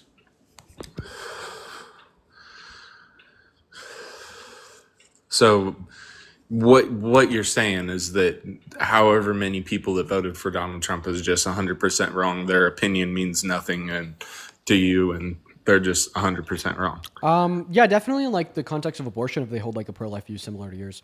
And it's not that your opinion means nothing to me. It's just that I think your opinion is wrong, 100%, as you said. What about immigration? Yeah, we could talk about that too. What are your views? Do you support mass deportation? Yes, sir. Okay. Name one good outcome that mass deportation has on American society. MS-13, the drug cartel, them not paying taxes. I mean, I'm in the construction industry, and I can state a fact, which this is 100% a fact. The illegal immigrants cannot pay taxes. Am I right or am I wrong? That is 100% a fact. Correct? You're wrong. Not only can undocumented immigrants pay taxes either through sales tax or working as a W-2 employee through an ITIN or a taxpayer identification number, but they do pay taxes through sales tax and ITINs as W-2 employees. In fact, undocumented immigrants pay $100 billion in taxes every single year on the federal, state, and local level. And then as it relates to your first point, like removing gang members, I mean, essentially what the reduction of that claim is going to be, that mass deportation is going to reduce crime. So it's actually going to increase crime by weakening our economy, thereby increasing poverty. With higher levels of poverty comes more crime. So both your points there are wrong. The only thing that's increasing crime is whenever liberals are protesting and burning cars in LA. That's the only crime that's been increased at all. Wait, really? What? Are you joking? No, not at all. Okay, is this supposed to be like a satirical point or something? Is this supposed to be like a gotcha? What do you mean? Okay, well, I mean, there's something like what? Like a rape every 40 seconds? So, like, I just want to clarify that, you know, when like the protests in LA were going on, it's not like there wasn't like a rape every 40 seconds somewhere else in America. Because I basically, like, what I heard from your claim is that that's like the only crime that has happened. What? So deporting an illegal immigrant is causing somebody to rape somebody else? Is that what you're saying? Oh, your claim was that was the only crime that's happened consequential of mass deportation? Yeah, yes, sir. Oh, No. okay. Well, I'm not a complete. Yeah, come on, give me a little more credit than that, bro. I don't know, man. I don't know. Now, You said I don't know. That's funny. No, but listen. No, that's wrong. That's wrong, man. That's really, really, really wrong. So mass deportation is really hurting the American economy. To sum it up in a nutshell, insofar as why, you're forcing 8.3 million workers of our industries out of the industries, and you're forcing over 12 million consumers of our industries out of the consumer base. According to the Center on American Progress, that's going to decrease GDP growth by 1.1 through 1.7 trillion dollars a year. Accounting for their direct contributions either to labor or to the GDP through the wages that they garner, plus their overall reductions in our productive capacities and efficiencies in our industries when we just force 8.3 million laborers out. And I mean, that just goes to weaken the economy. I mean, slow GDP growth, not as many consumers, not as many producers are operating less efficient. That's bad, right? It reduces the overall average quality of life. It weakens the economy. With a weaker economy comes higher levels of poverty. Can we agree there? You're just speaking things that my right. union. With a higher level of poverty comes more crime, because a lot of crime, particularly violent crime, is going to be consequential of poverty. So that's why I say mass deportation causes more crime in America. Since deportation, there were illegal immigrants at my work. And since deportation, which my work, I'm a union man, they're a democratic thing because of the right to work and all that shit.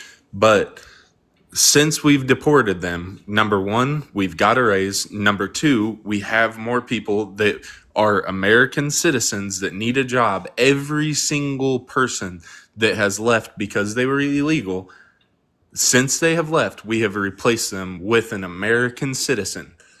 We are giving jobs to the black community, we're giving jobs to the Mexican community, and we're giving jobs to the white community. But they're not illegal. They're not here illegally.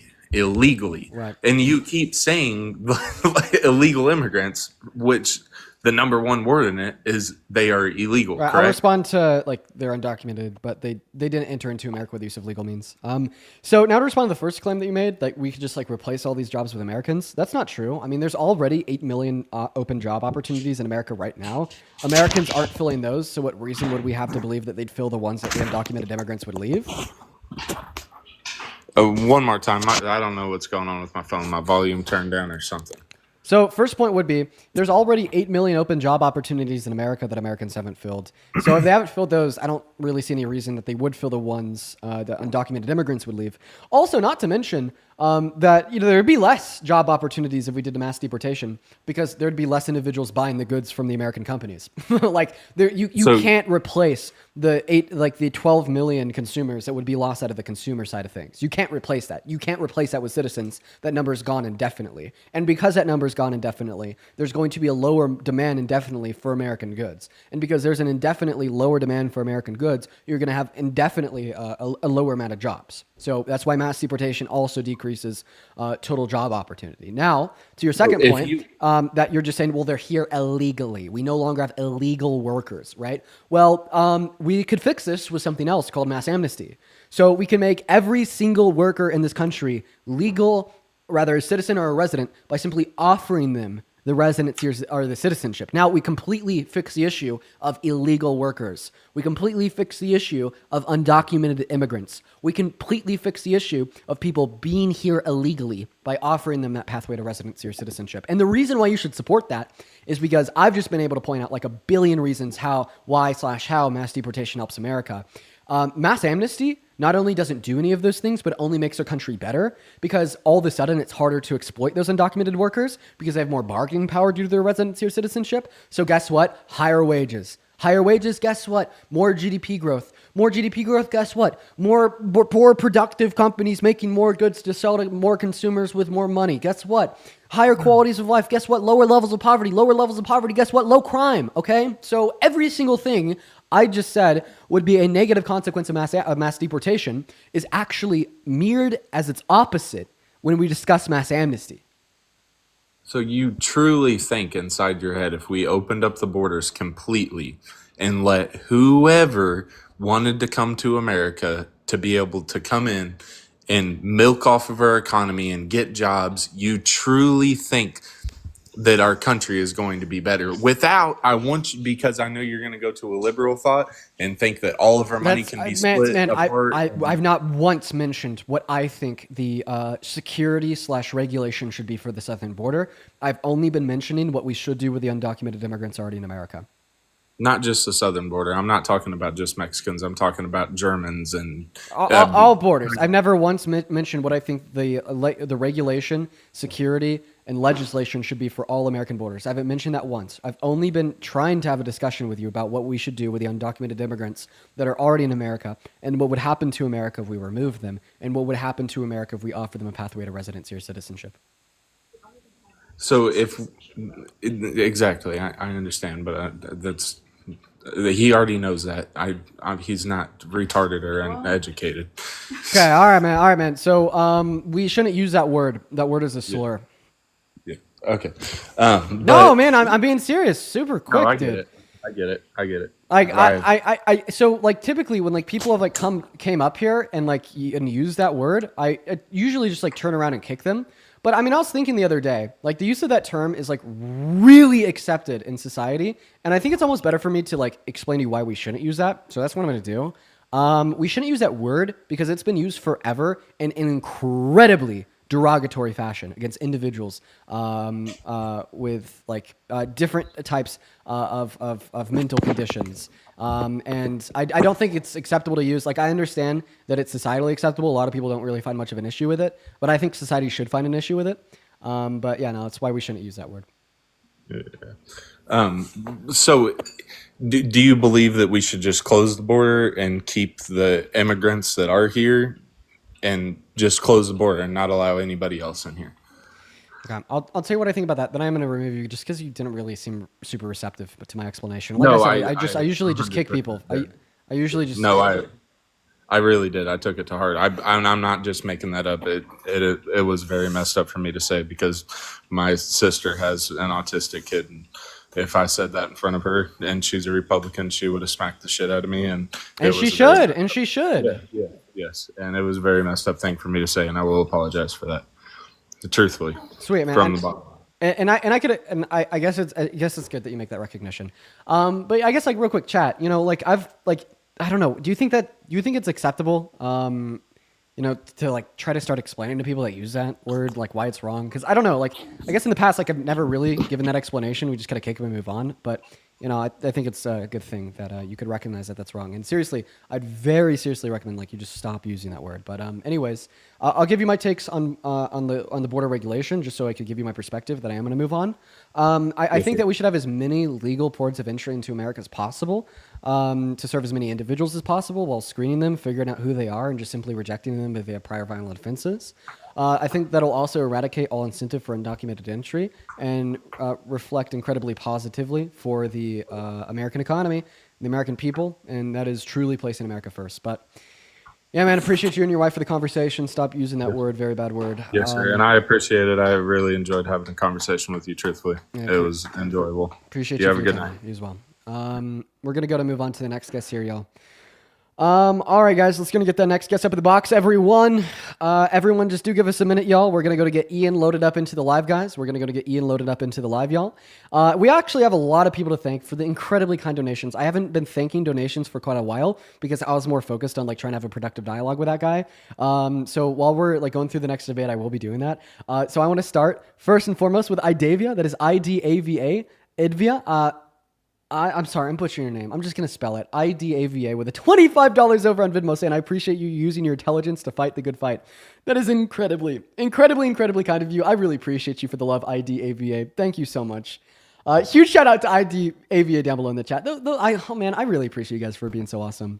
As well as Alexa, thank you so much for the $20 as well. 30 minutes ago. Thank you so much, Alexa. Let's get 200 Alexa W's down below in that chat. And then Sarah with the $25 over on Venmo for Hope. Sarah, that is so incredibly kind of you. Shout out to Idava, Alexa, and Sarah. You guys are fucking awesome. As well as Mary, thank you so much for the $25 over on Venmo. Shout out Mary. Mary says, what is your sun, moon, and rising sign in astrology? I have no fucking clue. I know I'm a Virgo, and that is seriously the extent of all of my knowledge. I don't know the sun, the moon. I don't know any of that shit. I just know that I'm a Virgo. But thank you for the $25, Mary. By the way, we still got that next guest loading up, as well as Nico. Thank you for the $20 over on Venmo, saying thank you for your service from New York. I appreciate that, Nico. You're the bomb. Thank you so much, Nico. Barbara, what's up, you MAGA?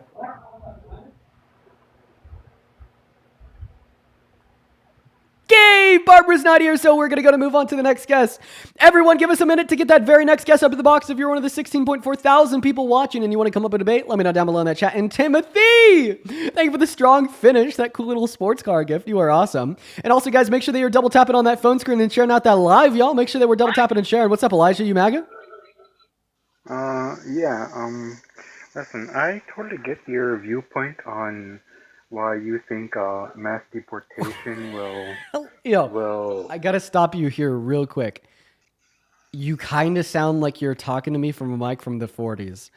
Is there any way that you could disconnect like any Bluetooth devices that you have connected? Yeah, hold on. Okay, I think he went to disconnect the Bluetooth device and accidentally left. I don't even think he did that on purpose. Man, feel free to hop back in that queue. I don't know what happened. I don't know what happened, bro. You might have accidentally left when you were trying to disconnect it, but feel free to hop back in that queue. And then Gavi, thank you for the $10 over on Venmo. That is GAVI. Thank you so much for the love. Emily with a 5 and Olivia with a $6 and the 66 cents. Then Kit, thank you so much for the $20 over on Venmo. Let's get 200 Kit W's. That is Kai IT saying thank you for inspiring me. And I love any advice that you have for somebody getting started on here. The advice for getting started, if you mean getting started in like debates on TikTok, would definitely be just to do it and do it consistently. You will get people in there. But thank you for the $20 Kit, KIT. Shout out to you. And thank you for the dinosaur. What's going on, Cole and Tyler? You guys MAGA? I am. Okay, which one is that? Tyler. Tyler, are you driving? No, I mean I'm in my car, but I'm not driving. Okay, could you disconnect like your phone from any Bluetooth that you may have connected to your vehicle? There, I rolled my windows up. Is that better? There's just a muffle on the mic. Do you have like a phone case on or anything that's blocking the mic at the bottom of your phone? No, I don't. I don't know what's going on. I'm trying to see. Let me see if I. Oh, and I got an AirPods. echo. Oh, you have the AirPods in. Yeah, take the AirPods out. That'll make it like a billion times better. Okay, while you're doing that, I'm going to try to get a second guest up here right now while Tyler's doing that. And then also, Autumn, this was 3 minutes ago. I'm finally getting caught up. Thank you for the $20 over on Venmo, Autumn. Autumn says thank you for doing what many people don't have the platform or resources to do. All the love and respect in the world to you. Autumn, I love you. That is so incredibly kind. Thank you, Autumn. Guys, please show some love to Autumn down below in that comment section. You are phenomenal. All right, Tyler, you got it figured out? Okay, it doesn't look like Tyler's getting it figured out all day. You tell me, is that better? Yeah, that's better, bro. So Yeah, real quick before we have you tell us why you support Trump, I want to thank 2 more people. Abigail, thank you for the $20 on Venmo, and Rachel with the 25. Abigail just says thank you. Thank you for the love, Abigail. And Rachel says keep it up. And from a therapist who working hard to fight fascism. Also, it's good to call people out for why the R word is wrong and shouldn't be used. Yeah, I agree. I'm going to start doing that more and more. Please show some love to Rachel and Abigail down below in that chat. And then Emily, thank you for the $15 over on Venmo, saying thank you so much for everything that you do, Dean. Emily, that is so kind. Thank you, Emily. Okay. All right, Tyler, I'm so sorry. Take it away. Tell us why you support Trump. If it's still pretty bad, I can try to join on my other phone. Yeah, why don't you do that, Tyler? I'm not going to lie, it is. Now I'm like hearing like a little bit of the echo as well. Let's go to move on to the next guest, everybody. We're going to move on to the next guest. What's going on? How old are you? 18. How old are you? What year were you born in? 2007, May 15th. Do you support Trump? Yeah. Cool. Before you tell us why, I just want to thank, let's see here. Jennifer, thank you for the $50 donation over on PayPal. This was 34 minutes ago. Like I told you guys, I'm still catching up on all the donos from the last conversation. Thank you for the $50, Jennifer. Let's get 500. Jennifer W's down below in that chat. Jennifer says, because you are amazing, Jennifer, I love you. That is so incredibly kind of you. Show some love to Jennifer down below in that chat. And I'll hold all the other donos off for just a little bit so we could get back into the debates. But W, Jennifer, thank you so much. And Bray, take it away. Tell us why you support Trump. Oh, I just wanted to come up here to get some points. Thank you, bro. Dude, I'm cringing so hard. I'm cringing so hard. Oh my God. Take it back. Oh my God. Oh, I want to throw up now. Ew. Yeah, I got 16. Thanks, bro. Dude, oh, I got 19 now. Keep me up here. Do you know what that means? What does that mean? I don't know. I just want to see the number go up. 5 cents. We're going to move on to the next guest. Here we go, everybody. We got Kaylee loaded up in that box. But y'all, seriously, show some love to Jennifer down below in that chat. I really appreciate you so much for the love. As well as Alexia, thank you for the $5 over on PayPal. Appreciate that. And Audrey, thank you for the 15 over on PayPal 30 minutes ago, saying thank you. So happy to support you. Audrey, I love you. Thank you for the $15. Shout out to you.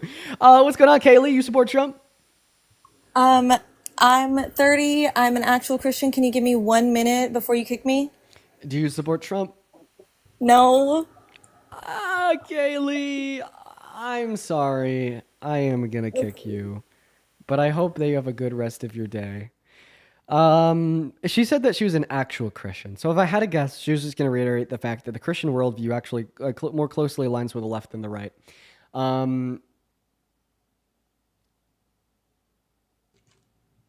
Yeah, we talk about that a bit. What's going on? Oh, they're gone. All right, we're going to try to get that next guest up in here. Hey, man, I actually appreciate them for being respectful, though. All right, we got Sophie loading up in. Here we go over you. One phenomenal. Kaylin, sorry. Thank you for the $10 over on PayPal, saying, Dean, when are you going to debate abortion morality? I'm willing to come up and share my story. Pro-lifers lack any kind of humanity towards women. I love that. Thank you so much for the $10, Kaylin. Like I said to that other guest, please DM me. Please do. Let's try to get that next guest up in here, guys. Seriously, we are just looking for a debate, everybody. So give us a minute to try to get that next debater up in the live. It's proven to be very difficult to get debates today. Very difficult indeed. And then Hannah, thank you for the $5 over on PayPal. And Brooke with an E at the end, BROOKE, with the $25 over on PayPal, saying, please don't read out loud. Okay, I will not read it out loud. I will read it to myself. But chat, please show some love to Brooke down below for the $25 donation over on PayPal. You are phenomenal. Still looking for that next guest, and we are just about caught up on the donations from the last hour. Like I said, I have been putting them off for a while. But guys, please show some love to Brooke. As well as Michael. Thank you so much for the $20 over on PayPal for the good content. Shout out to Michael. Thank you, dude. All the love to you, Michael. Good content. You're a good person. Thank you for the $20. And then Ashley with the $30 over on PayPal, saying, keep doing what you're doing. You're doing great. Thank you, Ashley. I love it. You guys have been so incredibly kind over on the donation messages. I will never stop. Thank you for the $30, Ashley. Show some love to Ashley down below in that chat where we're trying to get that next guest, Zach, up in. And then one more from PayPal, Abigail with the $50. Thank you so much, Abigail. Just so you know, my friend wanna dry hump you and ride you in the back of the alleyway.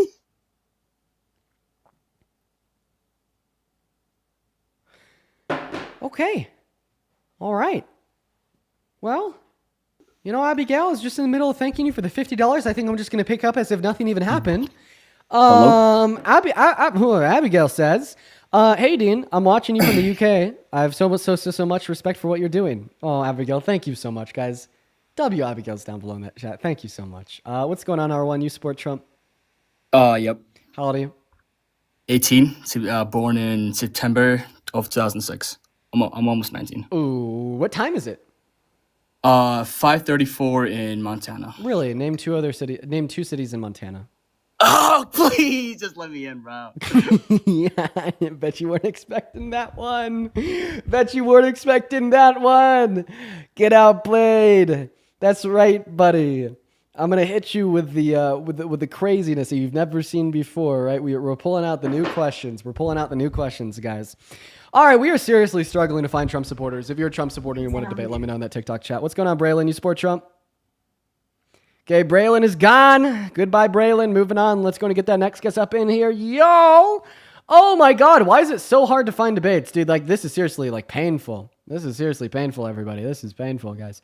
Caitlin, thank you for the $10 over on YouTube Super Chat. Asterisk with the $10 as well. And Dust, thank you for the $50 Super Chat over on YouTube. Dust says, if Jesus was born of a virgin, then where did his Y chromosome come from? Biologically, a child conceived with a male would only have an X chromosome, making Jesus biologically female. Is Jesus trans? There's actually some arguments for that. Hello. Dude. What do you want? Can I play Splatoon with you, man? Get the fuck Little bit out of of Mario here. I Kart. just want some debates, but y'all, show some love to Dust down below. Seriously. Megan with a 10 over on YouTube Super Chat. Firebully with a 10. Diane with a 10. Lindsay with a 10. Kamina with a 10. Ansgar with a 10. Now I'm really catching up. I don't think I've looked much at these for the whole day. And then also Dust with another $50 Super Chat. Thank you for the love, Dust. And Sid with a $100 Super Chat. Oh my God, let's get some massive Sid and Dust W's. Down below in that chat where we're pulling up the next guest. Seriously, guys, thank you so much for the love. Sid says, hi, Dean in chat. Hope everybody's had an okay start of the week. That's right, it's a Monday. How's everybody's Monday been? How's everyone's Monday been, y'all? How's everyone's Monday been? Mine's been all right, I gotta say. But Sid and Dust, seriously, thank you both so much for the love over on Super Chat. You guys are awesome. What's up, Ghost? You support Trump? Yeah. Okay, you're talking to a toaster. Can you disconnect the Bluetooth device you have connected? Bluetooth? Yeah. Yeah, man, it's like seriously bad.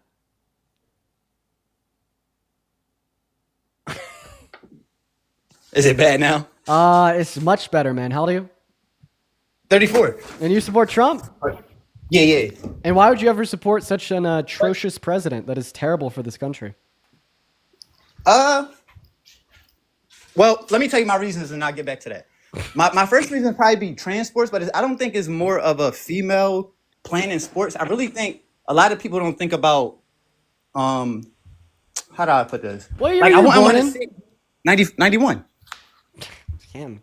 He gagged Yeah, I'm all 34. y'all. He gagged all y'all. He gagged all y'all, chat. Go And ahead. I'm 34. Yeah, go ahead. But all right, so what I was saying was like, I don't think a lot of people think, I think it's more of a safety thing with me because I wouldn't want to see a trans woman that is now like a man. I wouldn't want to see her get into a boxing ring with like somebody like a Boots Ennis or Javante Davis. I think if you're going to allow them to integrate sports, you have to put some restrictions on it.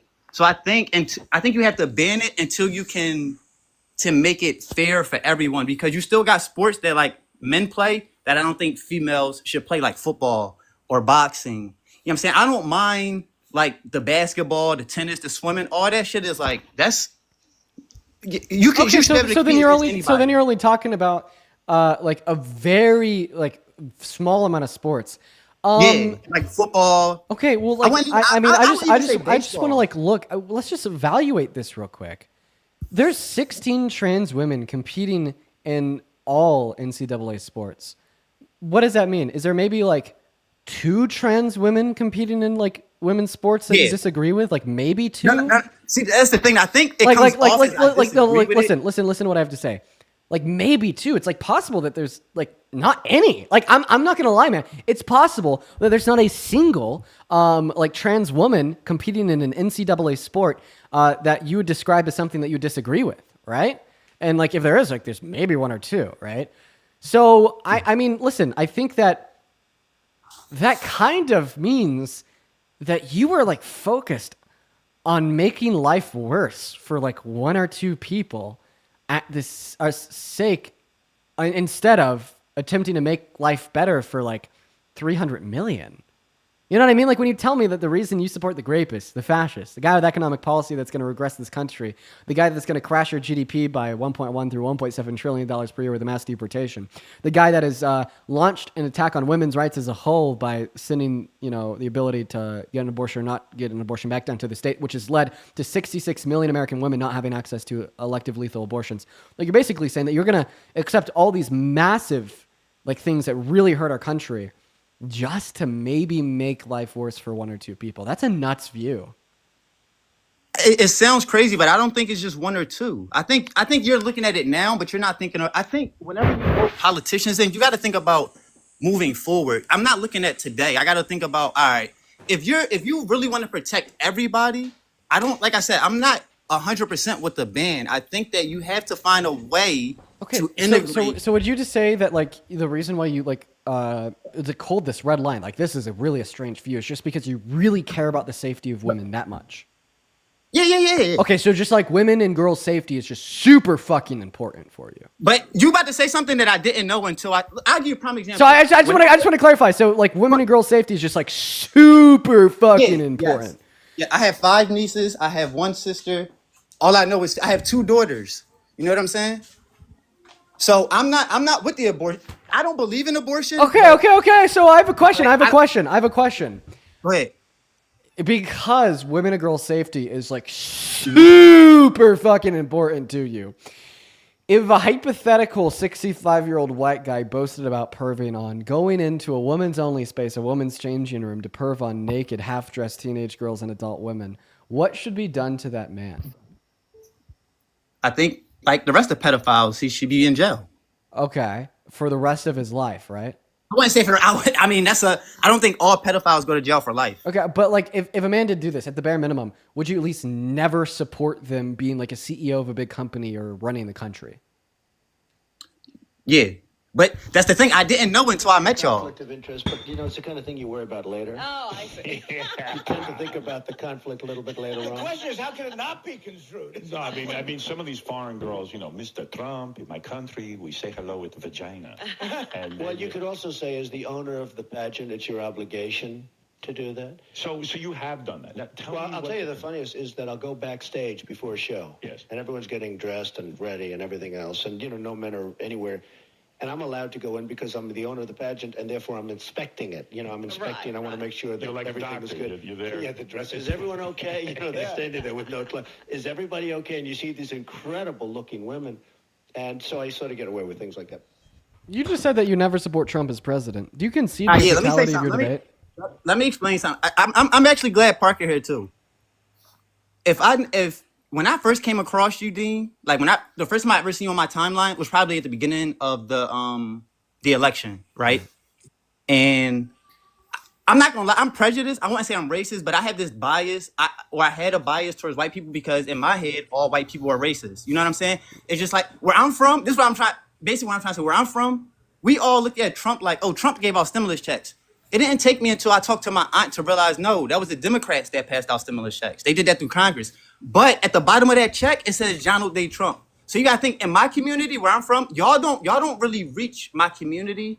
And I think that's a big problem with the left, is that they don't do enough to hit the inner city, young black males. When you look at the turnout for young black males, it is so low, bro. It's 30% or 30 to 20%. And most of them don't even believe that what y'all doing is going to benefit them. So people like me will probably say, fuck it, we'll rather vote for Trump because he's saying shit that sound good, no tax on tips, no tax on overtime. We not thinking we got to really go read these bills. You know what I'm saying? And to us, it's more of a, what do people do for us to make us really feel like they give a fuck about us? You know what I'm saying? We live in the bottom of the bottom. So what people going through today, we've been going through our whole life. You know what I'm saying? We've been had to figure out how to make this shit and make it go. I wish I would have responded to the clip that I just played, but you talking about that Trump shit? Let's have a conversation about of the points that you've just made. I'm gonna go use the restroom, but Parker, if you want to have a conversation with him about what he just said, that'd be great. Well, I'll be right back. I'm just gonna go pee real quick. BRB. Yeah. So I definitely think that Democrats need to broaden their approach in terms of how many people that we're addressing in general. I don't think that the Democratic Party has really addressed their base in general in terms of everyone. I think the Democratic Party has kind of felt very elitist right, and out of touch. So I have a lot of the critiques that plenty of people have as well in terms of how the Democratic Party operates. I don't like how it operates. I just acknowledge the reality that, people like in the Democratic Party are better than people in the Republican Party on a significant basis. So that's at least where I'm coming from in terms of these particular policies, and at least get us closer to what of our sort of economic, cultural values are, and things like that. But it seems like you agree with that at this point. Are you saying that you don't like Donald Trump and that you think that Donald Trump is worse than Kamala Harris was? Y'all asked me did I vote. I said, yeah. Listen, in order for it to be, I think somebody tried to make this point before. The only time that change happens in America, and I can only talk for my people. The only time real change happens for America is when something is affected by the white community. You know what I'm saying? And I'm telling you, like, when I go back to Philly, because right now I live in Atlanta, but when I go back to Philly, I see what my people go through on a day-to-day basis. We don't get no real help. Like, and now I get it. It's about to be even worse because now he cutting SNAP benefits. But again, like, and all that welfare shit, like, the bottom line got to affect white people before something changed for black people. Like, everybody keep telling us to get out and protest and get out and do this. Nothing changes. So in order for us to get some type of change, we got to do something that goes against our grain. Like, if any of my family members knew what I did, I think protest does do that. I think going out and protest is doing something. I think the idea that protests don't impact any things is not true. Historically speaking, protests have been incredibly effective at particularly getting people to to enact change, especially politicians. So that I think that actually protests are really good, or going out and doing things is really good comparative to not doing things. Then also, Otherwise, can people aren't going. Wait. Can I hop in here real quick? So, I mean, something that I heard just as I was walking back is like, to get change, I got to go out and do something that kind of goes against the grain. Okay, well, like, supporting Trump goes against the grain because of how harmful he is. You know what I mean? It's like, there's good reason why supporting Trump goes against the grain. It's because his economic policy is going to take money from poor people and give it to rich people. There's good reason that Donald Trump goes against the grain. It's because he's called all black people lazy, and he tried to tell everybody not to vote for Obama because he's black, and that must mean that he's not a U.S.-born citizen, therefore he's not constitutionally eligible to run for the office. He goes against the grain because he's enacted very restrictive abortion legislation that has led to 66 million American women having no elective access and 60 pregnant rape victims per day being denied access. Now, like, and I understand that there's like very valid critiques of the left, but there's not one scenario where the left is not better than the right as it relates to the presidency. I don't think that since the best two presidents that I had in my lifetime, this is going to sound crazy, but the best two presidents that I've had, the first one I couldn't vote for, but I'm going to go George Bush and Barack Obama. I know it sounds crazy, I know, but when I was growing up, like, George Bush was just like somebody. I remember him running for Al Gore when I was in elementary school. Like, that was the first presidential election I was hip to. But what I'm saying to the left is the left uses us, but then they back up like Biden. Biden didn't put in any of his bills to do anything to build up the infrastructure or the communities inside the inner city. It was more fixing the streets and the buildings. I looked at his bills. I was trying to hop on here yesterday to talk with y'all about this. Listen, how about this? There's a lot that you're saying that we actually agree with, okay? Not about Bush, though, okay? Not Bush, okay? But listen. So we could agree Democrats not going so that far. the Democrats should do a whole lot more and that the Democrats haven't done enough, okay?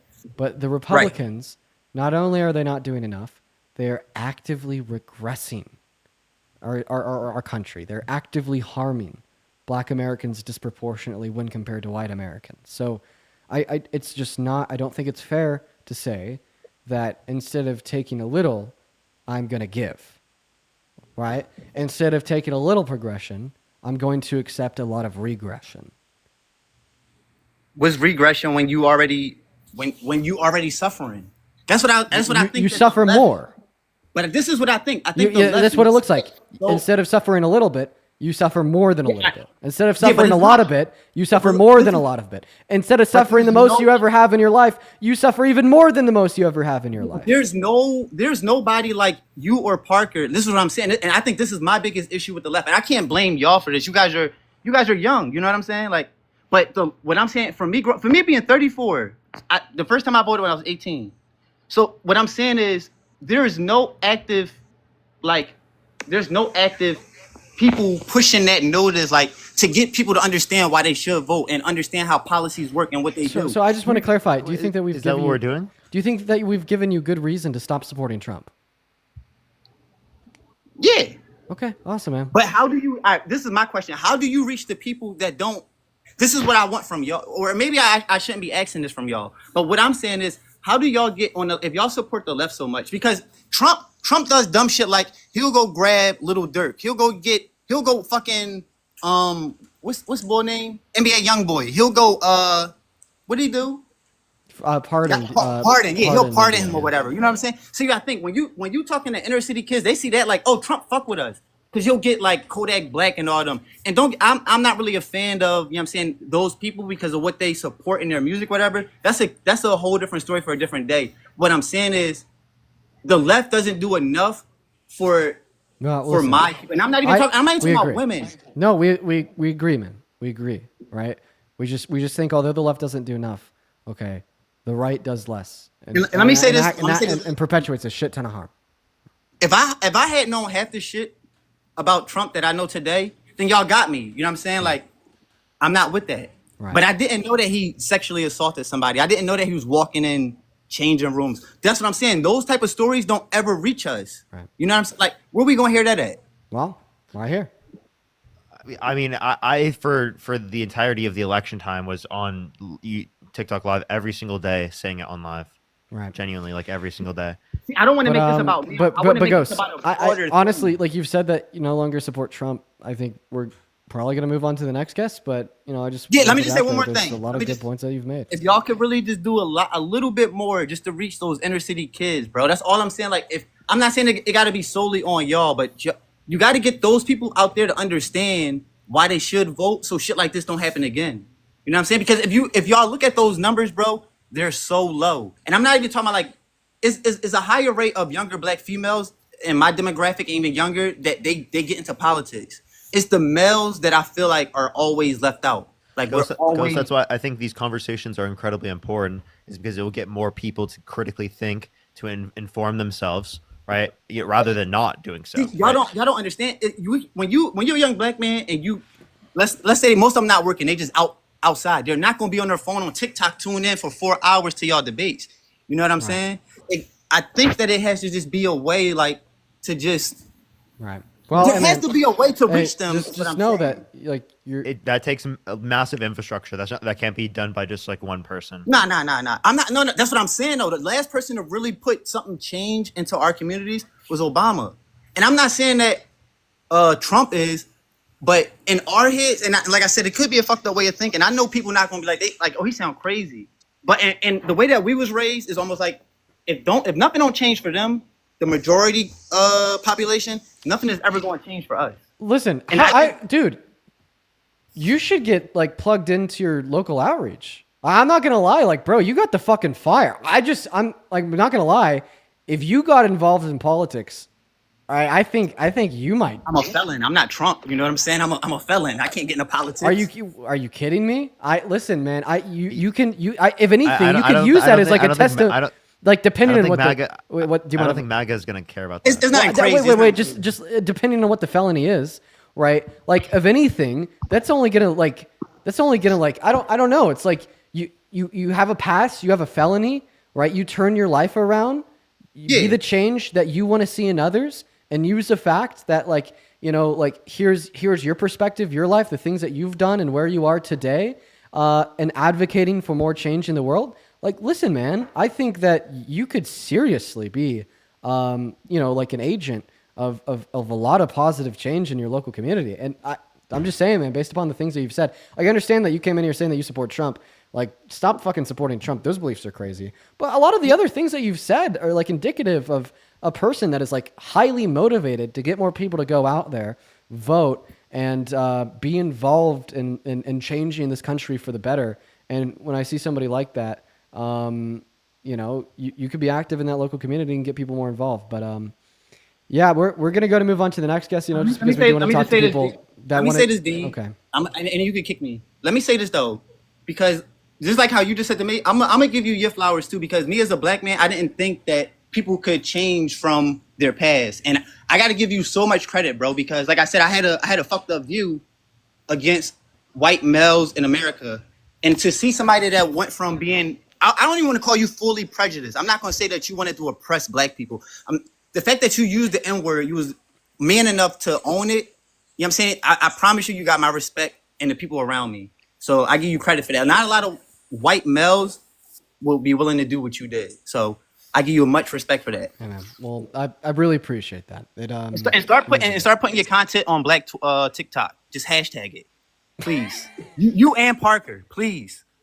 Well, please, because all I get is Charlie Kirk. That's all I get on my TikTok is Charlie Kirk. I think that's something to do with like how TikTok's algorithm is working right now. Mm-hmm. I think that something switched probably like a few months ago. Yeah, because Dean is you guys are on my Instagram now, but you guys are not on my TikTok. Isn't that interesting? Yeah. But hey, man, seriously, no, I appreciate you for joining. We're gonna move on to the next guest, but seriously, be the change you want to see. I think that you got a lot of motivation. You could do a lot of good with it. But have a good rest of your day, bro. You as well. All right, everybody, we're gonna move on to the next guest. So everyone, just gonna give us a minute to get that next Trump supporter up in the box, y'all. If you support Trump and you want to come up and have a conversation, let us know down below. Right now, let's gonna get that very next guest pulled up into the live as we speak. Everybody, phenomenal. While we do, I got a whole lot of people to thank, but I'll try to like segregate that and kind of split it up a little bit. Thanking a few people here, a few people there. You know what I mean? All right, phenomenal. What's going on, Andy? Do you support Trump? My friend Freya want to have a threesome with Dean and Parker. Oh my God! Dean Get in the out! front, Get out! Parker Get in out! the Get out! back. Get out! Get out! Get out! Here Andy, he get out! Get out! Get out! They've come out here twice now, bro. Stop it. No, bad. Sexual harassment is a bad thing. Stop doing that. Moving on. Hello, Stephanie. Do you support Trump? Sort of, but sort of not. Like, I live overseas, and Are you? for us, Can you it's vote like in America? so confusing. Sorry? Are you an American? No, but that's what. Okay, I'm sorry, Stephanie. We're only looking to talk to individuals that are American, that are at least 18, that do indeed support Donald J. Trump. So we're going to get that next guest pulled up right now. In the meantime, yo, Alania! This was a while ago, but Elena, thank you for the $50 over on PayPal. That is ELENA. Let's get 500 Elena W's down below in that chat. And then that was relating back to the conversation that we have earlier. I just read your message there. Thank you for the $50, Elena. Show some love to Elena down below in that comment section, as well as Mia with the $10. And thank you for all that you do. I appreciate you for the love, Mia. Katya, that is Katia, with the $20, saying for pointing out intellectual differences between our political parties. Katya, I really appreciate you for the $20. Show some love to Alania, Mia, and Katya, as well as Julia with the $15. I really appreciate you so much for the love. Jacqueline with the 10, and Jade with the 20. I really appreciate you guys so much. Let's see here. Hey, Julia says, why do you never speak about how racism is the actual root of the abortion position and it has nothing to do with religion? I think that history is important. Maybe I'm not like super familiar with history. I mean, I know that like the Southern Baptists, they used to be pro-choice, but in the 70s they had a pro-life switch, and I'm pretty sure that had to do with racism, and that was just further related to trying to give states more power and ability to like control like black individuals essentially. Is that the history that you're referencing? But thank you for the $15, Julie. I really appreciate that. And Mario, what's going on? Do you support Trump? It's been 2 weeks, Dean. It has been 2 weeks. Make it 3, buddy. Make it 3, buddy. Skedaddle. Make it 3, buddy. Skedaddle. Then also Jade, thank you for the $20 over on PayPal, saying it's midnight in the UK and watching use my night routine. Hey man, sleep well tonight. It's getting late over there. Thank you for the $20, Jade. And then Jacqueline with the 10. I really appreciate you so much for the love. That is incredibly kind of you. What is going on? Ian said we're running from him. Ian, what? Oh yeah, I think you guys been ducking me. I think you guys are scared. Really, dude? I'm sorry. Just real quick. You know there's 14,000 people just in this TikTok live, right? You think you, out of the 14,000 people, he's ducking you. What the hell? What are you talking about? What makes you think that? What are you talking about? Sorry, I gotta thank someone else. Wayne, thank you for the $100 over on Venmo. Holy shit, Wayne. Bruce Wayne back in the building. Let's get 1,000 Wayne W's down below in the chat literally right now. Wayne says, do these transphobic MAGA people realize how small of a percent of the population is trans? How do you do it? But I'm glad you do. Bro, dude, I'm telling you, I was comparing, like the GOP's trans scare, quote unquote, to like the red scare. And then it's not even wrong to be trans. So, I mean, it pisses me off. But thank you for the $100, Wayne. That is incredibly kind of you. Huge shout out to Wayne down below in that chat. As well as Alyssa with a $15 saying, yo, want me to request to join your live? Well, if you find a way to request in your mag, I'd love to chat. Katrina with a $10 saying, thank you. I appreciate you. And then George with a $25 saying, thank you for all that you do. I'd love to hear more tax talk. We talk about taxes every once in a while. I'm sure that we'll get around to it more. I appreciate you for the love. And then Abigail with a $20 on Venmo 30 minutes ago saying, thank you. I appreciate that. And then Emily with a $15 29 minutes ago saying, thank you for everything that you do. Dean, I appreciate you for the love. And then Destiny 3 minutes ago with a $10 saying, that guy was right. You had great character development, Dean. Proud of you. Oh, thank you, Destiny. Shout out to you down below in that chat. All right, guys, we're all caught up. I'm sorry for kind of taking a moment to thank individuals. But there's a couple more YouTube super chats I got to get around to, but I'll let the guests talk. Wow, why do you think I'm running from you? Actually, I don't have a good answer for that. But I do have a question for you guys. Why do you think the Democratic Party screwed over Bernie Sanders and went with someone that no one really wanted, like Kamala? Because he was against like dark money and super PACs, probably. But I mean, no, that was like 2016. You're talking about 2024. I think just in general, Dean was responding in relation to Hillary Clinton. When you're talking about with Kamala Harris was the nominee supported by Bernie. Yeah, I don't think Bernie tried to run. Like you're going to be talking about like 2016 here, and that's because Bernie was anti like super PAC. Yeah, sure. It's because he was like anti super PAC. We're gonna side more with a progressive there, so that's our position. But no. Tell us, why do you support Trump? Mostly just because the Democratic Party keeps giving us nominees that we didn't choose. Everyone obviously wanted Bernie, and the Democratic Party screwed him out of it. Wait, so like I agree. I was pissed about that too. But you're so pissed about that you started supporting fascism? Yep, 180 completely. So what are the redeeming qualities of Trump? The fact that he isn't backed by a party, and by the fact he isn't backed by a party. He kind of created his own like well, MAGA. He made the GOP his totalitarian regime. Yeah, but he wasn't like pushed through by a party the way that Biden was by Kamala. Like, okay, so are you saying that like wait, are you saying that like he has better outcomes for America or worse outcomes for America? Trump? Yeah. Probably worse outcomes. I guess it depends how you look at it. If I'm asking you how you look at it. Immigration is good or not. So I'm asking you, do you think that Donald Trump has good outcomes for America or bad outcomes for America when compared to somebody like Kamala Harris? I think at this point, all Trump is really doing is getting rid of immigration. So, are you gonna answer my question or not, Lil Bro? Immigration good. Okay, dude. Well, if you consider immigration good, then... okay. Well, I'm talking to you and what your views are. You should know what your views on immigration are. So, do you think that Donald Trump has better outcomes for America compared to somebody like Kamala Harris? No, probably not. Okay, so you're delusional because you support a candidate that you think is worse for the country and everybody in it. Fuck you. Honestly, I hate you.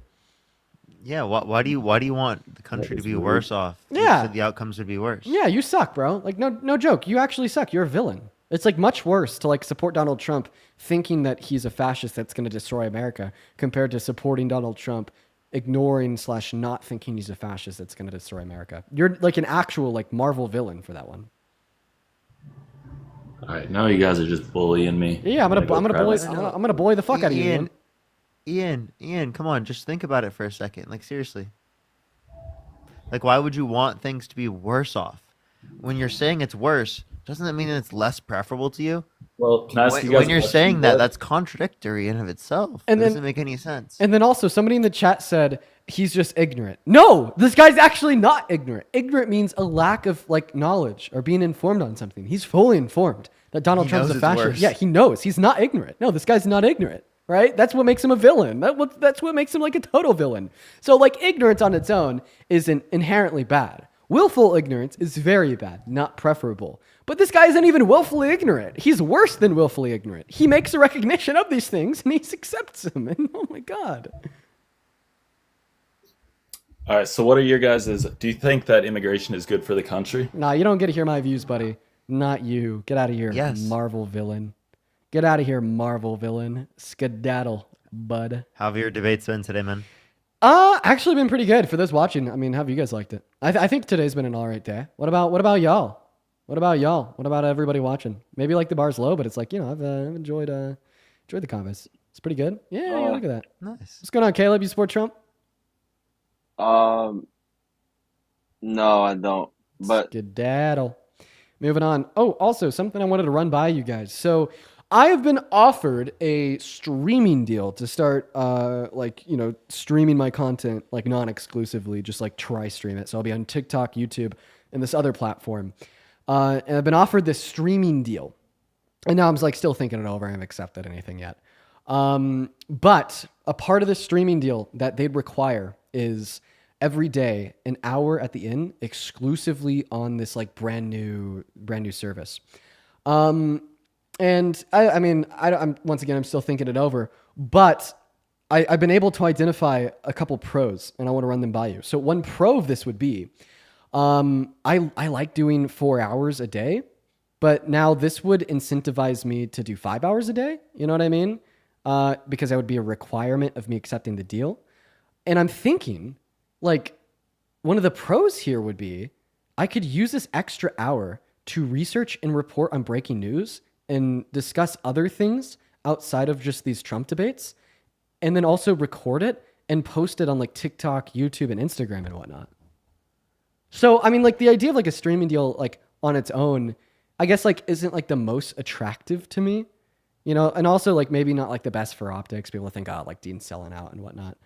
But like, I mean, I'm thinking here that it actually might be like good. Basically just like giving me like a massive incentive to produce a lot more content outside of just the debates. Because then that extra hour every single day could be used to kind of record news videos and talk about more than just the debates. You know what I mean? And then also like the platform.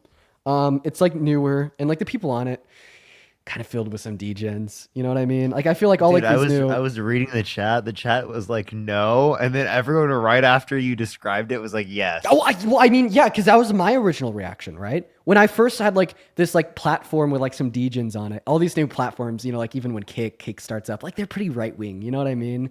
But so like my immediate reaction when I had them reach out to me was like, no, right? But like now it's like, I could actually probably do a lot of good with that. Because like first and foremost, it's like probably good to expose like these degens to liberalism. You know what I mean? That's great. There's your first pro. Your second pro is like, I'm still going to do my daily 4 hours on TikTok and YouTube. You guys, not anything's going to change there. The third pro is that there's just going to be an extra hour of Dean content every day that I wouldn't do anyways. Okay. I'm telling you guys, I wouldn't do it anyways. And this would just be like what pushes me over and incentivizes me to do that. And then I'd be using that extra hour to like stream, like film content, like reporting on breaking news, et cetera, et cetera. Yeah, it's called like Party. I don't know if you guys have heard of Party. Like maybe for those that are in here that know who like Joshua Block is, that's like what he streams on. But they offered me a deal. I don't know, man. I've been thinking it over. I see a lot of pros, so I mean, I'm definitely considering it. I will say. How do you guys feel in summation after everything I just went over about just the idea that it'd just be exposing people who definitely aren't liberals to liberals, all right? Put in some liberalism in like, this Hi, can you hear me? new platform. And then B, it'd just be like an hour that I wouldn't be doing otherwise to like create more content that won't just be on Party, but will also find its way to my YouTube, TikTok, Instagram. Because I'm thinking here, like if I were to do this over on Party every day for an hour, because that's like a requirement of the streaming deal that they're offering me, it would all be recorded and sure it would be on there live. Anybody could tune in every day, but it would also like then find its way to my YouTube. So I'd start, because of this streaming deal, if I were to accept it because of that requirement for the extra hour, then be able to record daily breaking news videos that I could throw up on YouTube and like educational breakdown content. And everybody's saying, is it free to be on it? Yeah. It's just like Twitch, Kick, here, YouTube. I mean, you just click a link, you're on it. But anyways, how do you guys feel about it? Give me a yay or nay. But Priscilla, I'm sorry. I just wanted to ask my chat about that real quick. What's going on? Do you support Trump? Hi, can you hear me? Yeah, do you support Trump?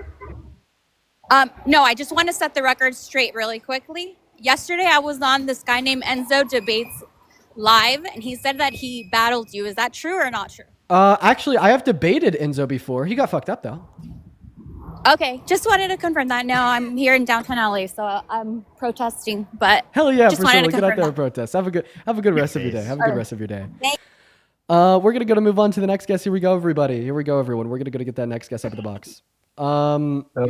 What's going on? Do you support Trump? Sure do. All right. How old are you? 21. 21. Do you support Trump? Yep. Okay. Also, yeah. Somebody in my Discord was saying like paid content doesn't make sense. Why do you keep political information? It's not paid. Everybody want to be paid. All right. Yeah, man. Take it away. Tell us why you support the worst president of your life. Hey, so the immigration thing right now is big for me. I really like his immigration stuff right now. The rioters, it's crazy. It's the worst thing I've ever seen. Okay. So just to clarify, what is your view? Sorry, I wasn't really paying attention to you, bro. I'm not gonna lie. Oh yeah? Yeah. Repeat your view. Why do you support Trump? Why was that? I don't know, man. I've been live for like 3.5 like hours. his immigration. Cut me a break. Okay. So what about do you support mass deportation?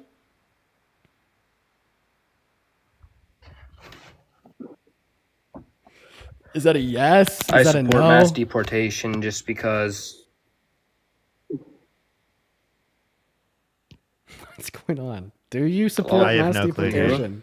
dude. He is MAGA Mobile. Did you hear Trump Mobile dropped? I was gonna did. make a joke. It's MAGA Mobile. Yes, it I actually dropped. Yeah, I know. MAGA Mobile. MAGA Mobile dropped. actually dropped. It's gonna be so bad. I can't fucking wait. I can't fucking wait to see it to be so bad.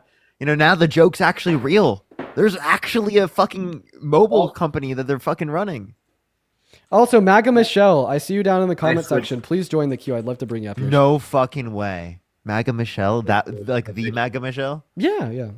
The Oh, MAGA geez. Michelle. Fixed my That is diabolical. Should we kick this guy? I fixed my internet.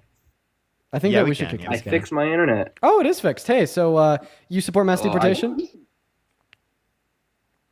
I do. Okay, so I have a If question. they're illegal. What is one positive outcome on American society of mass deportation? Well, getting illegals out of the country, you can't break in somewhere illegally and decide to stay. Like, Okay. it's not how it works. So what positive outcome? If I wanted to go- What positive outcome would the removal of undocumented immigrants have on America? Like, be specific. Don't just be rhetorical by saying, less "Oh, you're gonna kick them out." Oh, would you say less crime? Yeah.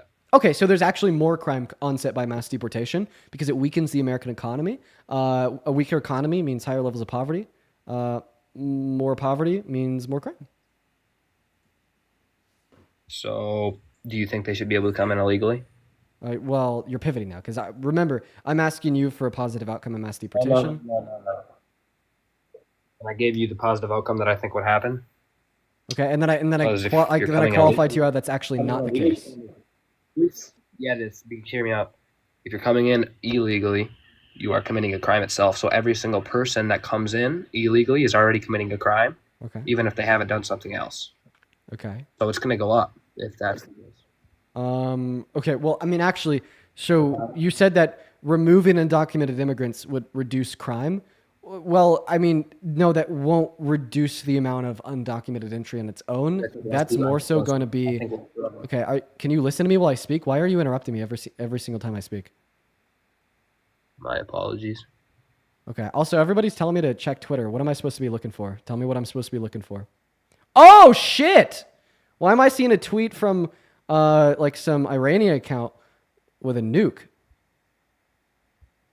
Mm-hmm. Never mind. I think that's fake. What am I? What? No. False flag, guys. False flag.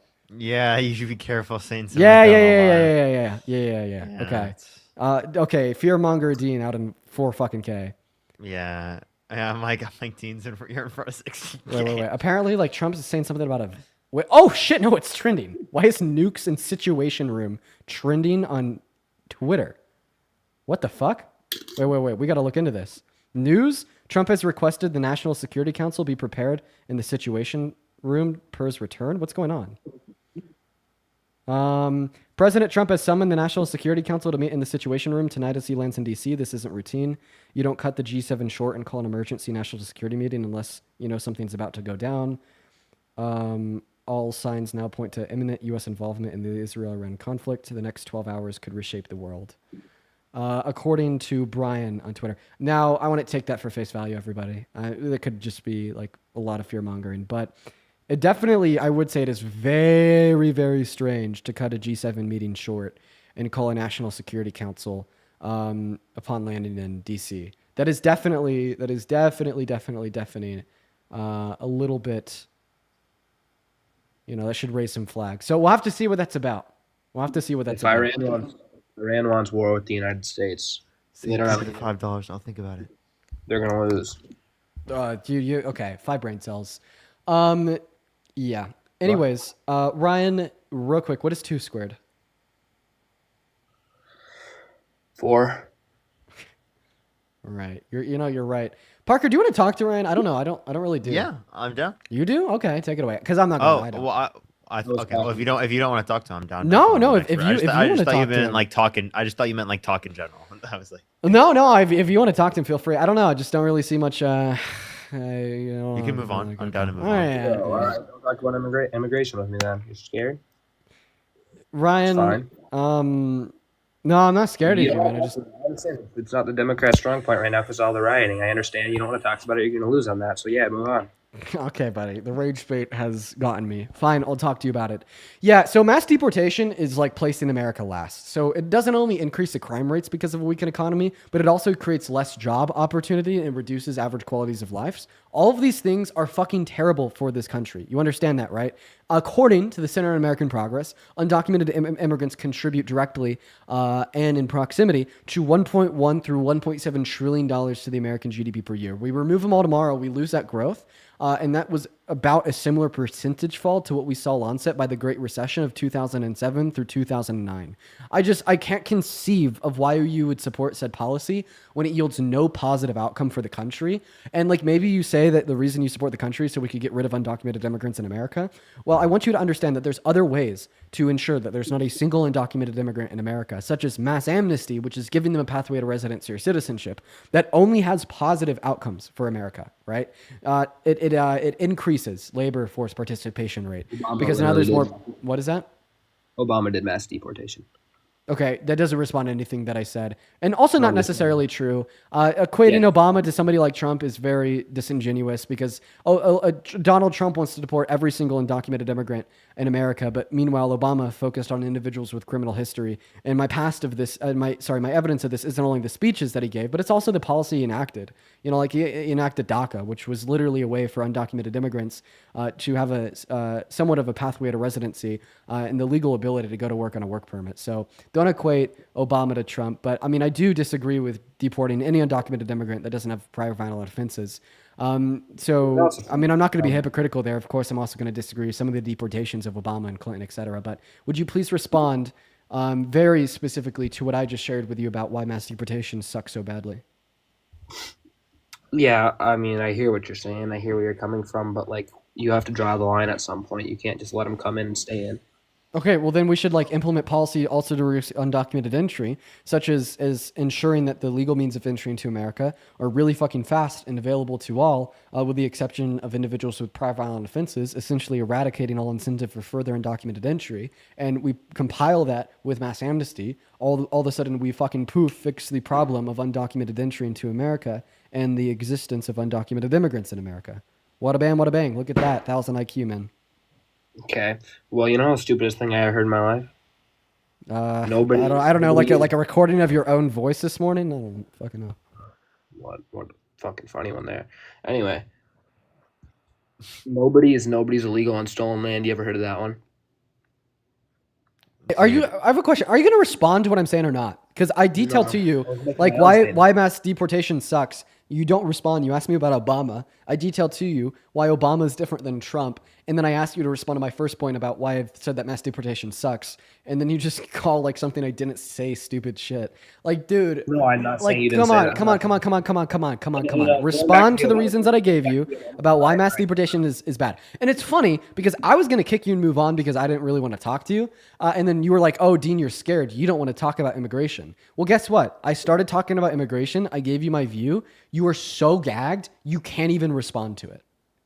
So why are you always asking the questions? Why can't I make any points either? When I try to make a point, it's pivoting. Wait, no, I asked you to make a point on why you support mass deportation, and I demonstrated to you why your reasonings were incorrect, and the opposite is true. You understand that my explanation of why mass deportation is a bad thing is all consequential of your original point that you support Trump because of his immigration policy, more specifically his mass deportation.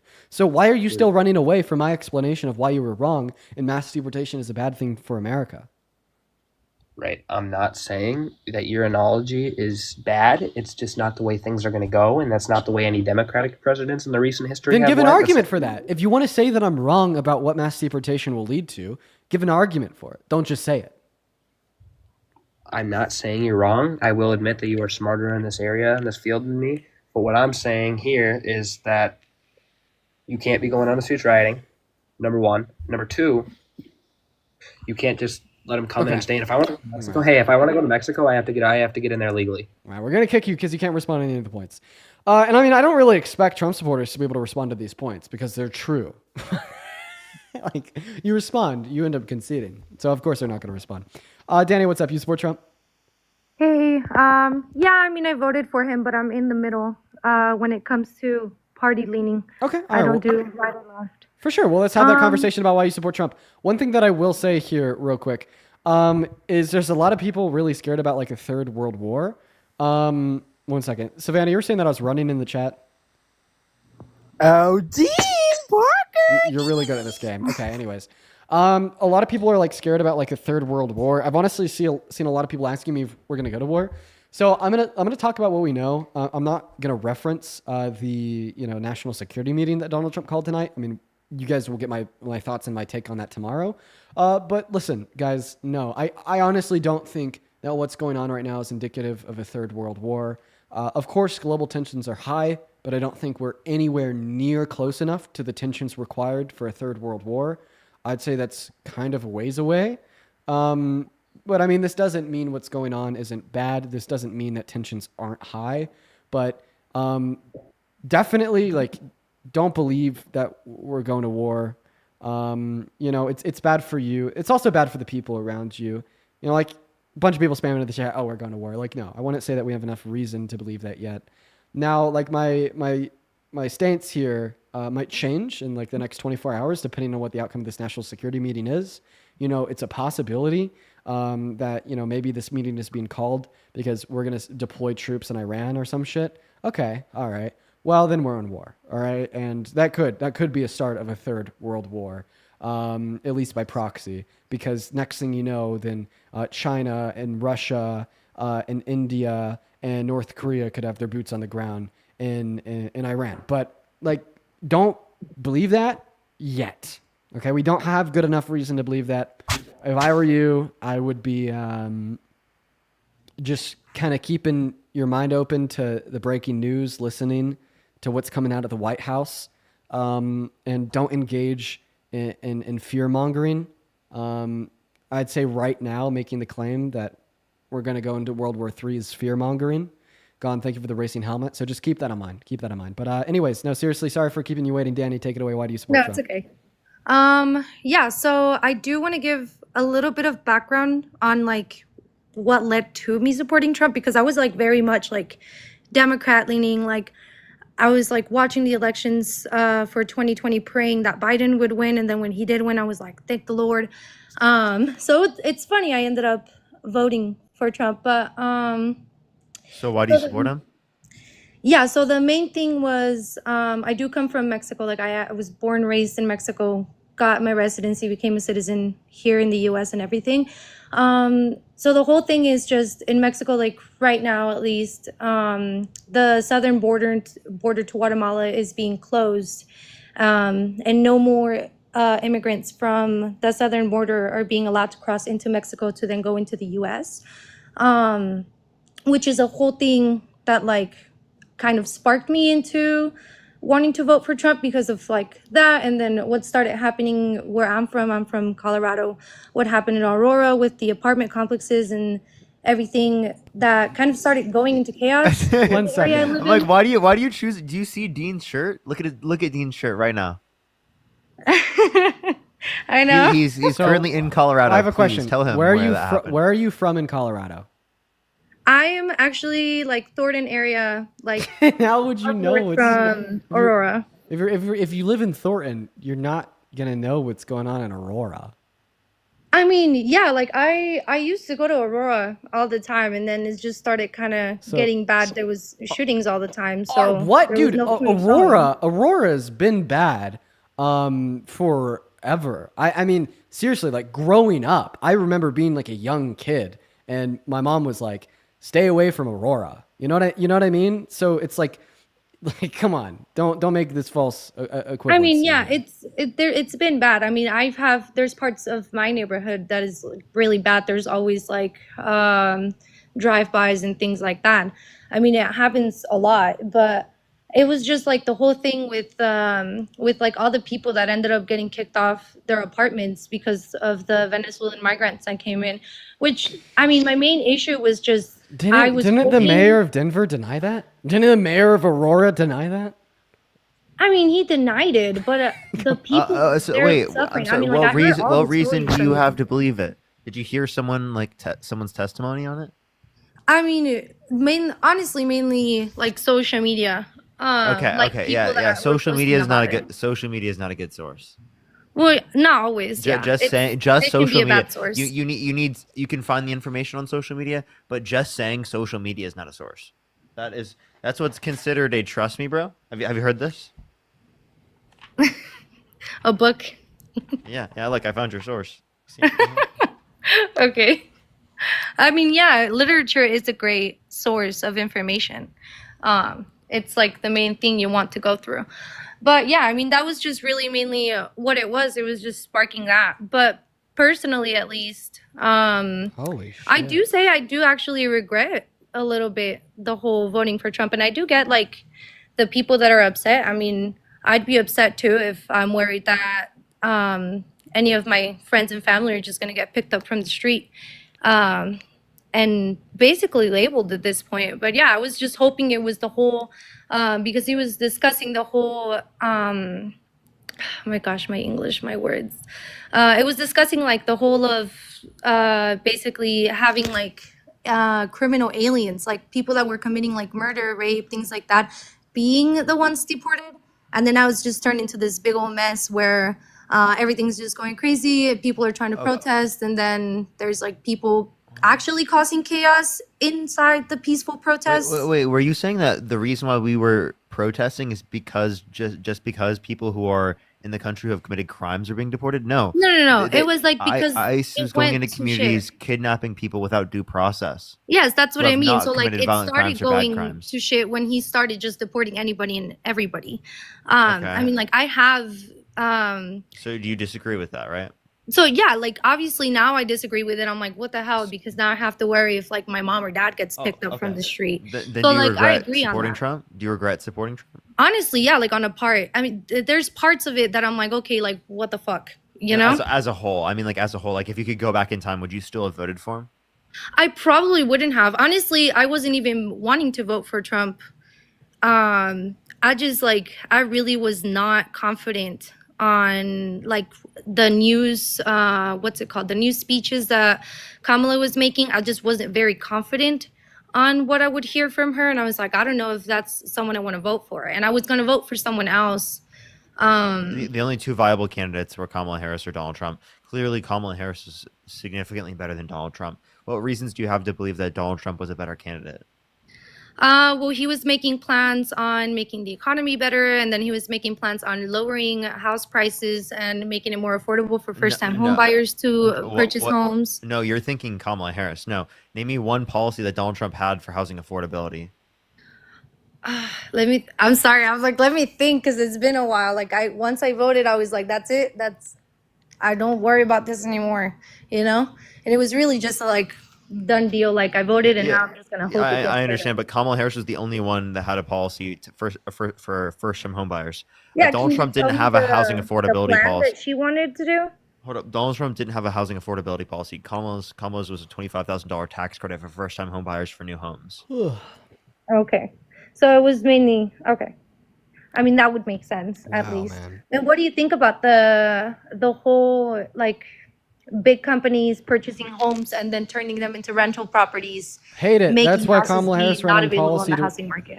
We hate it. That's why Kamala Harris ran on policies like that would have restricted big companies like BlackRock or Vanguard from buying single-family homes. That's something that she ran on. It was pretty good.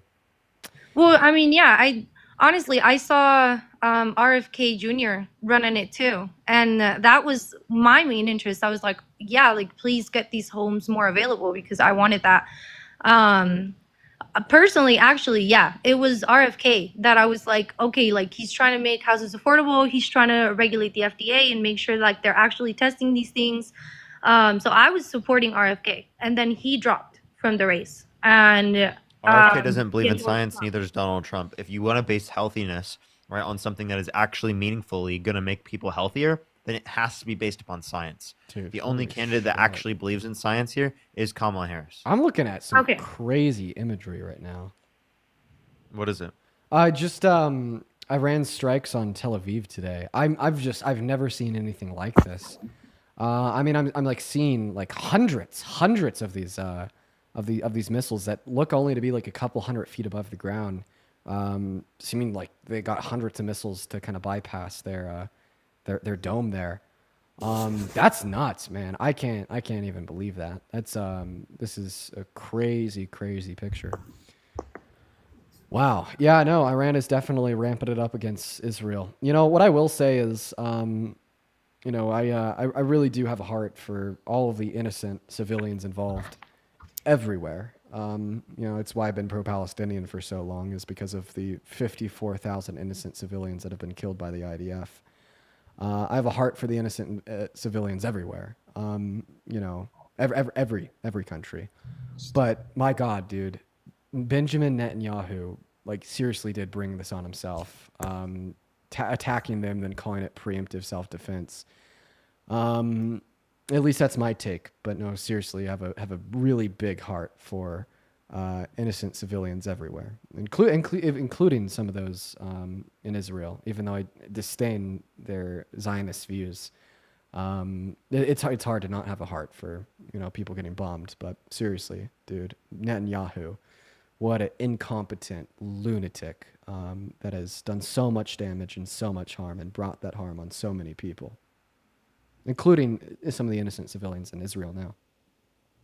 And can I ask something about the whole thing? Because so the main issue is obviously we stopped supporting, not we, but Trump stopped supporting Ukraine against Russia, and then now Israel did the whole thing with Gaza, and then now it's happening again with Iran. Like, what's your intake on Yeah, that? that Donald Trump is a fucking disaster, a clown show. He's an incredibly unintelligent person. This is why you wouldn't be able to show us a clip of him speaking intelligently about policy in the last 10 years. And the result of this on the global scale has been a terrible management of all foreign conflict. Literally, there's not a single foreign conflict that he's managed successfully or like with good ability. And the idea that he's good at managing global conflict and that he was the ticket of peace is like probably one of the most laughable things that any Trump supporter could say right now. But yeah, I'm going to move on to the next guest. Appreciate you for coming up, Danny. Thank you. Yeah, by the way, everybody, we're going to go and start the last debate of the day. I'd honestly end it here, but Parker's taken off, and I'll wait for him to get back before I end it. So let's go and get one last guest up. Hey, if you want to support me before the stream is over for the day, feel free to support me over on Venmo and PayPal. You can find that in the link tree in my bio on TikTok and then in the pinned comment over on YouTube. Real quick, Saf, thank you so much for the $32 over on PayPal, saying thank you for everything that you do, Saf. I really appreciate that. Can we show some love to Saf down below in that comment section right now? As well as Christine, thank you for the $10 over on PayPal. Jennifer with the $10 as well. Angela with the $5, and Alexandria. Sorry. Thank you for the 1 cent. But seriously, Saf, Christine, Jennifer, and Angela, as well as Caitlin, guys, thank you so much for the love over on PayPal. Let's see what else here. I would also like to thank Danielle, Carson, and Haley all for the $5 over on Venmo. Appreciate you guys. Let's go to move on to the next guest. Yeah, Twitter's definitely acting up right now. Yeah, I'd say hold off on acting up until we see, what the fallout of this will be. What that security meeting's actually about. Let's go and get that next guest up in the box. By the way, is there anybody in here that's from Aspen? Or is there anybody in here that knows about the Aspen Institute? And that's Aspen, Colorado. Aspen Institute in Aspen, Colorado. Yeah, a couple of y'all. Yeah, I'm going to be in Aspen on the 28th, Aspen, Colorado. I'm going to be giving a speech on a panel at like 6:30 in accordance with the Aspen Institute of Ideas. It's like public, I think. About how like TikTok helped change the outcome of the election. That's gonna be on the 28th. Cool. Yeah, no, man. I mean, I'm really close, and they're putting me in like a ridiculously nice hotel for the night. Thought it'd be fun. Also, a good chance to kind of get away. That's cool. Yeah, I mean, I don't know. It's like gonna talk about the role that TikTok played in the election. I guess it's interesting to explore, but. Yeah, I'm really happy to be able to take a little. Are they going to blame me for the loss? So I'm going to be on the panel. You know that Brad guy that you talked to? Brad Palumbo. Oh yeah. So he's going to be on that panel, and then some like just insane right winger. And I think it's just going to be. Are they trying to do left wing, right wing, and then moderate? Yeah. So interesting. I mean, I don't think it'll be a debate format, and I mean, honestly, like there may not be a whole lot that I end up disagreeing with them on. I feel like we could agree that the conservatives took better advantage of spaces like TikTok at the election. So I mean, I'll probably agree with them on like the descriptive fact of what happened. We may just have different takeaways on what that means. Anyways, let's go and try to get that next guest up in here, everybody. What is going on, Matthew? Do you support Trump? I support the idea of him, yes. Like I would support every president. Okay. Well, I mean, obviously, you serve no utility in a debate space like this because we're looking to discuss with people that have compelling reasons why they support Trump to try to convince me or the people watching. But if your argument is, well, he's president, therefore you just support the president, I mean, that's just, I can give him a reductio. I've reductio. If you lived in Nazi Germany, would you say you support Hitler? Definitely not, but we live in a capitalistic society. Okay, well, they did as well. But in terms of that doesn't change at all whether or not just because you're in the country means you'd support the person who is leading the country. Well, obviously just because Donald Trump's the president doesn't mean you'd support him, right? Well, you'd have to assume that he's actually in charge, which he's not. He's following orders. Oh, really? Who's in charge? Don't say it. Don't say it. Who's he taking orders from? Well, I mean, we'd have to really look at the bigger picture of the free market here. And who's he taking orders from? Well, we can't just show our faces, but we have to explain to the fact that what you're doing is a great service, Dean. Yes. I appreciate you for that. This doesn't sound like much of a debate to me, so I'm going to go ahead and move on, Matthew. And honestly, it kind of seems like the end of the stream, guys. We've been live for 4 hours. That went by really quick. We honestly had a lot of good discussion today. Hey, how about this? One thing I'm actually going to ask of you guys before the stream ends, I was kind of like detailing, like the deal that I had provided me earlier. If you guys have any critiques of that, any input, why it's like a bad idea or a good idea, let me know. I've been kind of like stressing a little bit about, like what would this mean? What would the pros and the cons be? And honestly, the best way to, kind of evaluate what the pros and the cons would be is to simply ask my community. What would you guys think of it? Once again, that is referencing the idea that I've been offered a stream deal with a new platform called Party. And that stream deal wouldn't include changing anything that I'm already doing. But the one requirement that they do have would be an hour exclusively on their platform every single day. And I'd still do 4 hours, not exclusively, meaning I'd be doing debates on here and on YouTube. But that requirement of an exclusive hour on Party every single day could really open up the door to me it being incentivized to like do more content. Like I could take that exclusive hour and use it to record YouTube videos to go over breaking news, explainer videos, and just like more content outside of debates. As well as, I mean, I think that the audiences on these new streaming service startups like Party or Kick and whatnot are a little bit more right-leaning.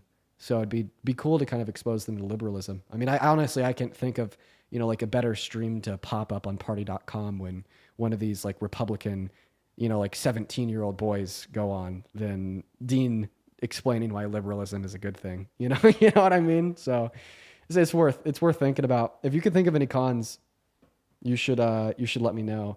I think people are asking for a little bit more about how it would work for the public. As far as it would work for you guys, nothing would change except if you want to like join me in Party for that extra hour every day. You just would click a link. I mean, you don't even, you could sign up for an account if you want, but you don't even have to. I mean, you don't have to pay or anything. You just click a link, you see the live stream, and that's it. So, yeah. Anyways, I see you guys asking for one more. Well, how about this, Parker? Are you done with the debates for the day? No, I'm gonna be doing debates for another 5 hours or so, dude. So I have an offer to you guys. Instead of one more, how would you feel about another 5 hours? I'm happy with that. I'm happy with that one. Wait. Your mic's cutting in and out.